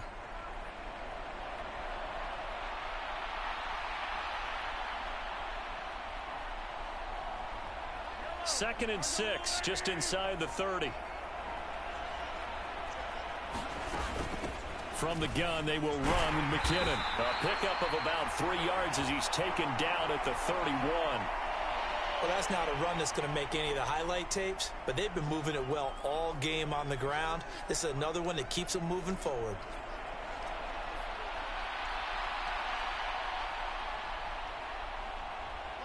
Here is 3rd down and 4. Here again is McKinnon. And he's got the first before he's brought down at the 39-yard line. 7 yards there. Good enough to move the sticks. Brandon, when a defense just simply can't get off the field on 3rd down, and we all know how important that down is for both sides of the ball, you often feel like you're just a step behind whatever they're doing offensively. And one of the differences in this game, no doubt, 3rd down conversion, and that is going to be a story they'll talk about after this one.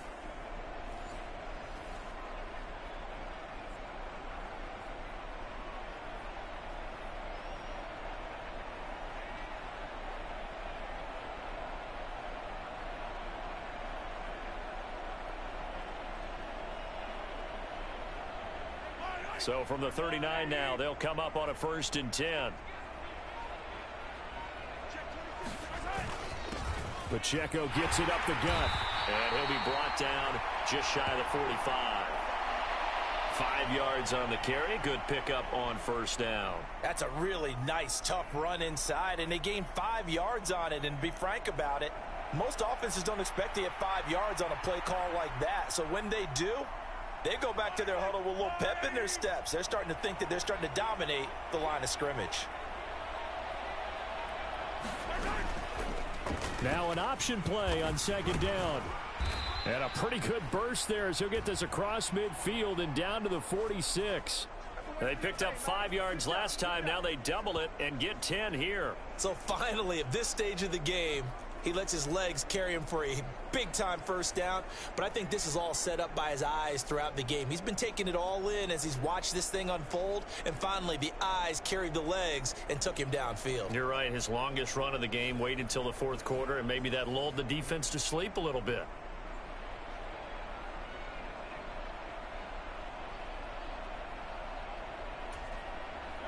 All runs on this drive so far. It's 1st and 10. Headed straight, it's Pacheco. Down to the 42, 2nd down. And that last carry puts him right at 100 yards for the game. So how has he done it? Because he's been patient, followed his blocks, let everything develop, and then burst through for big gains.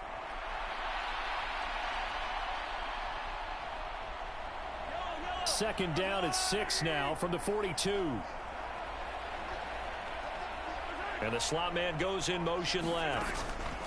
They'll fake it on the jet sweep, and instead a handoff up the middle. Not much there, maybe a couple as he's taken down at the 40.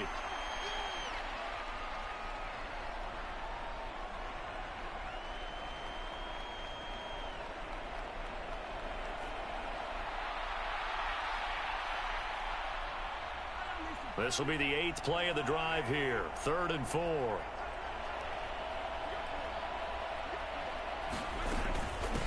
Again, it's Pacheco. And he's going to have the first down, yardage to the 35.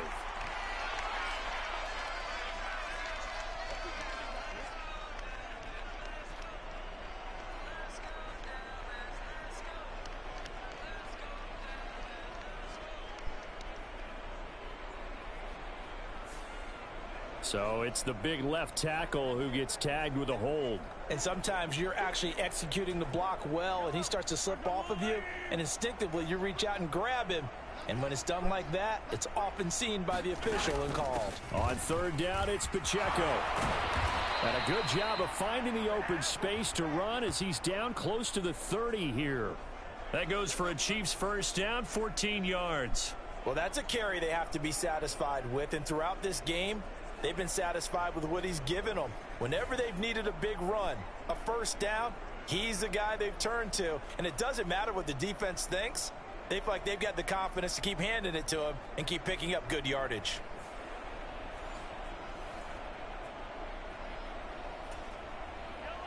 Line of scrimmage, the 31 now on 1st and 10. In motion left, Hardman. On 1st and 10, here's Pacheco. Just a yard on the first down carry, so it's 2nd and 9.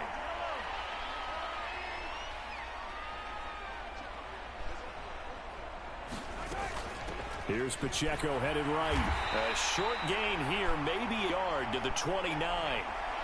Run blitz there defensively, something we might see more of here in the 4th quarter. I think we'll see a lot of it, and the difference between that and a pass blitz, you're just trying to get to the quarterback. You're trying to scheme someone open who will get to the QB and make sure he gets on the ground. In a run blitz, you're actually trying to cover up gaps, trying to cover up holes so they can't run the football.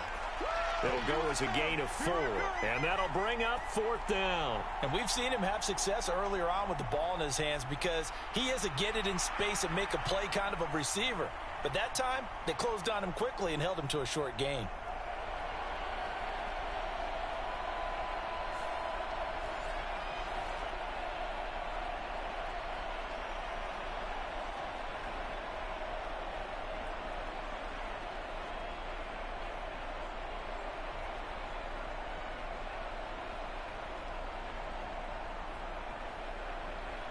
So on 4th down, Mahomes off, Harrison Butker on for the Chiefs field goal. Right hash mark of 42-yard attempt. Butker's kick here is good. And that will extend their lead even further.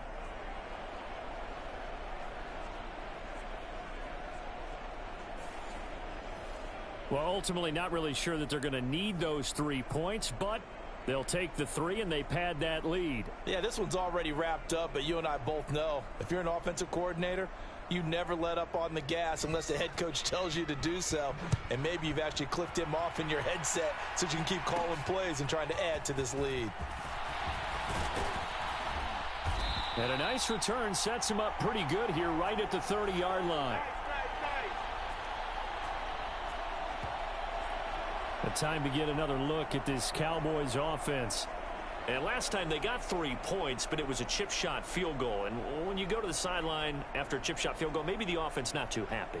It's a balancing act, isn't it? Because you're exactly right. They're none too pleased that they didn't punch it in for 6 points. But they also have to remember they did put points on the board. 3 points is 3 points. And in this league, you take points when you can get them. Not easily done.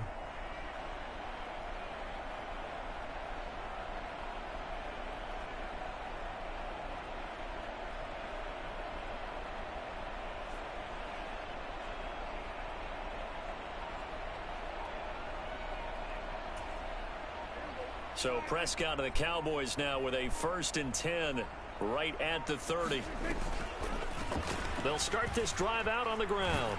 And he gets this to the 35. Good for a gain of 5. Nice satisfying run on first down for the offense, picking up 5, which means defensively, the thought process is entirely different. You don't want to panic, but at the same time, you're saying to each other, we've got to tighten this down. We can't give up gains like that. And that's caught inside the 35. And he'll be out just a yard or two shy of the 30. An excellent pickup of 34 yards. Well, this game has certainly had no shortage of offense. Both teams have been revved up from the start. And here's yet another big play. Boy, both defenses have just got to be dragging out there because they've been run ragged throughout. Now the red challenge flag makes an appearance as Andy Reid wants a second opinion.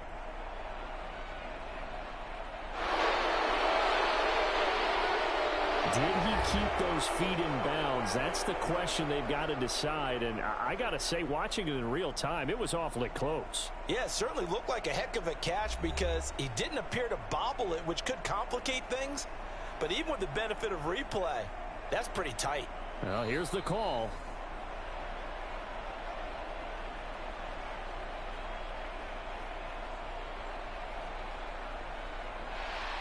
So the decision to challenge does not pan out, and that's also going to cost him a timeout. Line of scrimmage, the 31 now on 1st and 10. On the run, it's Dowdle. Chris Jones on the stop. And that's exactly what you want on a first down run. Pick up 5 yards, bring up 2nd and 5. The defensive line, though, they've got to figure out a way to out-leverage the guys up front because the offensive line is winning at the point of attack. Well, a second down throw for the end zone, but it's incomplete. That's coverage you'd expect to see in a tie game late. Not in a lopsided game like this. They are not letting up.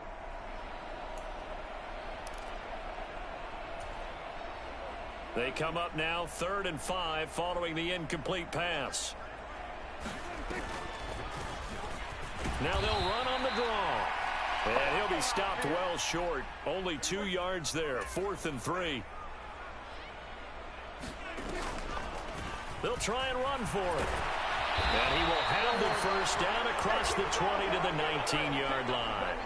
Now, no reason not to try it there, and they do indeed convert on 4th. So this drive going to continue following the conversion on 4th. Here's 1st and 10. Now, here's a look for the end zone, but that one's going to wind up incomplete. At this point, down big, you'd have to imagine this defense are just going to sit back, blanket the field as best they can. Yeah, this is actually the easy part of the game for them because, just as you noted, they can sit back, keep everything in front of them. But they've blanketed the field the entire game using a variety of coverages. Looking end zone, but it's incomplete. Even with such a big lead late, the effort hasn't lapsed one bit. If the offense wants to score some points in this one, they're going to have to earn it. These guys are not giving up anything. And he'll be brought down shy of the first down marker at the 11. Give him 8 yards on the carry, and that's going to bring up 4th down.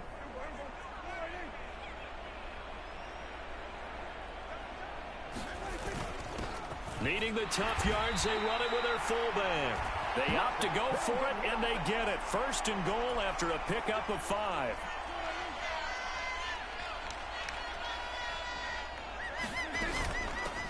From the gun, they'll try to run it. And he gets him a little bit closer. He takes it from the 6 inside the 5 to the 4. 2nd and goal from inside the 5. Vaughn will get about halfway there as he takes this from the 4 down to the 2. And hold on here, because on that last run, it looks like we have a player who was shaken up. So as the medical staff takes a look, we'll step aside.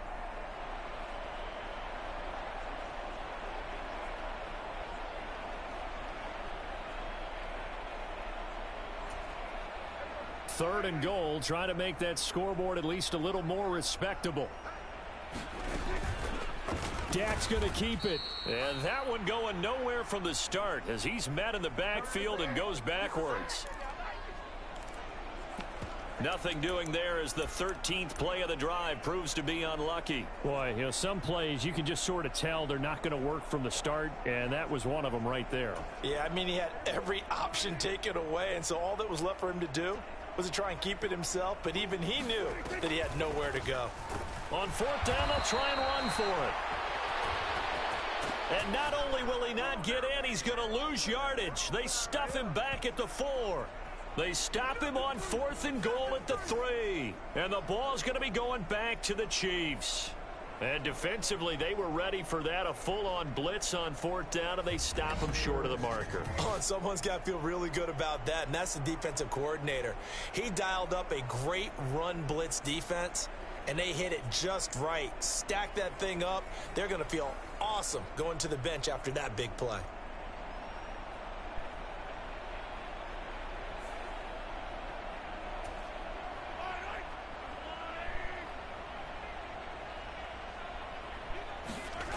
Back near his goal line. Here's Mahomes. Finds his man. Watson over the middle.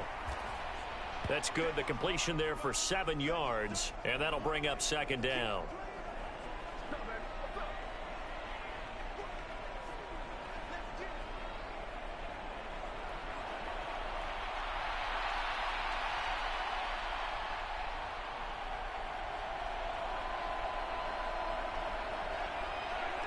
Just 2 minutes remaining here in the 4th quarter of what has been a one-sided affair. So the Chiefs in possession of the ball as we welcome you back. They've got a 2nd down now as they look to salt this one away.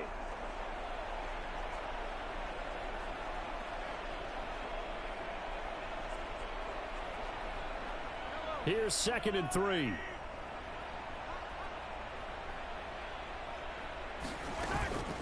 They run it with Pacheco from the gun. And he'll get this one up to about his 14.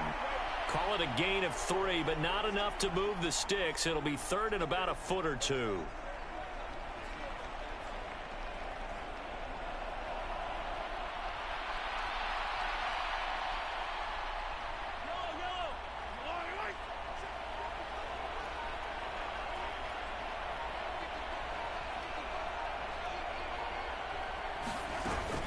They'll look to pick it up with McKinnon.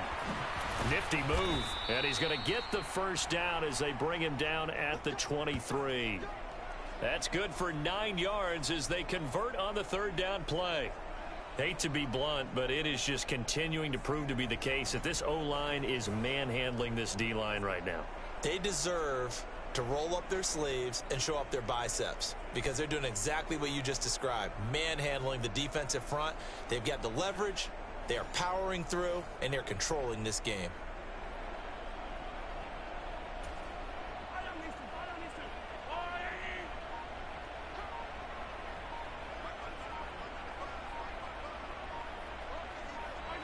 The D can only stop it one more time as they take the knee.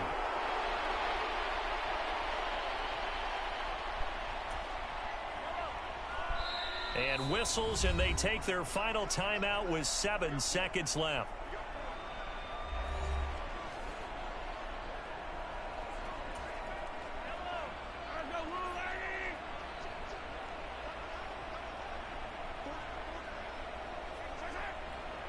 So he'll take a knee here to wrap this one up, and he's going to want to keep that game ball. He was sensational.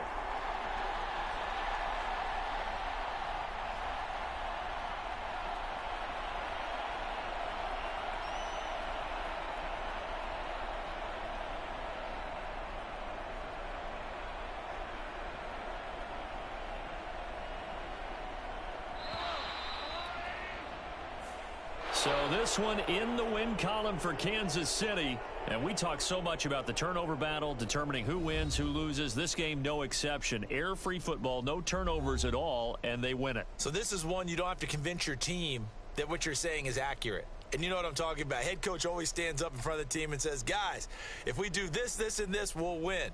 And usually they say if we win the turnover battle, we'll win. Well, here's the proof right there. Win the turnover battle. Go on to victory. Now the guys believe. You move on to the next lesson where you have to convince them. This one is now planted.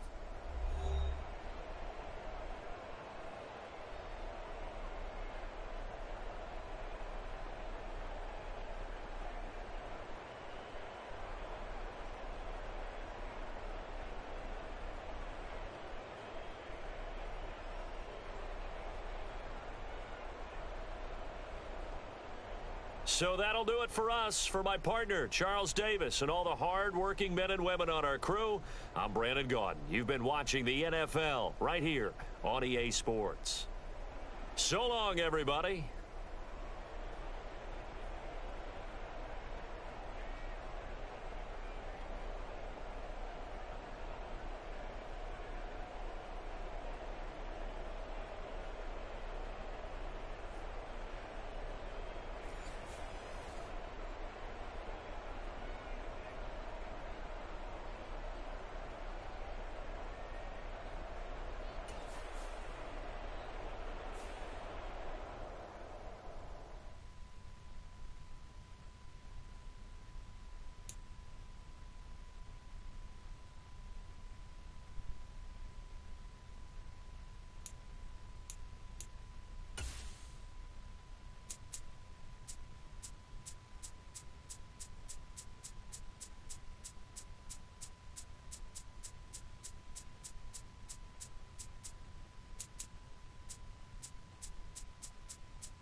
Tonight, from M&T Bank Stadium in Baltimore, Maryland, it's a special prime time edition of the NFL on EA Sports.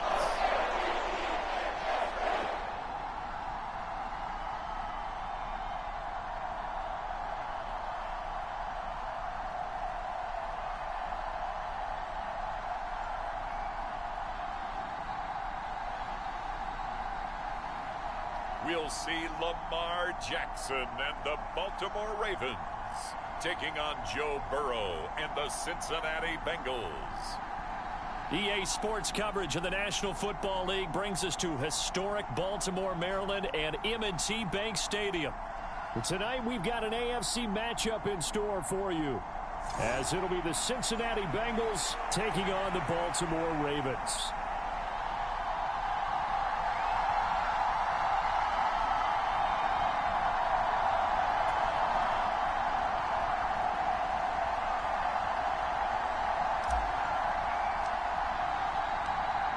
Evan McPherson has this one teed up, and off we go from M&T Bank Stadium. And we will not get a run back here to start. It's a touchback, and it will come out to the 25. Here comes the Ravens on offense, and a man in charge from Louisville, the former MVP, Lamar Jackson. Early part of his career, defenses really had to focus on his running ability, and they still do. But now, he's turned himself into a true dual-threat quarterback. When he plants his cleats in the ground and turns it loose, good things happen downfield.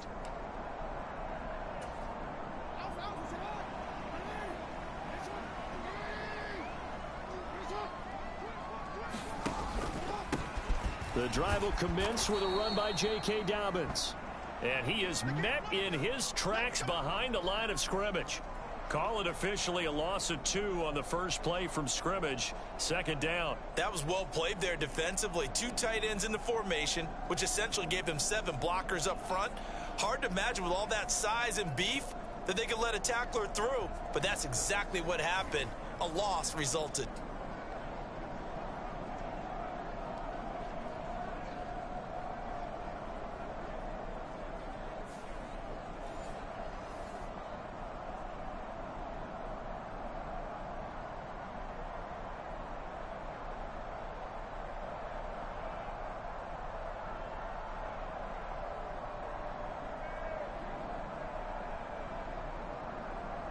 First play of the drive goes the wrong way. Here's 2nd and 12. First carry now for Justice Hill. And this one also slow in developing as he's maybe getting back here to the line of scrimmage, but not much more than that. I think what we just saw there, partner, was linebacking speed that can trump O-line power. We see that at times because he filled the gap before the offensive lineman could get to the next level and take him on. 3 and out, a real danger here on their opening drive as they come up on a 3rd and 12. Now it's Jackson.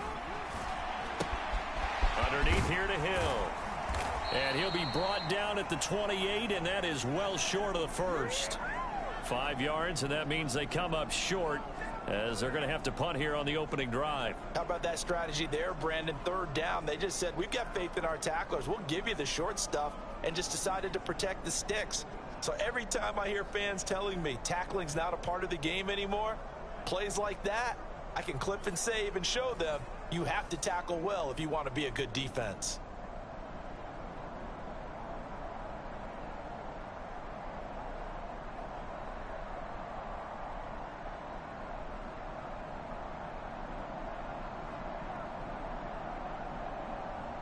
Fourth down, and out comes Jordan Stout here to punt. Charlie Jones deep for Cincinnati.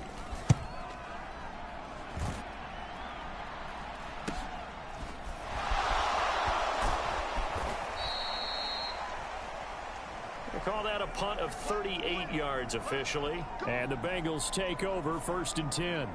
So out comes this offense to take over for the first time. They'll be led out by the #1 overall pick back in 2020 from LSU. It's Joe Burrow. Hey, we all love a good story, and what we like even more, guys who can fight through adversity. Joe Burrow coming out of high school, goes to Ohio State, doesn't get a chance to start, transfers to LSU, not thought to be a top prospect, ends up the #1 pick in the draft, and justifies it.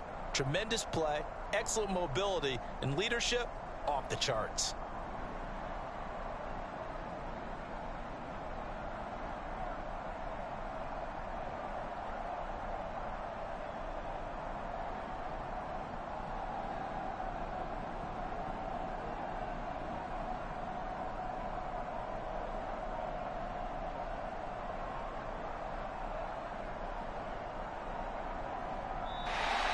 Play clock down to 0. And this is not the way to start a drive.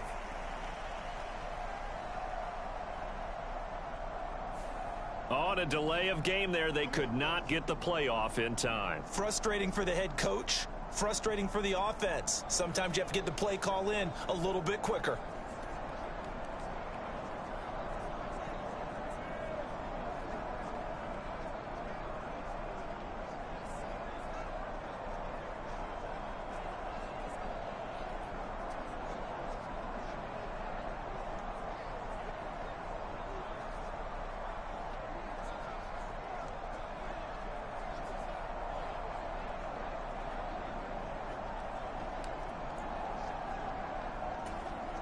So a little bit of a stiffer challenge now. 1st and 15 following the delay of game. Burrow going to give this to Mixon. And he'll scratch out only about a yard up to the 32. I think that's the type of run we'll continue to see throughout this game. The snow coming down, I don't expect a lot of big plays to be broken. Here we go, here we go.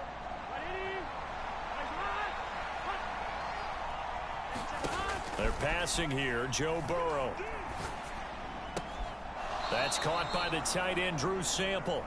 And he'll be out of bounds after getting this one across the 40. Here we go. 3rd and 5.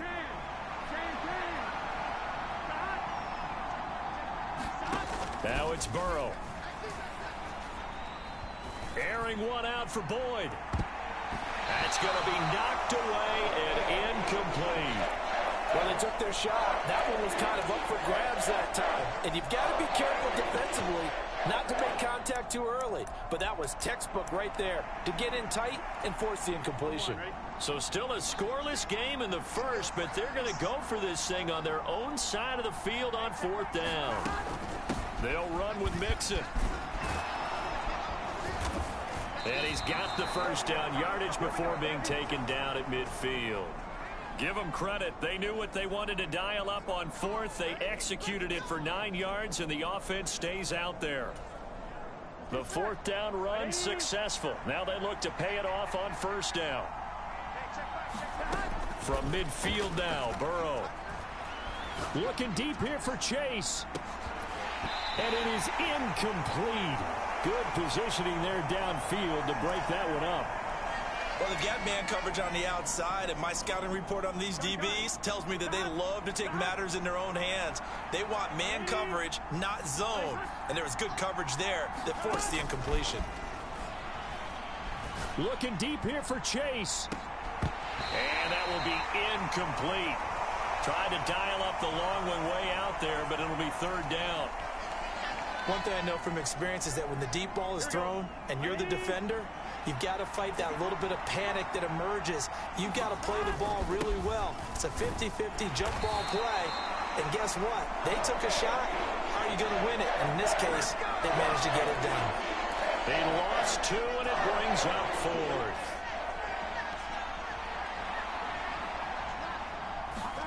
They'll try and throw forward with Burrow. And it's incomplete. They cannot convert, and they turn it over. Boy, a real head-scratcher there. And it'll be a turnover on downs. So they give it up just on their side of midfield. And, yeah, I mean, a surprising decision there to go for that. Must have a lot of confidence in his defense. Must feel like, hey, we're in great shape here because our defense can hold them because they're really outside of field goal range now. All right, the opposite team. So if you hold them here, you haven't given up any points. You may give up a punt and you're pinned down a little bit, but must have thought it was an okay spot to go for it and decided to be aggressive.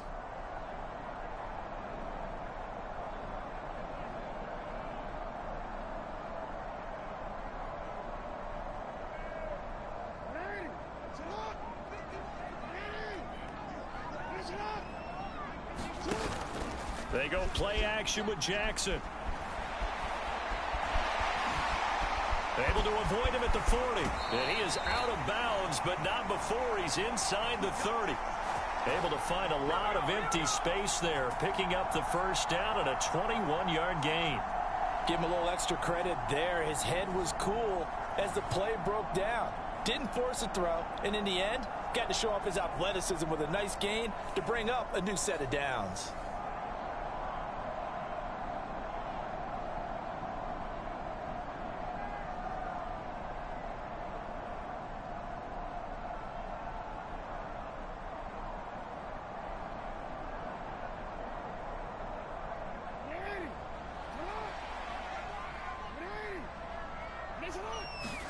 Throwing on first down, it's Jackson. He'll swing this out to Dobbins. And inside the 20 before he's brought down. It's a pickup of 11 and a Baltimore first down. Nice little nifty play for him there. That's the ability to read a defense and utilize players that don't often get picked up in coverage easily. And I'm talking about being able to use the backs out of the backfield. Because I know that when I used to cover, hey, we got everybody oh, he just snuck out there, and they just got a nice first down there. What do we love to say? Get those backs into space, right? And they were able to do that there. Nice pickup on first down. No gain there as he kept it himself at second down. Well, for that being an option play, there really weren't too many options available for him, were there? No, there weren't, and at least he was able to get back to the line of scrimmage, so they didn't lose anything, but you're exactly right. Nowhere to go. Now a 2nd and 10.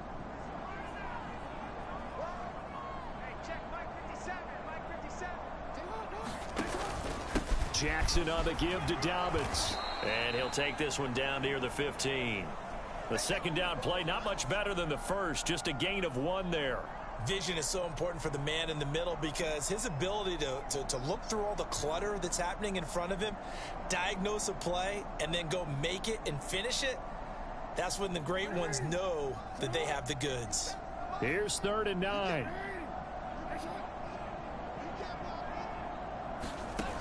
From the gun, it's Jackson. And is this intercepted? It is. It's intercepted. Chidobe Awuzie with a pick. The defense looked geared up to stop the run, but obviously, Charles, they were ready for the pass, too. Yeah, they were hoping they could catch everyone crashing and playing the run, but that was a very ill-advised throw right there. The opportunity, lost. Here we go, here we go.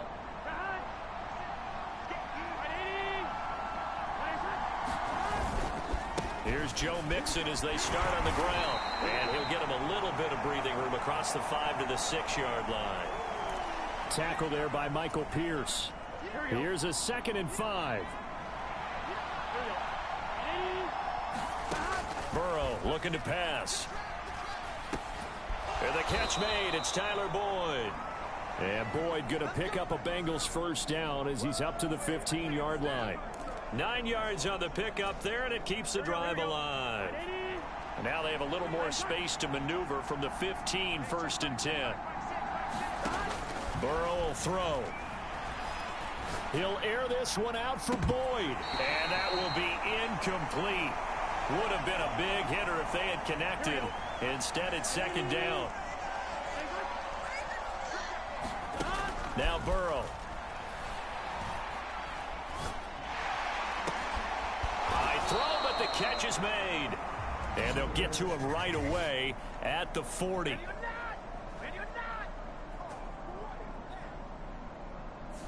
Jonah Williams, former first-round pick, the guilty party. They'll come up now on a 2nd and long after the hold.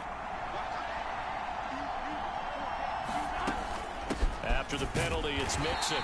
And he will take this up to about the 8-yard line. Well, a tough situation to overcome here. 3rd and 17. Burrow going to fake to Mixon and now look to throw. And he's going to go down right near the goal line. The officials look at each other. They're going to mark him at the 1-yard line. The sack there by Roquan Smith.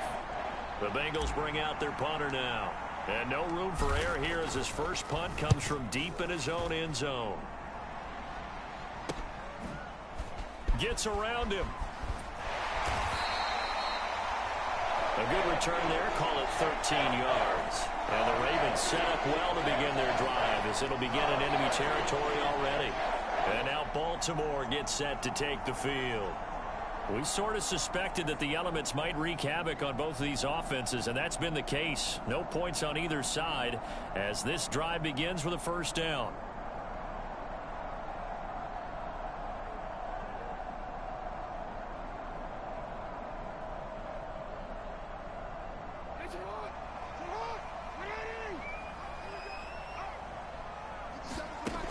Trying to shake off the interception. He'll look to throw. And he's going to lose a yard or two. Taken down behind the line. Multiple players combined for their team's first sack of the game. Like the footwork back there, I thought he did a pretty good job of evading that first wave of players. Tried to buy a little extra time out of the pocket, but in the end, oh, that was a tough one. Yeah, winds up getting buried for the loss.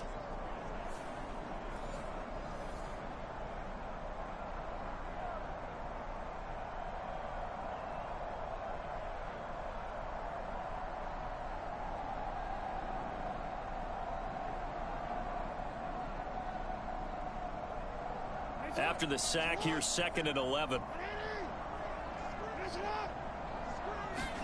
Here's Jackson. That ball caught. It's Mark Andrews, the tight end. They'll wind up getting 10 back as that sets him up for 3rd down. A lot of tight ends just use their size and their strength, try to occupy some space and kind of body people away and catch the football. But not this guy. He's a refined route runner. Makes me wonder if he took some dance classes in his background with his footwork.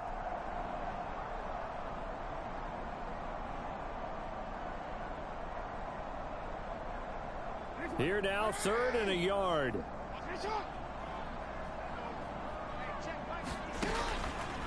They'll try and pick it up by running the option to the right. And he won't be close to a first down as he runs into a wall right around the line of scrimmage. Call it no gain on the keeper, and it's going to bring up a 4th down. And one of the things that makes this play so difficult to defend is that it has so many options to it. And the quarterback has to go through them and fast. Do you hand it off inside? Do you keep it yourself? Do you pitch it to a trailing back? On this play, it's hard to say that he made the right decision because that play was swallowed up for no gain.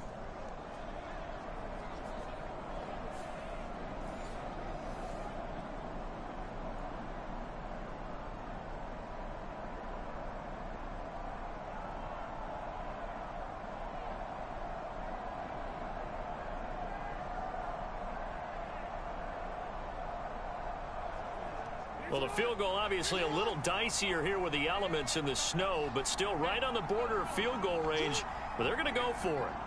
They'll send a tight end in motion right. They'll run for it. It's Edwards. And he's able to get the first here as he's taken down at the 25. A solid pickup of 5 and a very solid 4th down conversion. And defensively, pure frustration. I love those plays. 4th and 1. That's who wants it more, this time the offense. Yeah, there's a lot of hooting and hollering in there, right? A lot of contact and a lot of collisions as they try and find some space. Who's going to drop their hips, gain leverage, and move the other side backwards? We saw it there for the offense getting it done. Credit him with a 1-yard gain there to make it 2nd and 9. When the 4-3 defense is functioning really well, you know who stays what we call clean and no one gets to him? The guy playing the middle linebacker position, the guy we call Mike. That means the defensive front is eating up all the blocks and just let him go to the football and make a play. And now Jackson will look to throw it. 6 yards there off the scramble, but it'll still leave him with a 3rd down. And that's an early scramble that can be viewed positively by either side. From the offensive point of view, it begins to establish him as a possibility to keep it on certain plays. And defensively, they avoided giving up a huge play in one of their first tests in containing a quarterback on the run. They'll try to run for it with Dobbins. And brought down, but not before he was able to break the tackle, and the extra effort moves the sticks. Only 3 there on the pickup, but that's enough to move the chains. A lot depended on the spot there, and he got it. But it wasn't by much, was it? I remember Coach Madden talking about, depending on which foot the official used, that would tell you whether you got the first down or not. You want that upfield foot to be the one that spots the ball, don't you? And you and I have the luxury of a couple extra views here in the booth, and he did get it, but not by much.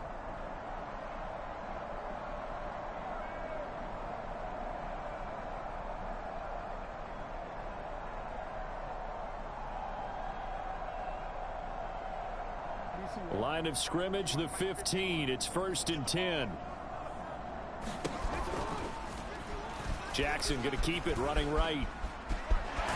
And he'll take it into the end zone for a Ravens touchdown. Lamar Jackson, 15 yards. And the Ravens put the night's first points on the board as they take the early lead.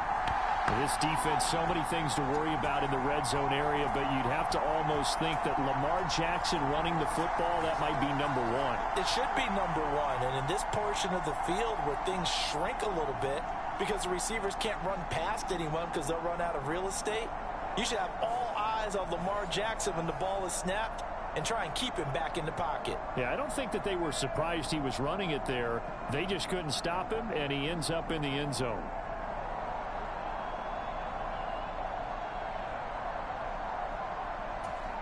Justin Tucker for the extra point.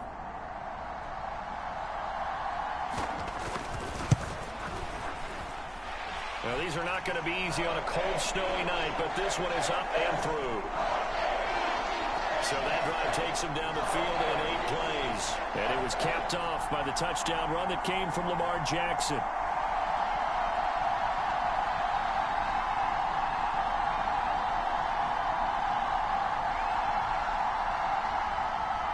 Tucker now to kick it away following the touchdown.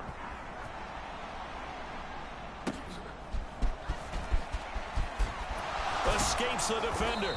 And he's up across the 25 and down at the 28. Keep coming, baby. Keep coming. Keep on coming. Cincinnati's offense coming back here onto the field. Over on the sideline, hoping to hit that reset button between possessions. Last time out, they had to punt it away. This time hoping to finish this thing off in the end zone. Burrow and the Bengals with a 1st and 10 at their own 28-yard line. He'll hand it off here. This is Mixon. And give him 6 yards here as he stopped near the 35 at the 34.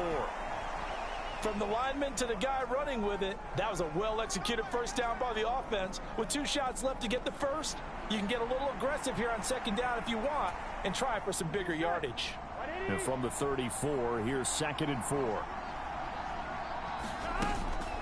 Again, it's Mixon. And he'll push ahead for about 3 to the 36. I do know from experience that when you slow down someone's running game, you're now doing the dictating on defense. And guess what? Now you're getting ready to tee off on their quarterback because they have to throw it all the time. But you still have to be alert for the draws and other plays of that nature to make sure you don't get hurt. 3rd and 2.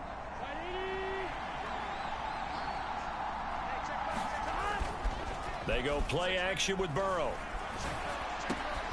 Able to find the open man. That's complete. And he'll have it past midfield almost to the 40 before being taken down.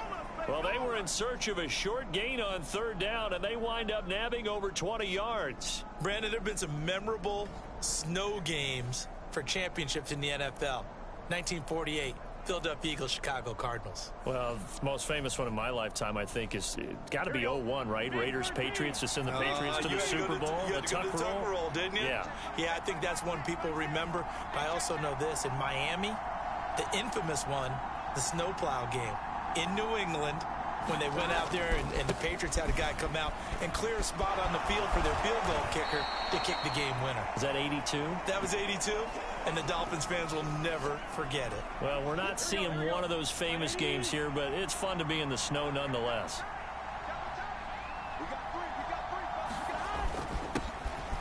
Here's Brown on 2nd down. And he gets it down to the 32. Able to get the 1 yard he needed, but nothing more. Here we go.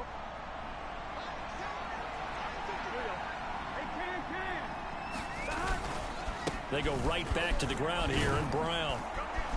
This will be stopped about 2 yards shy of the marker. 8-yard gain, 2nd and 2. 2nd and a couple.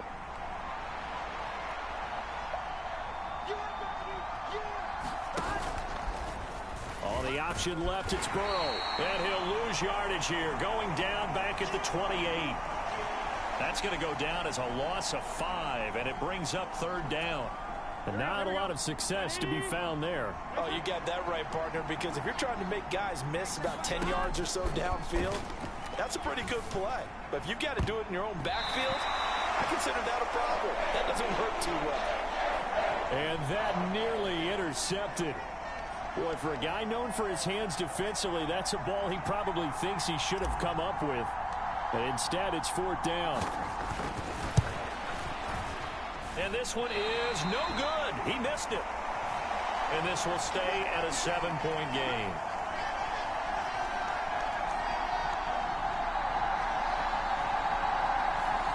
Everything looked good. Good snap, good hold. Sometimes, though, the ball just doesn't want to go where you want it. And this one winds up no good. The Raven offense set at the line for this next drive. They'll start by running the option to the right. And he is met at the line of scrimmage, and he goes down right there. Here's 2nd and 10. Here's a give to Dobbins running right. Just past him at the 45. And he slips up past the 45 before being tackled. That one good for 13 and a Raven 1st down. We often give credit to the O-line there. 2 tight end formation. Those tight ends block pretty well also. Yeah, that's one of the most dynamic positions in football now. The tight ends who can block at the line of scrimmage at the point of attack, and they can also get downfield and catch the football.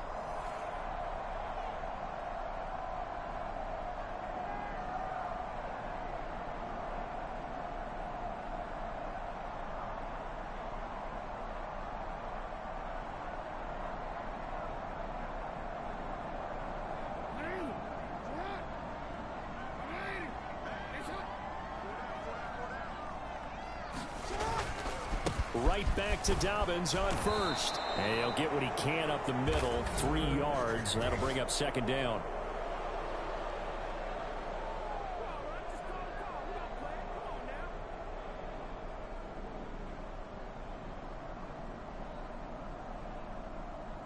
The decision is to decline it and not give him the down back. They might as well have sent a skywriter above the stadium saying, we don't think you can get the 1st down against our defense by that decision. A short throw caught by Andrews. And Andrews going to have a Ravens 1st down as he'll get this down to the 41.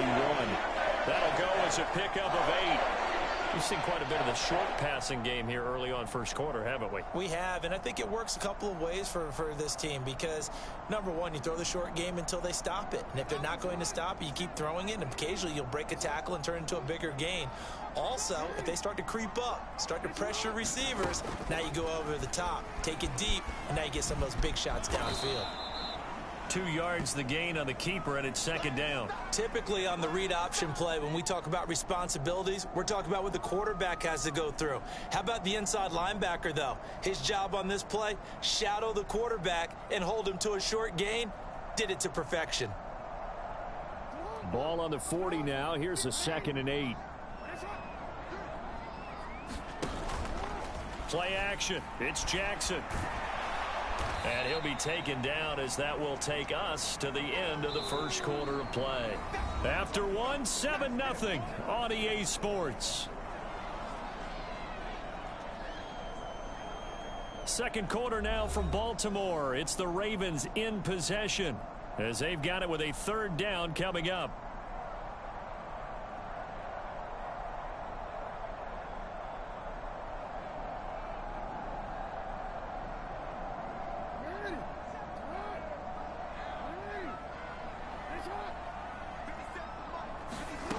Jackson from the shotgun. And he's going to get this inside the 30.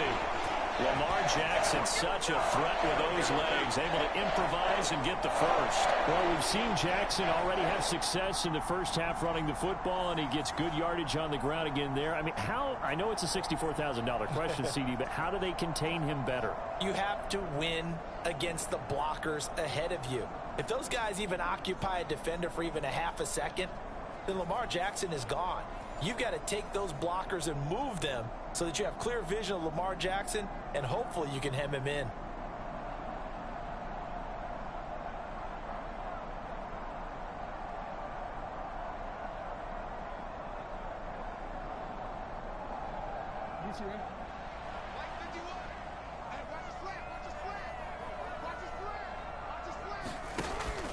On 1st and 10, it's Dobbins. And he'll manage to pick up about 4. It's second down. Can we just take that run and turn it into a kind of a clip and save? Because that tells you everything you need to know about this drive. They've been moving the ball awfully well.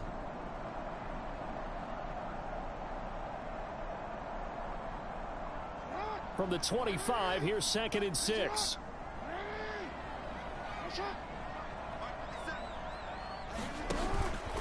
An option handoff here to Dobbins. And not much. Maybe a yard down to the 23. The Ravens on 3rd down. 2 for 5 to this point. This is 3rd and 4. Jackson. And that's going to be incomplete. The contact there enough to jar that ball free. And it brings up 4th down.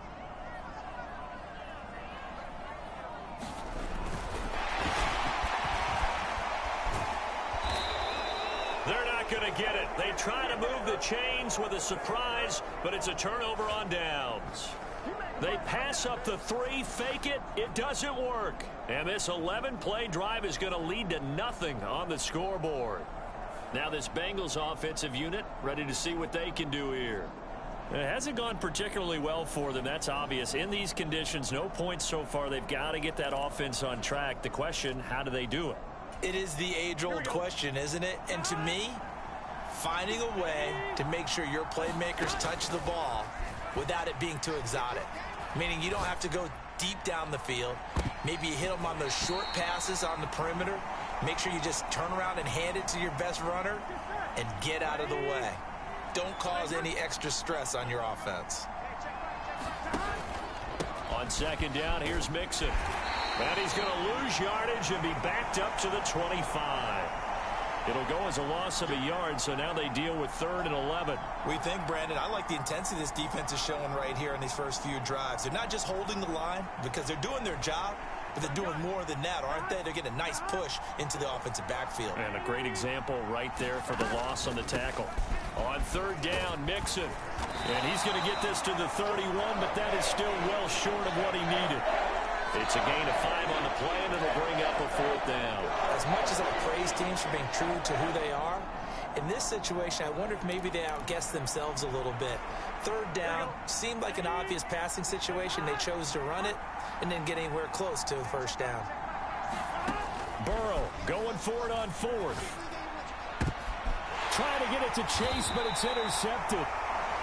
Picked up by Brandon Stevens. And the Ravens will have solid field position here as they take over at their 45-yard line.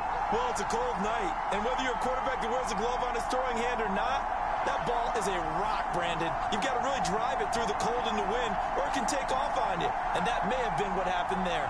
Baltimore about ready to go on offense. They'll start following the interception in great field position at the 45.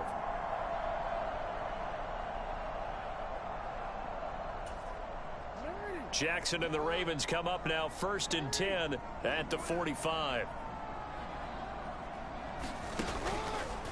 They'll start the drive with Hill. And he is going to be stopped cold behind the line of scrimmage. He'll lose a yard there, and it's 2nd and 11. Every year I go to the combine and marvel at the speeds that linebackers are running nowadays. They run like DBs. And let's face it, they know how to finish plays too.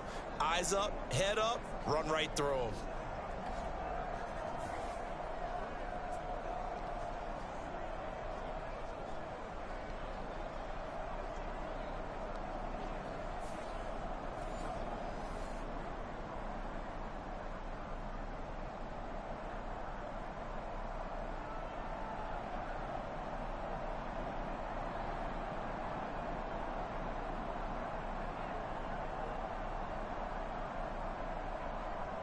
A loss of a yard there to start out. That leads to a 2nd and 11.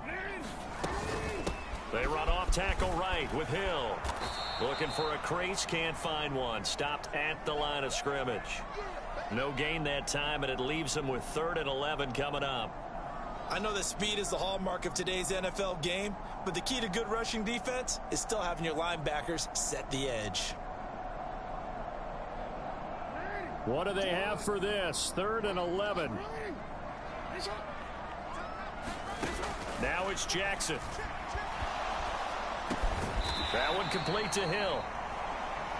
And he gets it just shy of midfield, but that's not enough. He's short of the marker. They do get 7 out of that, but not enough to prevent a 4th down. And just in general, Charles, on a play like that, how tough is it for the defense to account for a running back essentially being a receiver downfield? It's very difficult, especially if the running back has skills like a receiver, and you're aware of that before the game even begins. So throughout your practice sessions, you're going to want to be aware of him. Where is he lining up? What can he do? What kind of damage can he do to us downfield?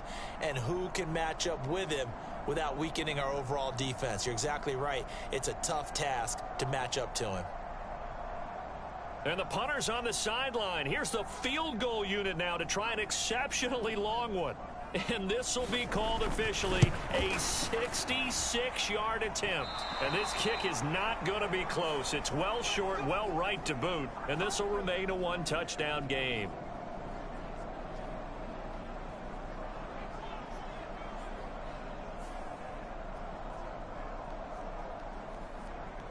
The Bengal offense now gets set to head back out onto the field. Still early in this one, Charles, but the last time this offense was out there, they threw their first interception of the ball game, so trying to avoid repeating that mistake here on this drive. And to put a positive spin on it, at least it happened in the first half and not in a close game in the 4th quarter, but you're absolutely right, partner. One of the last things this offensive quarterback wants to witness again in this game. Kind of an obvious question, Charles, but anything you try to avoid after your first pick, or you say it's one interception, we're still in the first half, I'm going to do the same thing? I think you want to avoid playing scared, and put it into the mind of the quarterback that you've lost confidence in him. Make sure you get some throws that he's going to be able to complete, make him feel good about himself, and continue to run your offense. It looks like a loss of right around 11 there on 1st down to set him back on 2nd. Well, at least it wasn't a turnover like the last drive. You'd think they'd make an adjustment and be ready to make up for that turnover. Instead, just another big play for the defense on that snap. Meanwhile, Burrow's throw caught by Higgins. So they'll get 8 out of that completion, and that'll make it 3rd and 13. And not an easy spot here. They'll be in search of 13 yards to try to pick up the first.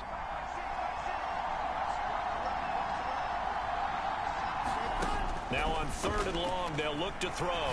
He'll rifle this one deep right side. And he knocks the ball away, and it falls incomplete. Oh, that's going to hurt a bit because they needed to come through with a completion there. Now a drive that started with great field position is facing 4th down.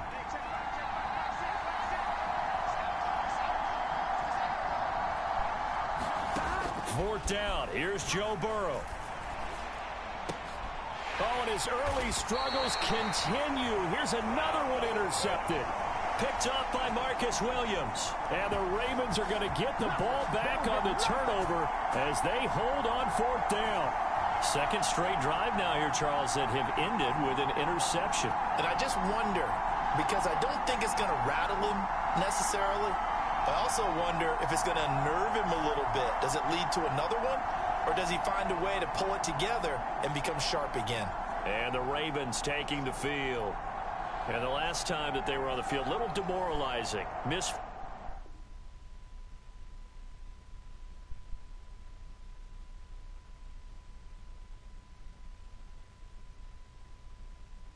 field goal. You know, always feel like you want to get it in the end zone, but then, oh, well, at least we're going to get 3.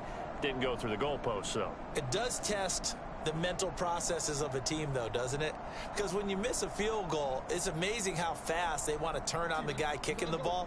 But you need to keep his confidence up, because how many times have we seen games where it comes down to the stretch? And guess what? You need that guy to make the big kick for your team to move on or to win a game. Make sure you keep him happy. Make sure you keep him comfortable. I'm sure you always treated the kicker nicely, though, right? You know, truthfully, I did. Good. I always did, because those guys, they won us a whole lot of games. Well, partner, for a few years there, we thought this read option play was going to take over the whole NFL. It seemed like everyone was using it. But it has been scaled back considerably in the last few seasons, mainly because people are worried about their quarterbacks getting hit. But when you call it at the right time and you use it properly, you see the type of gains you can get. A nice chunk of yardage there by the quarterback.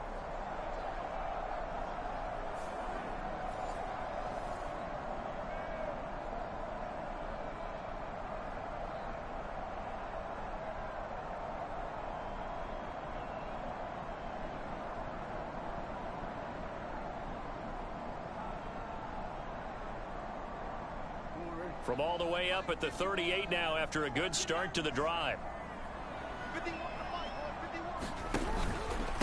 A give up the middle to Dobbins. And that one goes for about 6 as he's taken down just shy of the 45. If you're in the offensive huddle, you're smiling after that play because you've certainly got them guessing now. 2nd and short, could they just hand it off for another big gain? Or do they take advantage of this spot to take a big shot downfield? From the 44 now, here's 2nd and 4. On the option right is Jackson. And he'll take this one up close to about the 45. Only a yard there on the keeper, and that's going to leave him with a 3rd down. Well, when you go from 2nd and 4 to 3rd and 3, that just tells you who won that battle on the last play, huh? Yeah, first round went to the offense, second round the defense. The Ravens on 3rd down, lacking much success, just 2 for 7 to this point. Here it's 3rd and 3. Throwing is Jackson. A short throw caught by Andrews. And he's got enough for the first across midfield to the 48. It's a 7-yard gain there, and it's good enough to move the chains. Well, they've certainly gotten him involved in this first half, and on 3rd down, they looked his way again. And what a delight for his quarterback to find him and keep the drive moving.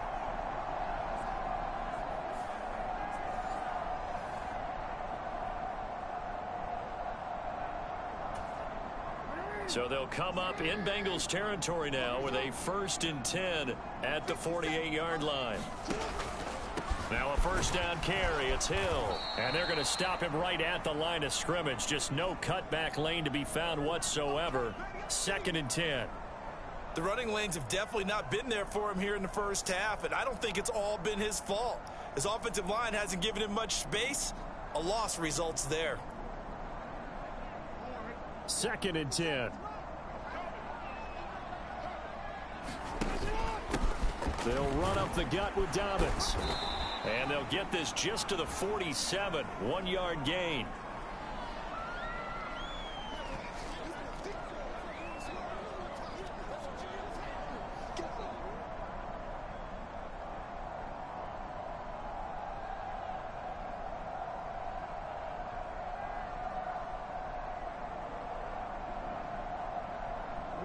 Now play number 7 of this drive, but it's a tough 3rd and 9. Jackson now. And he can only manage to get this to the 45-yard line. Well short of the first. He opted to go with a scramble, gets 2 yards, and now it's 4th. I'm actually looking at this play with defensive eyes here, partner, because they were still laser focused on him after his earlier exploits on this drive. I think they went back to the well just a little bit too soon. He got across the line of scrimmage, but they certainly weren't giving up much more than that.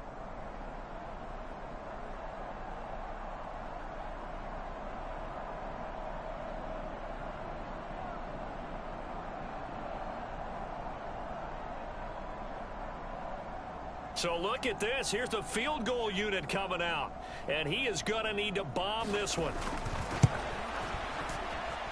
And that one's not going to get there. Not enough juice. An ambitious effort, but it's well short. And this will remain a 1-touchdown game.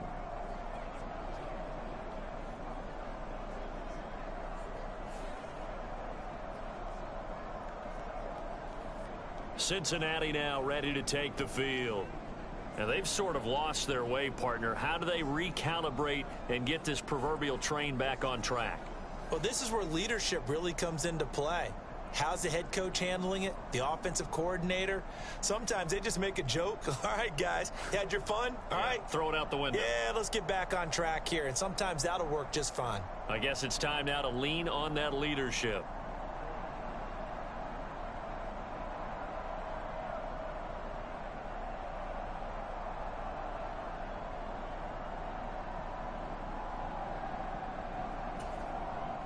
Two sides to every coin. This is the bad side of missing the 58-yarder. Now they start at the 48. Trying to shake off the interception from the last drive. He'll look to throw. Man open. That's Jamar Chase complete. And they're able to work this to the 25 before it's all said and done. 23 yards, the final tally. Well, that was a fun one to watch right there. A nice in-breaking route and plenty of room in the middle of the field. And he was able to get behind the linebackers and grab the completion for a really good pickup. Well, they're going to get about 3 here out of this first down run, and that'll bring up 2nd and 7. From the 22 now, here's 2nd down and 7. Now it's Burrow. Blitz coming, and down he goes. These sacks now, they're starting to pile up, Charles, and that front 7 defensively, they've had their way with this offensive line. And I think at this stage, we have to start thinking about different play calls. We've got to start helping this quarterback out because the entire game he's been under siege. I don't care what the down and distance, they've got to get the ball in his hands a lot quicker. So on 4th down, off goes Burrow. On comes Evan McPherson for the Bengal field goal. On the right hash, it's a 43-yard attempt. McPherson's kick is good. And they are on the board, but still trailing. It's 7-3.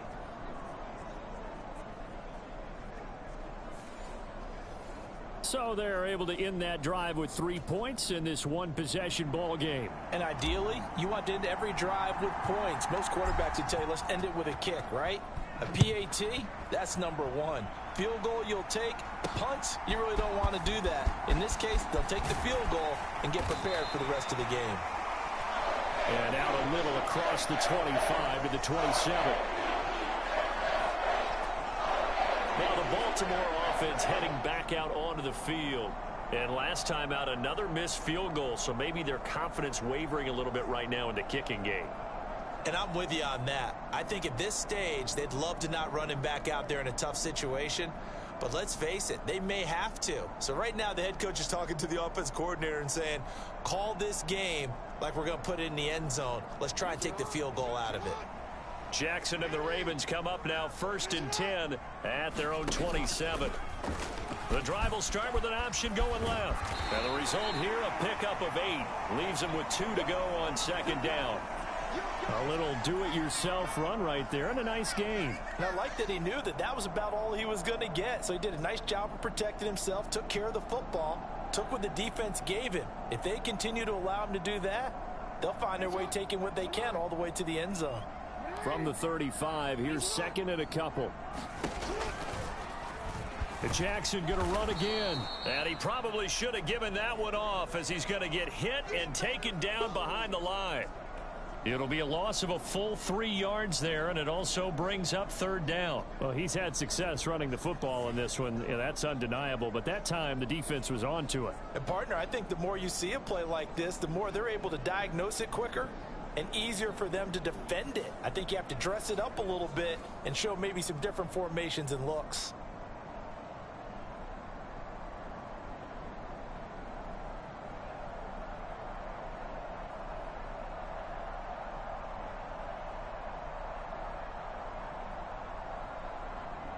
Here is 3rd and 5. To throw is Jackson. They set up the screen to Hill. And he'll be taken down, but he does have 1st down yardage. It's an 8-yard pickup and leads to a new set of downs.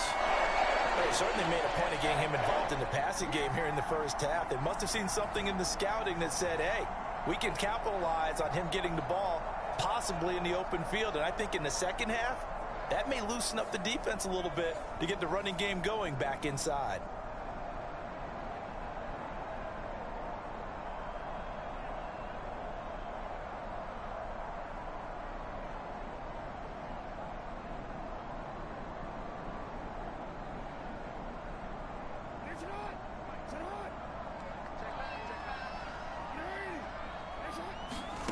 Now Jackson on 1st down. His throw incomplete. Yes, sir. How about an attaboy there on 1st down? Got his hand in and knocked it away.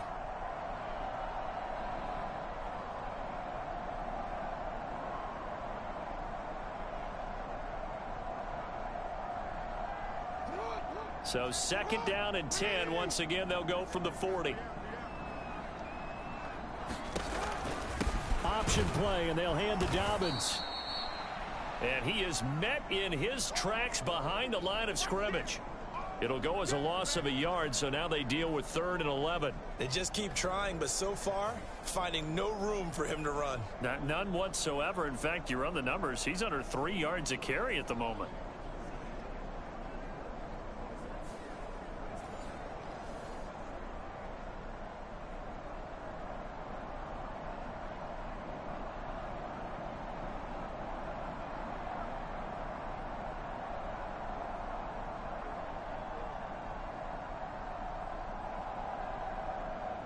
The Ravens on 3rd down. They're right at about the league average, 40%, 4 for 10. This is 3rd and 11. Jackson. That one into the hands of Flowers.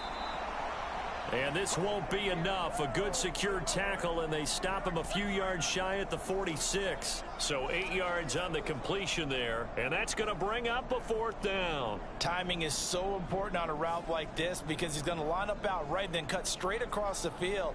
I think the ball might have come out a count or two too late because by the time he was able to secure it, not much of a chance to turn it upfield.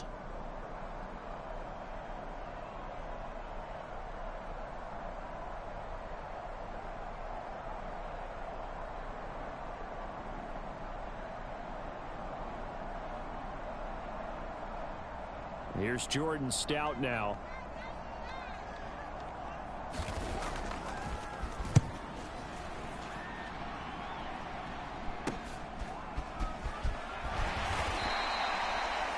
A 41-yard punt, 9 on the return. And the Bengals will take over here 1st and 10.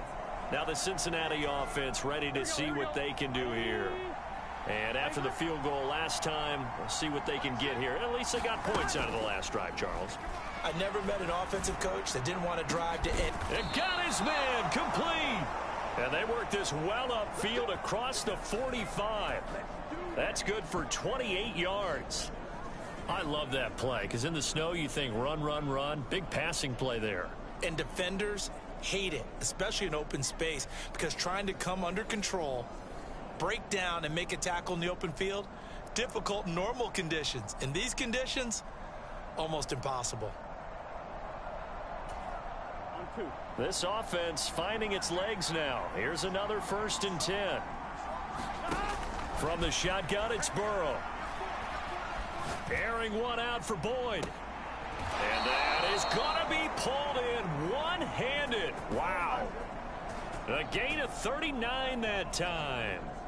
It's a great throw right there and really showed a lot of confidence in his receiver. He certainly did. Ball was in the air a long time, but he counted on the adjustment that we saw near the end of the play. As that ball was descending, who was going to come down with it? He counted on his guy, and he gambled correctly. So how about this for field position after the big play? Inside the 15 now as they come up on 1st and 10. Burrow going to give this to Mixon. And he's taken down at the 7 after a gain of 7. 2nd and 3, and they trail 7-3, but getting close to changing that. And this defense hoping to limit them to a field goal to preserve the lead. And this won't be enough to pick up the first. A gain of 2, 3rd and 1. He's definitely tough to get down. We just saw it right there. But how about what we did see? Pursuit, wrap up, and then the big finish with the tackle.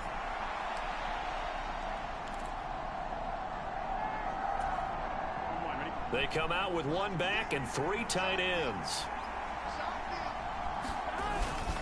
They give to Mixon to try to pick it up. He didn't get the touchdown, but he did get the first down as he's tackled at the 1. 2 minutes to play in this first half. 7-3 our score. It's a gain of 4 there and gives him a new set of downs. Here we go, here we go.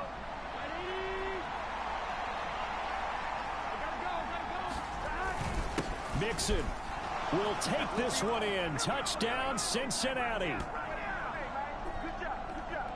So they brought the extra bulk in down on the 1-yard line, and they're able to push this one across. Yeah, I can just see your face right now because I know we're mind melding on this one. Coach Madden would love this. Power football, hat on a hat, chest to chest, driving forward, touchdown.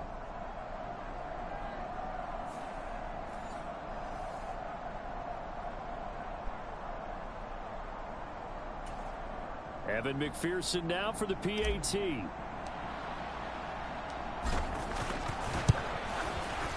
And it's through, and that makes the lead 10-7. A drive that time of 6 plays. And it all culminated in the touchdown run coming from Joe Mixon.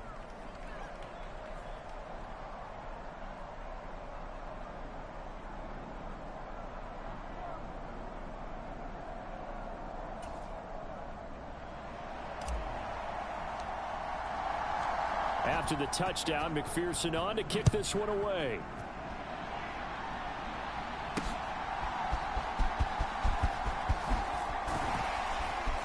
And able to take it past the 25 and up to the 28-yard line.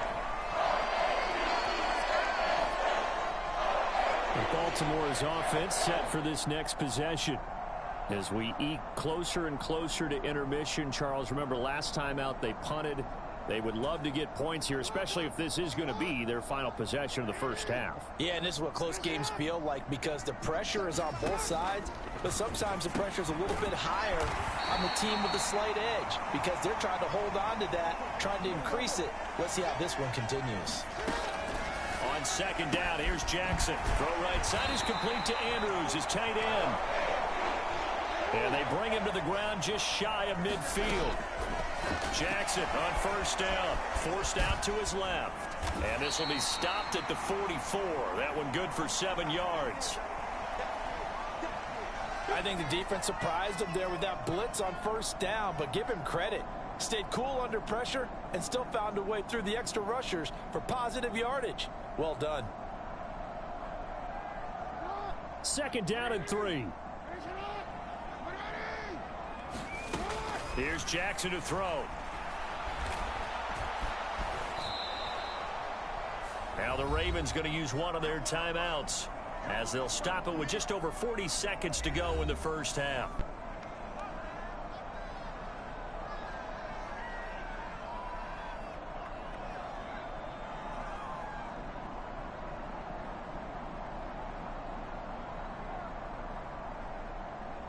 So 3rd and 2. This quite possibly 4-down territory, though, if they're stopped.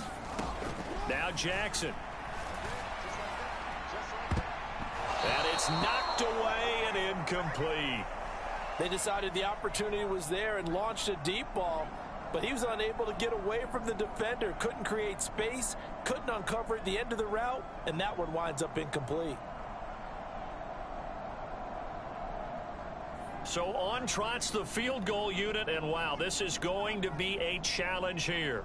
And this will be spotted on the other side of the field. It's a 61-yard attempt, and he missed it.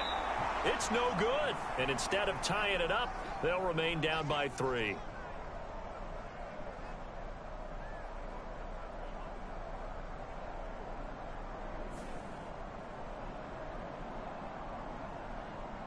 Joe Mixon and the rest of his offense making their way back onto the field. And it may just be the second quarter, but he's in his zone, well on his way to eclipsing that 100-yard mark. And when a back has a game, as we're witnessing right now, his name's going to be in the books, but it's really a collective deal, isn't it? Because that means he's getting plenty of blocking, a lot of help from his teammates, but he's making the most of it. Yeah, he's made the most of it to this point.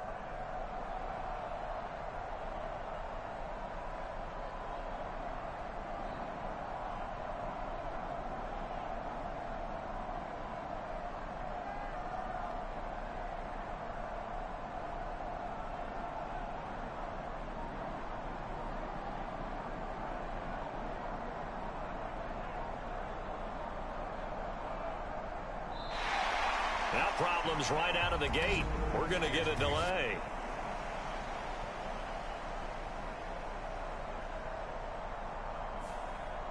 So a penalty that can frustrate a coach so much, a mental error, and it'll back him up 5 yards.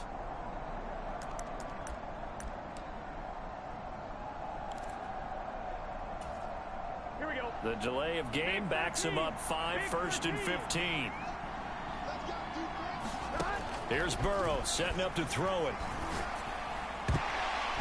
Incomplete, but a penalty flag is down in the backfield. Let's get the call.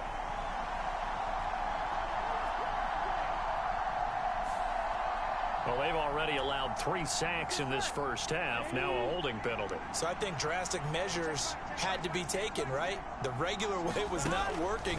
He was getting hit almost every snap, it felt like. They had to try and keep him upright. And he's got it up over the 40 to the 41. Now the Bengals going to use the first of their timeouts as the clock will stop with 21 seconds to go here in the first half.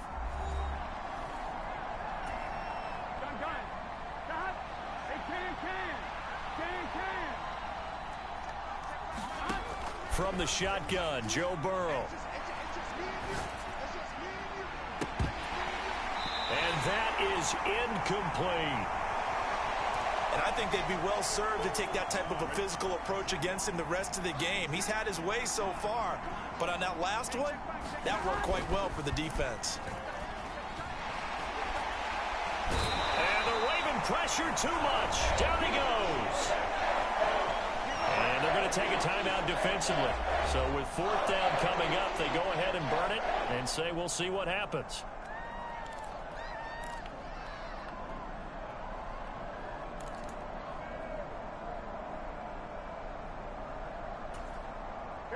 No, this offense is staying put. They're just 1 for 4 in these situations so far, but they're going again on 4th down. They're going to try and throw. And that is caught one-handed. Oh, my, he pulled it in. And with just 1 second remaining in the first half, they'll call the timeout. So with 1 second left in the half, on is the field goal unit. It'll be a 49-yard attempt from the left hash. It is good. Oh, that one looked to be in trouble the whole way, but it does get over the bar. So we have reached halftime here, and it's the visiting Bengals out in front. As we'll send you down the coast now to Orlando, that's where we find Jonathan Coachman, ready with our EA Sports Halftime Report. Coach. All right, BG, thanks very much, and welcome one and all to our beautiful new downtown Orlando studios for this EA Sports Halftime Report. It was Joe Mixon who had it working in the first half. He had a touchdown run that helped get his guys this halftime lead.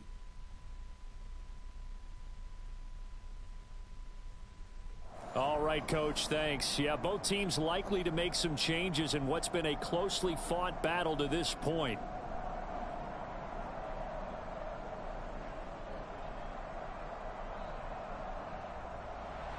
Not too many breaks ahead according to the radar. More snow on the horizon as we are back underway in half number 2. And no run back here as the third quarter will commence with a touchback.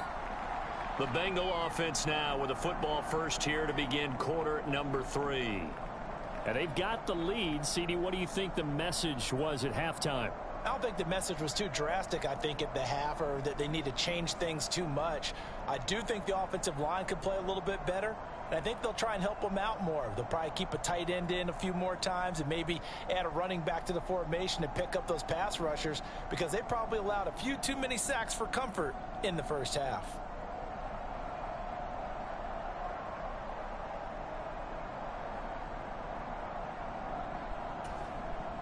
Burrow going to lead up the Bengals here, 1st and 10 at their own 25-yard line.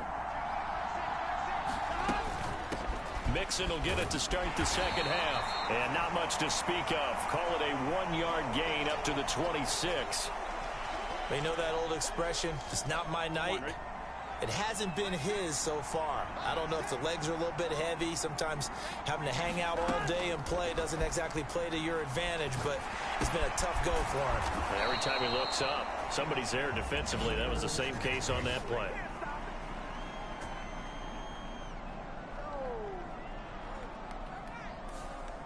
Well, your QB's been sacked 4 times in the game already, and they're the holding goal. And you know darn well the offensive line coach is frustrated and upset that he's been hit that many times already. He doesn't really care that they hold now. Just don't let him get hit anymore. And now Burrow going to be intercepted yet again. Picked up by Marcus Williams. And he'll get this back down to about the 12-yard line. That is a tough way to start the third quarter. You get the football, hoping to drive it down, put it in the end zone, and take the lead. Instead, they give him the football. And I think the key here is for them to not get discouraged. That is not how they drew it up, not how they saw it in their minds. But there's a long way to go in this game. You know, they've just got to find a way to come back one play at a time. Yes, it's a cliche, but they can get it done.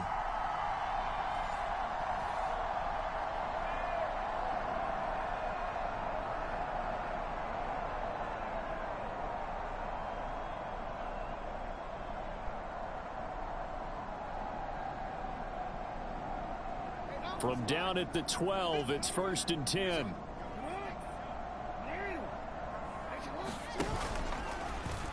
They'll start out here with the option left. And he is into the end zone for a Baltimore touchdown. Lamar Jackson, his second touchdown of the night. And the Ravens strike quickly here to tie up the ball game. So the lanes continue to be there for Lamar Jackson to run that football. That his second touchdown run of the game. You know what I would like? I'd like for us to be able to go into a defense's room after playing Lamar Jackson and watch the tape and see how much of a lane was really there and how much he created just through his talent. In any event, Lamar Jackson finds the end zone, doesn't he? He always seems to, but that's a good point. We sometimes put blame on the defense. Maybe we just need to praise Lamar Jackson a little bit more.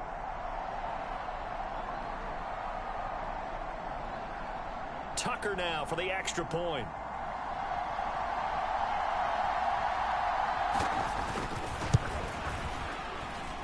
And the conditions miserable for a kicker and a holder, but this one's good, and with it, they take the lead.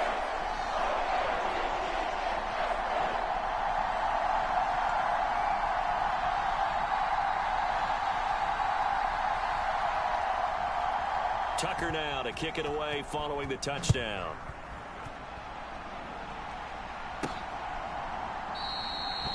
And no thought to bring this one out. He'll just go down to a knee, and they'll take over at the 25. Cincinnati now ready to take the field.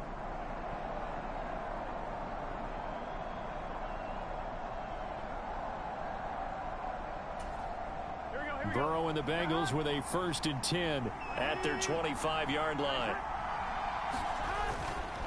They'll try to get the run game going. This is Mixon, and they're able to get this one across the 35.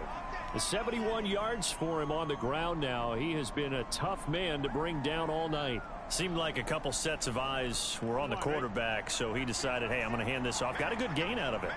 And you know you need good blocking up front in order to gain yardage, but every one of these RPOs, if you do it right and they look the same, whether it's handed off inside or the quarterback keeps it, that allows you to fool the defense so often. And in this case, fooled them with the inside run. From the 41, here's a 2nd down and 4.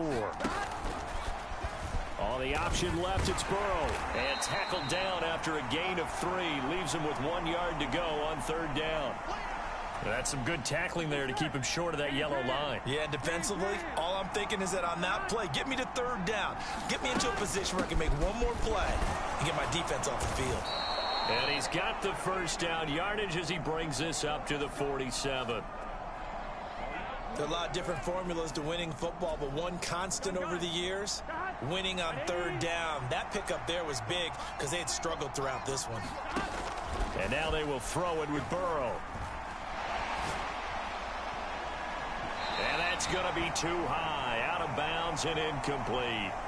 They were maybe hoping for a little bit of a back shoulder fade there, and that's a play that's been in vogue the last few years in all aspects of football. But they couldn't get the hook up there. And a good push there defensively as they stop him at the 48. Gain of just 1. Now play number 7 of this drive, but it's a tough 3rd and 9. Out of the gun, it's Burrow. And this one is incomplete. This defense is continuing to contest every deep ball that is thrown downfield. And look, it doesn't matter whether you're playing man or zone. Eventually that becomes man on man, and you've got to trust yourself and go up at that moment of truth and make a play on the football. So the field goal unit is coming on here, and boy, this is going to be darn near impossible. This kick to shatter the NFL record, a 69-yard attempt. And this won't get there, won't be online either. It's no good, off to the right, and that'll keep this a 1-point game. I got nothing after that try. Yeah, don't even try. I mean, he tried it from the parking lot. Meanwhile, Jackson's throw is on target to Likely. Oh, it's time to give a little credit there to the defense. They played that very well because it was a drag route, and he ran a little shallower than normal as he worked straight across the field. He was hoping he'd get lost behind the defensive line, but once he made the catch, nowhere to turn upfield and gain any yardage. And holding it may be the wrong decision as he stopped in the backfield. Now they're going to be dealing with a 3rd and 7. Is that one officially a loss of 1? But sometimes that option can get bogged down before the gears really even get into motion, and I think that's what we saw there. And I think what he saw defensive end right in his face because he looked up and he was right there. Didn't even have a chance to get going. And this is going to be incomplete. They certainly had good starting field position on that drive, but couldn't do anything with it after 3 plays. Have to admit that that's a disappointing end to excellent field position. When that drive started, they had 6 points that they were thinking about. So now they're going to send out the field goal unit to, as they say, fire away from long distance. This from 54 yards away. Tucker's kick is good. And that'll move their lead up to 4 now.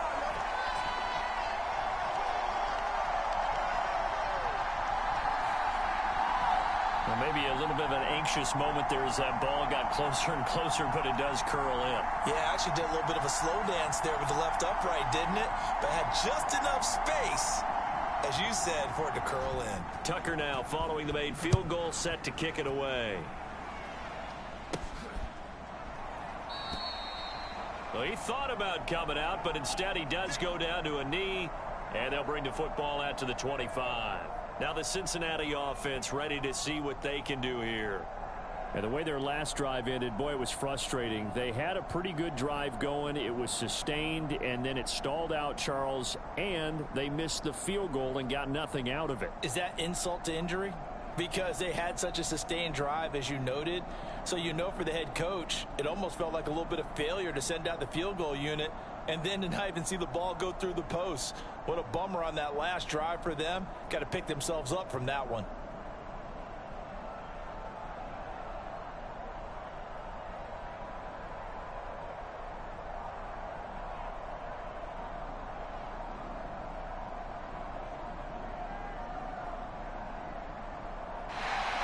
Play clock down to 0, and this is not the way to start a drive.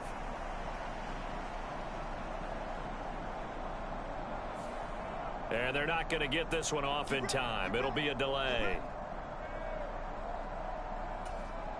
Now they need 15 yards on this series after the delay of game. 1st and 15. Burrow on play action. And he goes down. The Ravens able to get to him. Pass protection has been a problem all night long as they come up facing second and a bundle. Mixing up the middle. 85 yards rushing for him now in the ball game. And they're going to hurry back to the line now. Play action. It's Burrow. He will find his man Chase complete. And boy, he is very close to a first down, but from where they're spotting that football, he's going to be a foot or so short. There's another example where defensive coaches constantly preach, not allowing any run after the catch. They gave up a few more yards than they wanted to, but they were able to get him down quickly and force a fourth down. Remember, today they've had issues in the kicking game. Maybe that came into play there. That goes into your analytics. You know, people always talk about should you, shouldn't you, what are the numbers? Well, part of your analytics is knowing your team. And with the issues they've had in the kicking game so far, the better play, keep your offense on the field and go for it. And that's exactly what they did. Give him 10 yards there, and about by the nose of the football, he's going to have a first down. They'll stay on the ground, Mixon again. And he's got a Bengals first down as the tackle made it about the 43-yard line. Well, that last run makes this a 100-yard night. I've loved the way he's hit the holes. He's been quick, he's been decisive, and he's been a whole lot of fun to watch. On 1st and 10, here's Brown. And he's going to get a solid gain of 9 before being brought down. 2nd and right at a yard. Decided to hand it off that time on the run-pass option. Appeared to be an easy decision. Just gave it inside. Nice steady gain. From the 34-yard line, here's 2nd down at a yard. An inside give, Brown. And he gets it down to the 32. 2 yards on the pickup, and that's all they needed to move the sticks.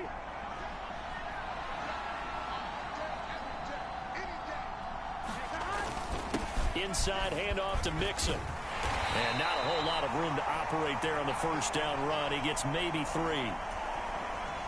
2nd and 7.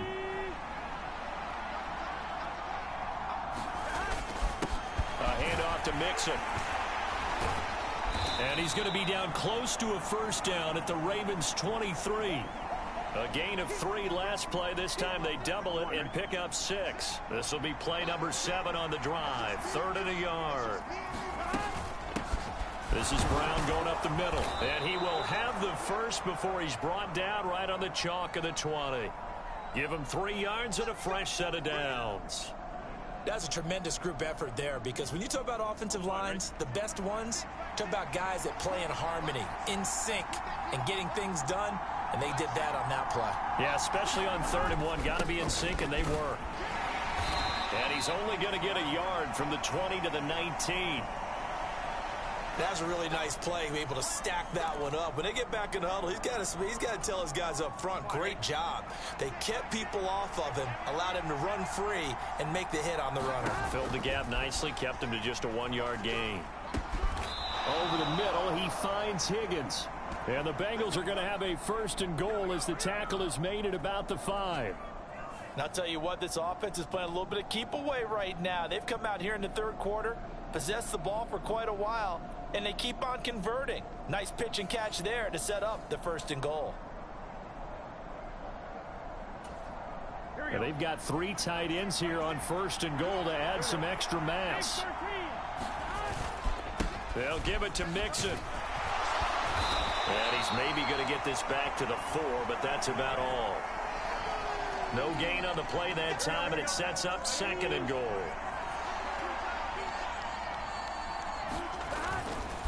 Mixon again.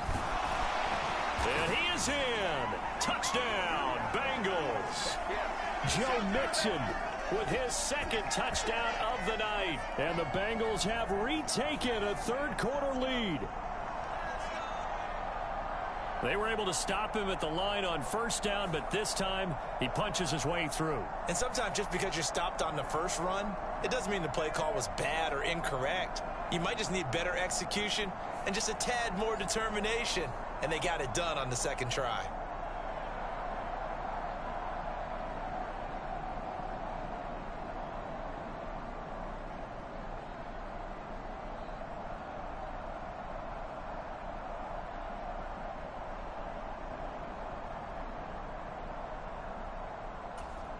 McPherson now for the extra point.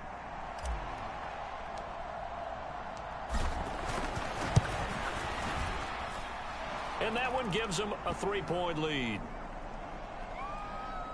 A pretty long drive that time. 11 plays all told.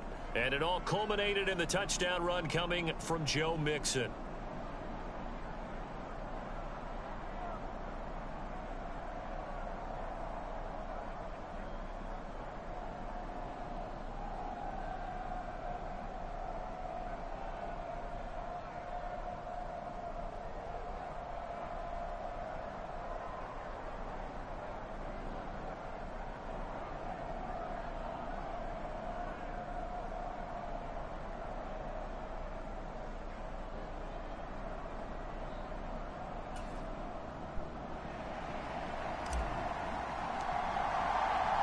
After the touchdown, McPherson on to kick this one away.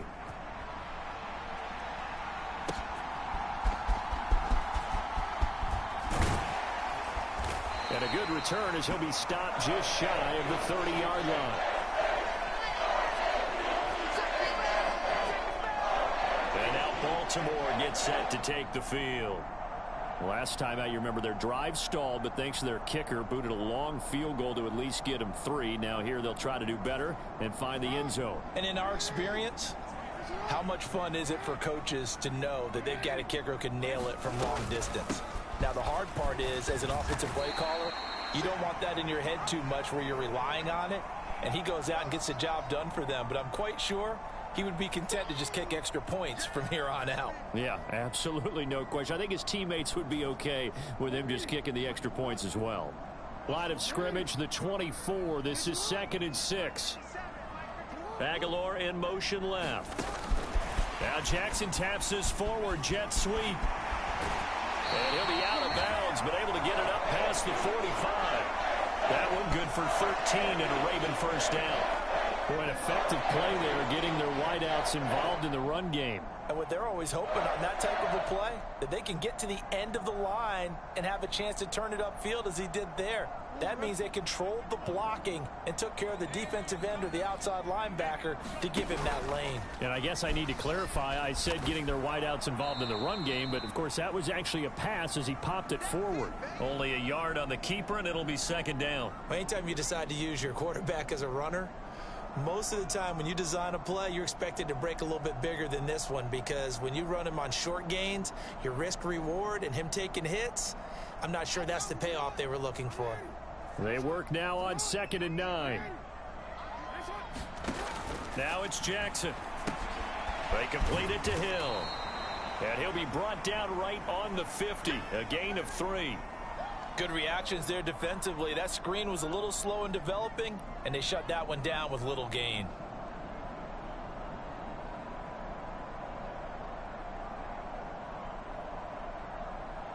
Now a 3rd and 6.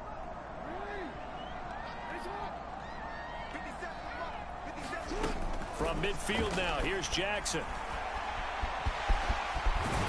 And they'll get him down as he's inside the 40. Give him 10 that time, escaping the danger, running with it, and picking up a first down. Well, another fine run right there for Lamar Jackson, and CD, that one puts him over 100 yards now for the ball game. And remember when all we talked about were 100-yard games from running backs? That when a quarterback did it was a surprise? With Lamar Jackson, that's part of the package as well. He'll have as many 100-yard games in the season as the top running backs in the league.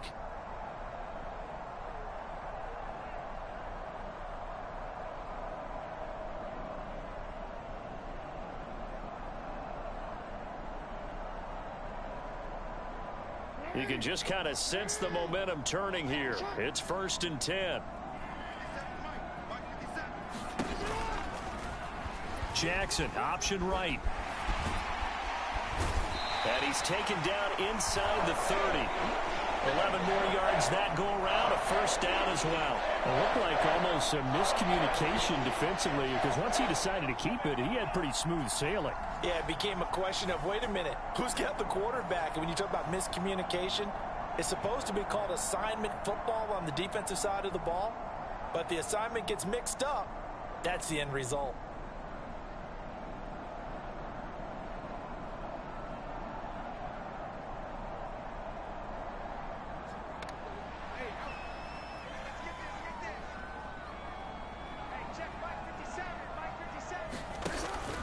On 1st and 10, it's Dobbins.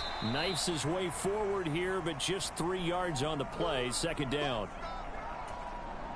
Ball at the 26, 2nd and 7.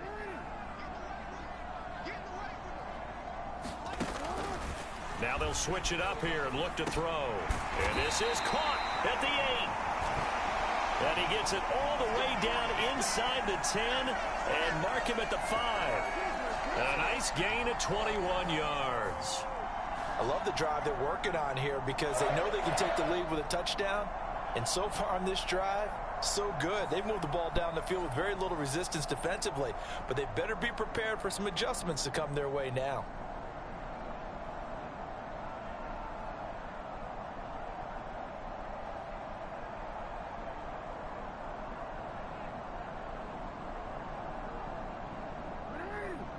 They'll come out in the pistol. Jackson going to run. And this is going to result in losing yardage. They're driven back to the 8-yard line. A loss of a full 3 yards, and now it's 2nd down. Well, he'd had success earlier in the drive keeping it himself. Not here, though. And sometimes when you have that kind of success, you can fall in love with the option a little bit too much and not give the defense credit for making adjustments themselves. And that play starts to lose its effectiveness.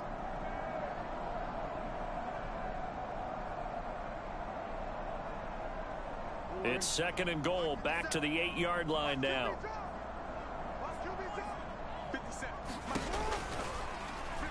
And Jackson going to hold on to it again.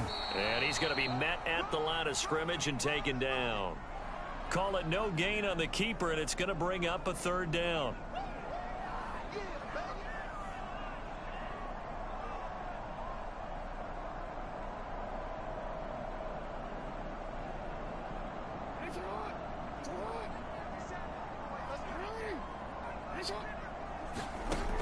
From the gun, it's Jackson. Toward the end zone, but that's going to wind up incomplete. We always talk about receivers. If the ball hits your hand, you're supposed to haul it in, but it is hard to adjust to a pass thrown a little bit behind you. That one was all the momentum going forward. Couldn't contort his body back to grab it. So Jackson will head to the Ravens sideline, and on comes Justin Tucker for the field goal try. From the right hash here, should be an easy one. Tucker's kick is good. And that's going to tie things at 20.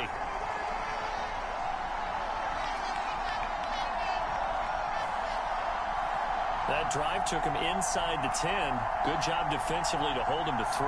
Yeah, I like how you did that. Give a little tip of the cap to the stop troops there because they didn't give up a touchdown in that situation, right? Made them kick the field goal. And, yeah, points went against them, but that feels a whole lot better running off the field. And no effort to bring this one out. It's a touchback. Joe Mixon and the Bengal offense ready to go back to work. So a 6-carry drive the last go-around, touchdown on the end of it. We'll see if they can duplicate that here. I think that they would like to. I know every runner that we've ever met would love to carry the ball more and more and more. In fact, we keep a ball in the booth just for demonstration purposes. You're holding it right now. I'm going to give it to you. Is it heavy? Is it that heavy? No, it's pretty light. It's pretty light, right? So keep giving it to him and let him do his work. It's not going to slow him down. If it's light for me, it's definitely light for him. 2 yards on the carry there. It'll be second down.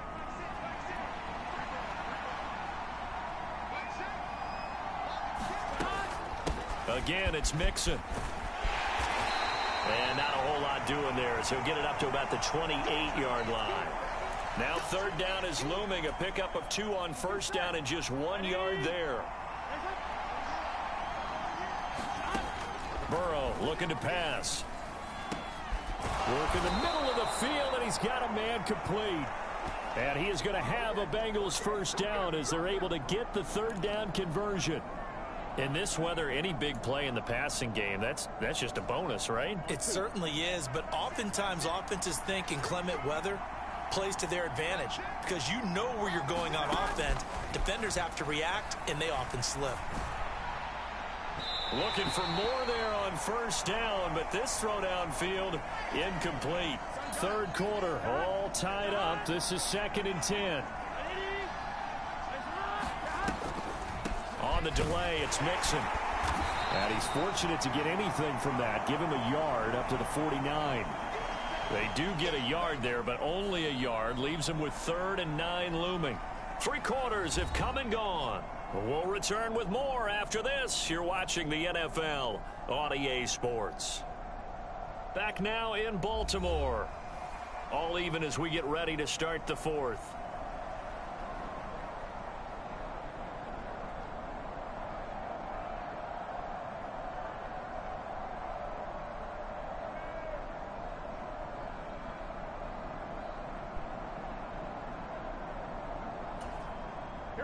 The Ravens bring out an extra defensive back here on 3rd.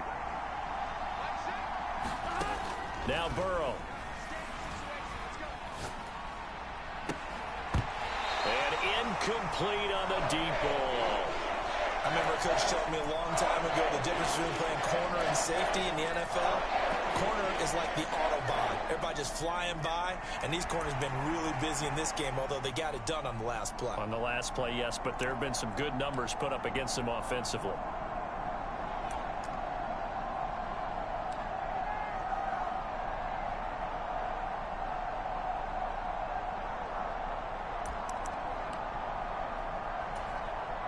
The Bengals bring out their punter now as he'll kick it away for the 2nd time.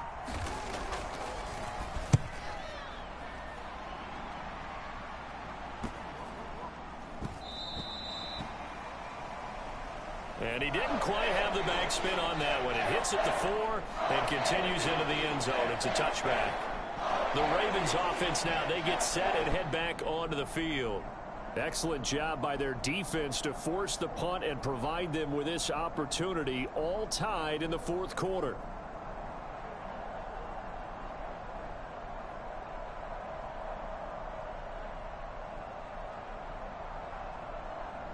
I'll tell you, far from ideal conditions to play in, but neither offense has had much trouble. Plenty of points to go around. 1st and 10. Oh, able to avoid him. And he stopped right at the 25 after a gain of 5. Not a huge play, but I think they're more than happy with how it turned out. Don't be surprised to see them revisit that call because there was a lane there for more than just 5 yards. Put it in your back pocket and break it out when you need it later.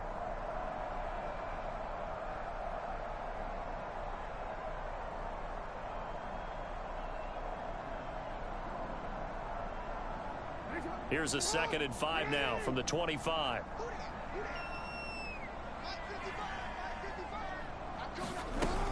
They stay on the ground. This time it's Hill. It's a 5-yard gain, but they'll still be a yard short here with third down now looming. Not a ton of room available on that one, but he made use of what space was available and gained decent yardage.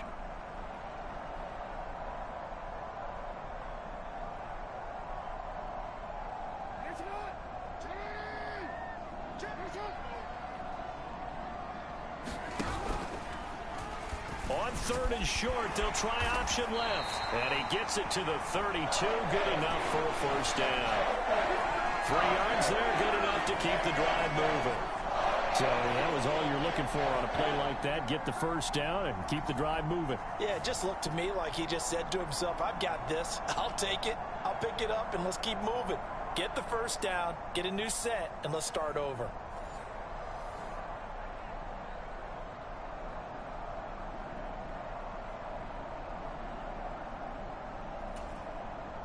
From the 32 now, here's 1st and 10. Again, Jackson will keep it. And he'll lose yardage here, going down back at the 28. It's a loss of 4 on the first down play. Considering they've seen him have some big gains against him throughout this game, that's got to feel like a measure of revenge as they trap him behind the line of scrimmage for a loss.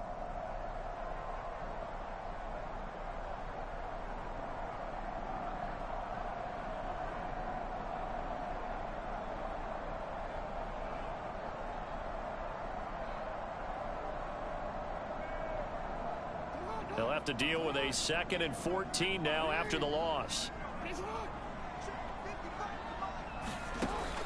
Looking to throw. Jackson. A short one there, caught by Likely. Short completion, just 4 yards, and that's going to set up a tough 3rd and 9. Brandon, perfect defense in this situation would have meant that there was an incompletion. They would have picked it off. Okay, so they gave up the completion. But I really enjoyed watching how the defense stayed in sync, stayed in great communication. And as he dragged across each zone, you see him pointing, communicating. There he is, and they passed him off to each defender. Ended up making a nice play, even though it was complete. And that one too wide and incomplete. Sometimes the game is pretty simple. Put a few extra defensive backs on the field, give them nowhere to throw the football, force the incompletion, and get off the field on 3rd down.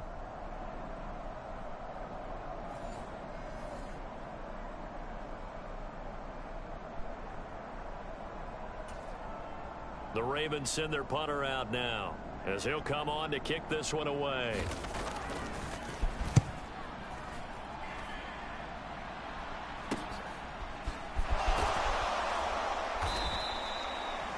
It's a 39-yard punt, 8 on the return, and out will come the offense as they take over. And out now, here come the Bengals. Defense got the better of them last series, forcing a punt. See if they make a few changes in the game plan here and try to get points out of this drive. 1st and 10.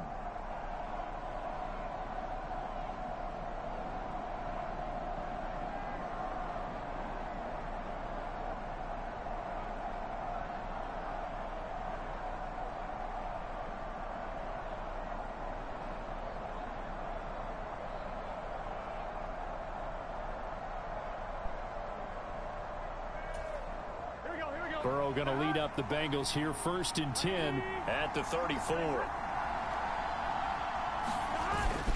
And they'll begin here with a run by Brown. And he'll get this up to about the 40. It's a 6-yard pickup, and it gets him to 2nd and 4. Here we go.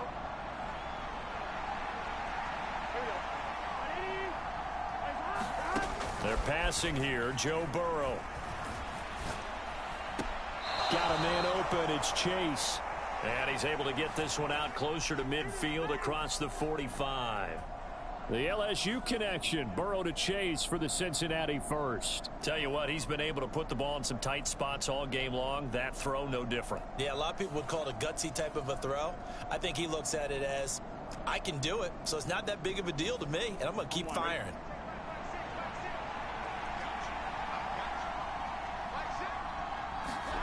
Now Burrow on 1st down. Looking deep here for Chase. And this is going to fall to the ground, incomplete. That very nearly their 4th pick of the game. Instead, 2nd down. They'll give this up the middle to Brown. And just 1 yard here from the 49 to the 50. Pretty good little 2-play sequence there. You force the incompletion, then a very short pickup. Yeah, now maybe you bring in an extra defensive back or two because you want to try and defend on 3rd down. They like to play those nickel or sub packages, don't they? From midfield now, Burrow. And past the 35, he'll be dropped a yard or two shy of the 30. A gain of 19 and picking up the 1st. What a throw right there for the 1st down. He has taken some real punishment in this game, but still standing in the pocket, completing that one. He's a flat-out warrior. There's no question about that. How about him stepping up into the teeth of the rush and delivering there for that big strike and that big pickup?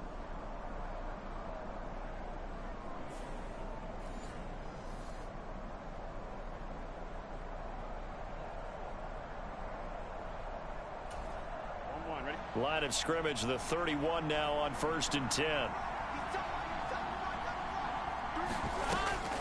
Draw play for Brown. And he'll be brought down at the 21, just shy of the 20 in the red zone.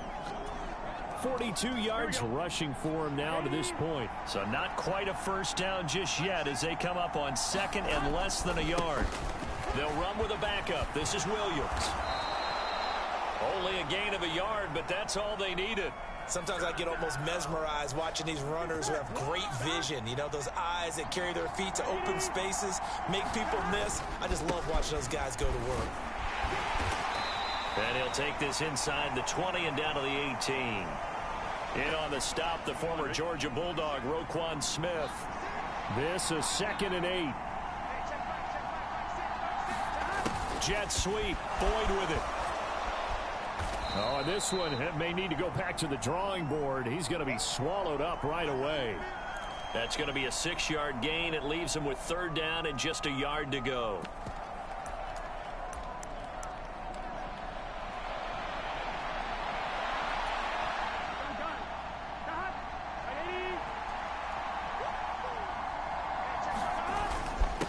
On the handoff, this is Brown. And he will be very close to a 1st down, but I see the closed fist of the referee, and that means 4th down. Temptation there certainly to go for this, but I think you have to kick it, right? The temptation coming from the fantasy owners, right? I mean, there are some that are going to want to kick it because they may have that kicker, but overall, get more yardage, maybe a chance for a touchdown. But no, absolutely not. Run that field goal kicker out there. Kick it. You got to take the chance to take the lead right now. You don't want to put it back on your defense.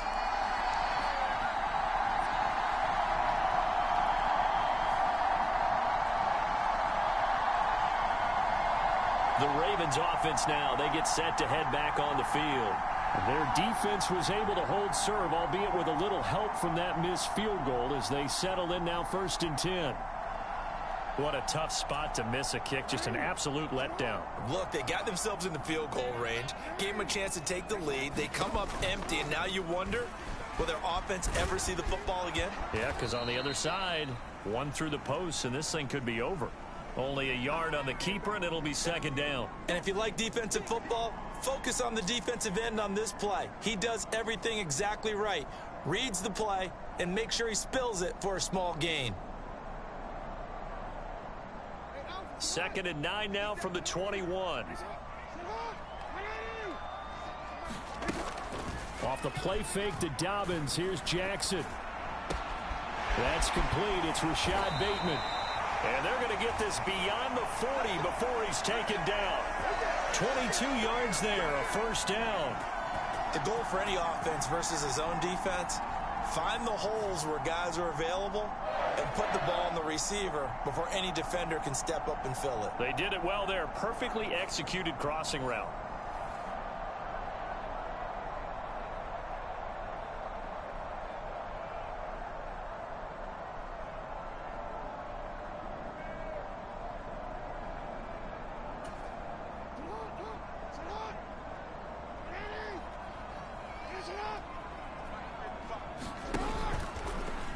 action. Now Jackson.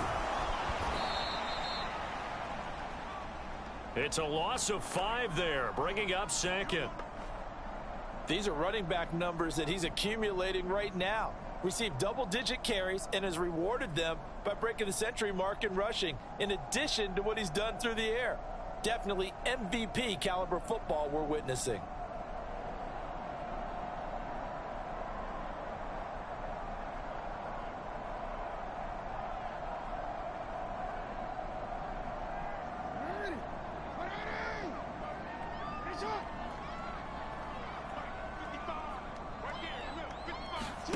Here's Jackson. Throw caught by Flowers. Hook up of 15 yards there. And that's going to make it 3rd down and less than a yard. Partney sold the go route really well. Thought he was going deep, then curled it back inside for a nice completion. DBs love when they pump the brakes, don't they? Yeah, that's really a whole lot of fun. It's almost like you said, listen, if you're going to sell the go, just go. Well, let's see who's faster. A field goal from this spot likely out of the question. They've got to get closer here on 3rd down. They'll try to run for it with Dobbins. And he's going to run into a brick wall right in the middle of the field, and I don't think he got there. Call it no gain that time, and they're going to be left looking up at a 4th and 1. This late in the game, Charles, I think you maybe seriously have to think about going for it. Especially where they are in terms of field position, because this is almost like no man's land. Might hurt your punter because there might not be enough space, maybe too far for your field goal kicker. I'm like the old rule. Possession is 9/10 of the law. Possession is 9/10 of winning the game. Go for it, get the 1st down, close it out. Tie game, 4th quarter, and they're going for this thing on 4th down. They'll try and run the option. And they are going to stop him on 4th and 1 as they'll wind up going backwards. John Harbaugh not afraid to go for it this time. Doesn't work out. And that will force a turnover on downs. Boy, an incredibly aggressive move to go for it there. Game tied 4th quarter. You got to be surprised. I am, and I know that we're in a new era of football where we look at the analytics sometimes, and a lot of time the analytics tell you to go for it, right? But do the analytics take into account game situation, where we are, all of those things? In this situation, I thought it was an incredibly aggressive play. It didn't work out, and again, tie game 4th quarter makes this thing a little bit more interesting.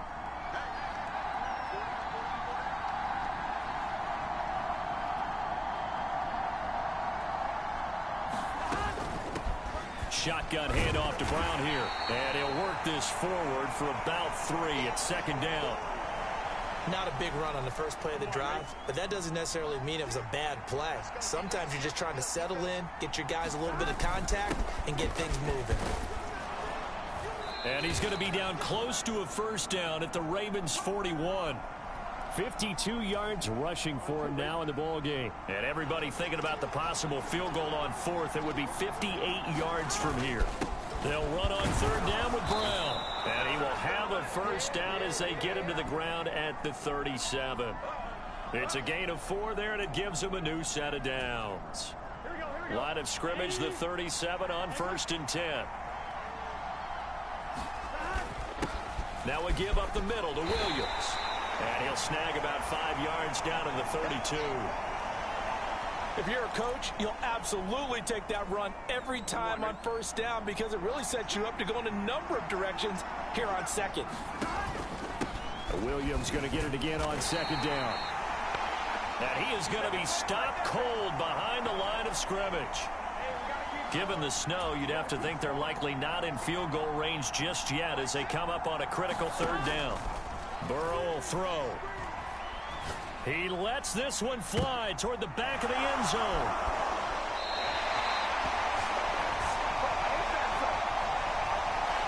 Well, we say it often, Charles, but not all interceptions are created equally, and that is a big one here in a tie ball game in the 4th quarter. And, Brandon, when games are this close, it usually comes down to the team making the fewest mistakes, and that was one of our mantras back at Tennessee. Coach Mears used to say all the time, the team making the fewest mistakes will win. You've got to cut those down to give yourself an opportunity.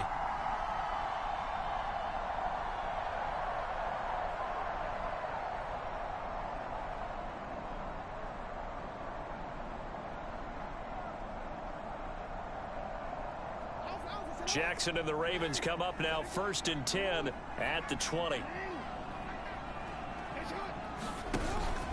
He'll start with a handoff to Dobbins. And he's going to take this ahead for right around 3 yards, but no more than that. 2nd down. Not a lot of running room there, not a place to make a cut and kind of exit out because they had everything bottled up. Looked to me like the linemen were taking on their blocks really well and giving up no creases. Now 2nd and 7 from the 23. Dobbins going to take the handoff on the option. And the big boys up front, they're going to stop him right at the line. No gain on the play, and it's going to bring up a 3rd down. His carries tonight, they're getting up there, so maybe one of those every now and then is understandable. I would agree with that. Understandable every now and then. Sometimes you come back and you fake it to him and go play action. But other times you say, okay, they got him on that one. We'll come back to him in another carry. On 3rd down, Jackson. I'm not sure he saw the linebacker there as that's batted down and incomplete. The defense did their job. 4th quarter, big stand. No doubt about it because the offense has been yelling at him from the sideline. Just do us a favor. Get us the ball back. Give us one more chance to take it downfield. The defense just did them a solid, it appears. And when they get the ball back, they can kind of play free tie game. They're not behind. And on 4th down, on is the punt team sending this one away. It'll be a 40-yard punt, 8 on the return. And it will be 1st and 10 as they take over. The Bengals offense now, they head back onto the field.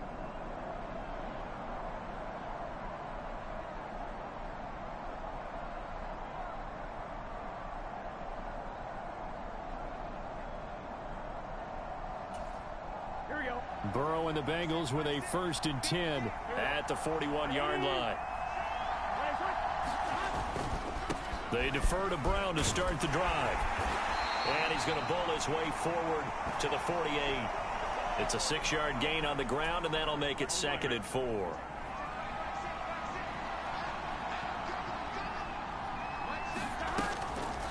This is Brown on the draw play.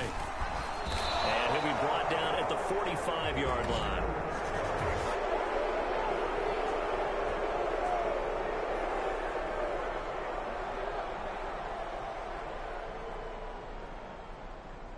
So they'll get the yardage on the run and get 15 more for good measure. Yeah, that wasn't too difficult to spot. You heard the sideline erupting, and the flags came out almost immediately. So now factoring in the face mask, here's 1st and 10.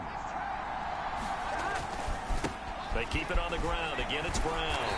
Down at the 25. I feel like I could see what he was thinking on that carry. Wanted to follow that big tackle through the hole. Ended up only getting 4 yards on the carry. I think he had designs on that one being bigger. They'll be brought down at the 21 after a pickup of 4. On any running play that's called, they're always hoping that it's going to break big and go the distance. But when you get a nice gain like that, you're able to do so many things anyway. You can come back and run essentially the same play again, continue to move the ball on the ground, or you can decide to throw the ball now because usually you have the defense back on its heels. Another big play in a game that's had plenty of them. 4th and 2. Now the Bengals going to use the first of their timeouts. That'll leave them with 2 remaining. We'll be back after this. So a pressure spot here for Evan McPherson. This for the lead in the final stages.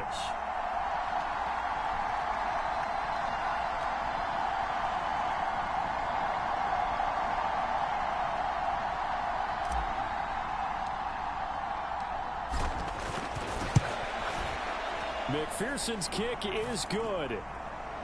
And they have taken the lead here in the 4th quarter.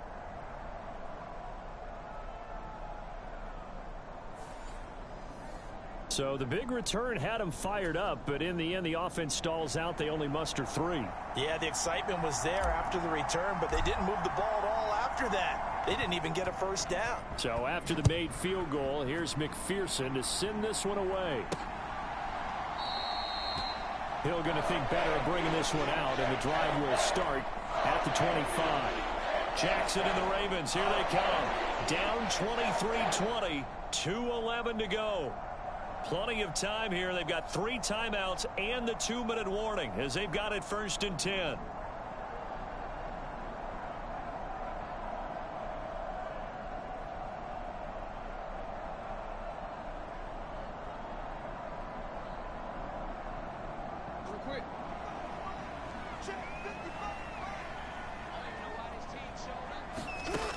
Throwing on 1st down, it's Jackson. And down he goes, but he takes it up to the 40. 3 points separating these two sides with 2 minutes left to go in the 4th. So it's Raven football here as we welcome you back. They come up on a 1st and 10, desperately needing a score here on what could be their final drive.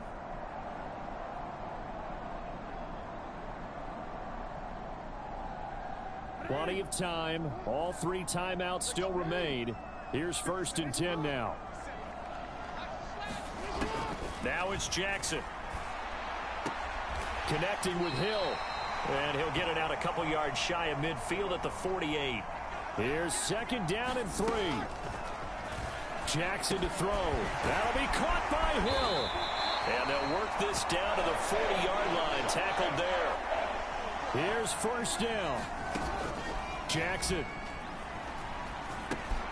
That's into the hands of Flowers over the middle. Still more than a minute to go. Plenty of time. Here's 2nd down for him. And Jackson going to have the 1st down as he will get to the ground to avoid the contact. The Bengals going to use the 2nd of their timeouts. That'll leave them with just 1 remaining in this 4th quarter of play. Throwing, Jackson. And he'll be brought down at the 21, just shy of the 20 in the red zone. The Ravens moving quickly here as the clock runs. Here's Jackson. He finds his man, complete. That's Flowers. Well, the elements, the crowd, the situation, this is NFL football at its best. Here's 3rd down. And the Ravens are going to have 1st and goal as they try to finish off this drive with 6 points.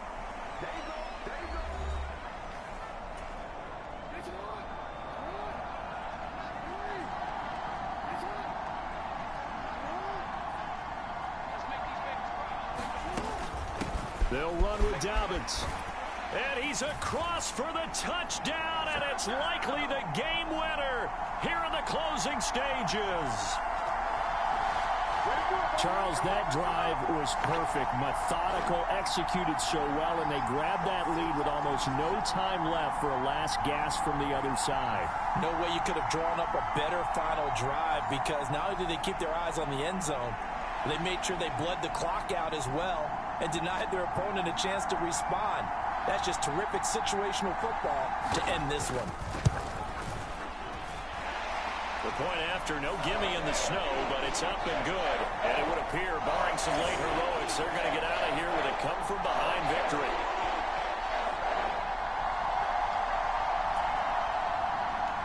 Tucker now to kick it away following the touchdown.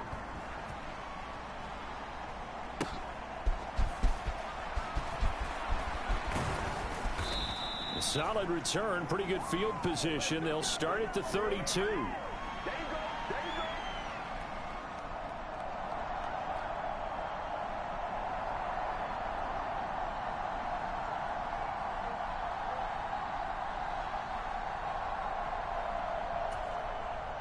They'll come up 1st and 10 here.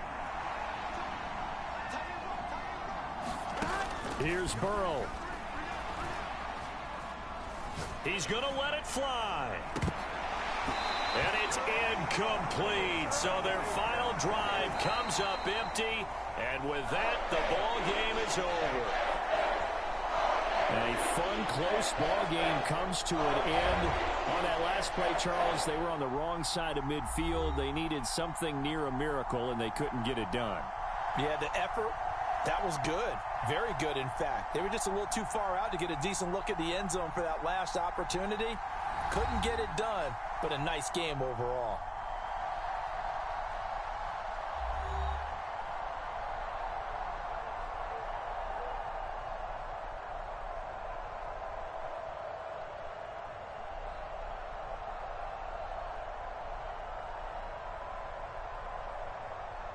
So that'll just about do it for Charles Davis. I'm Brandon Gaudin. You've been watching the NFL on EA Sports. For more, log on to easports.com.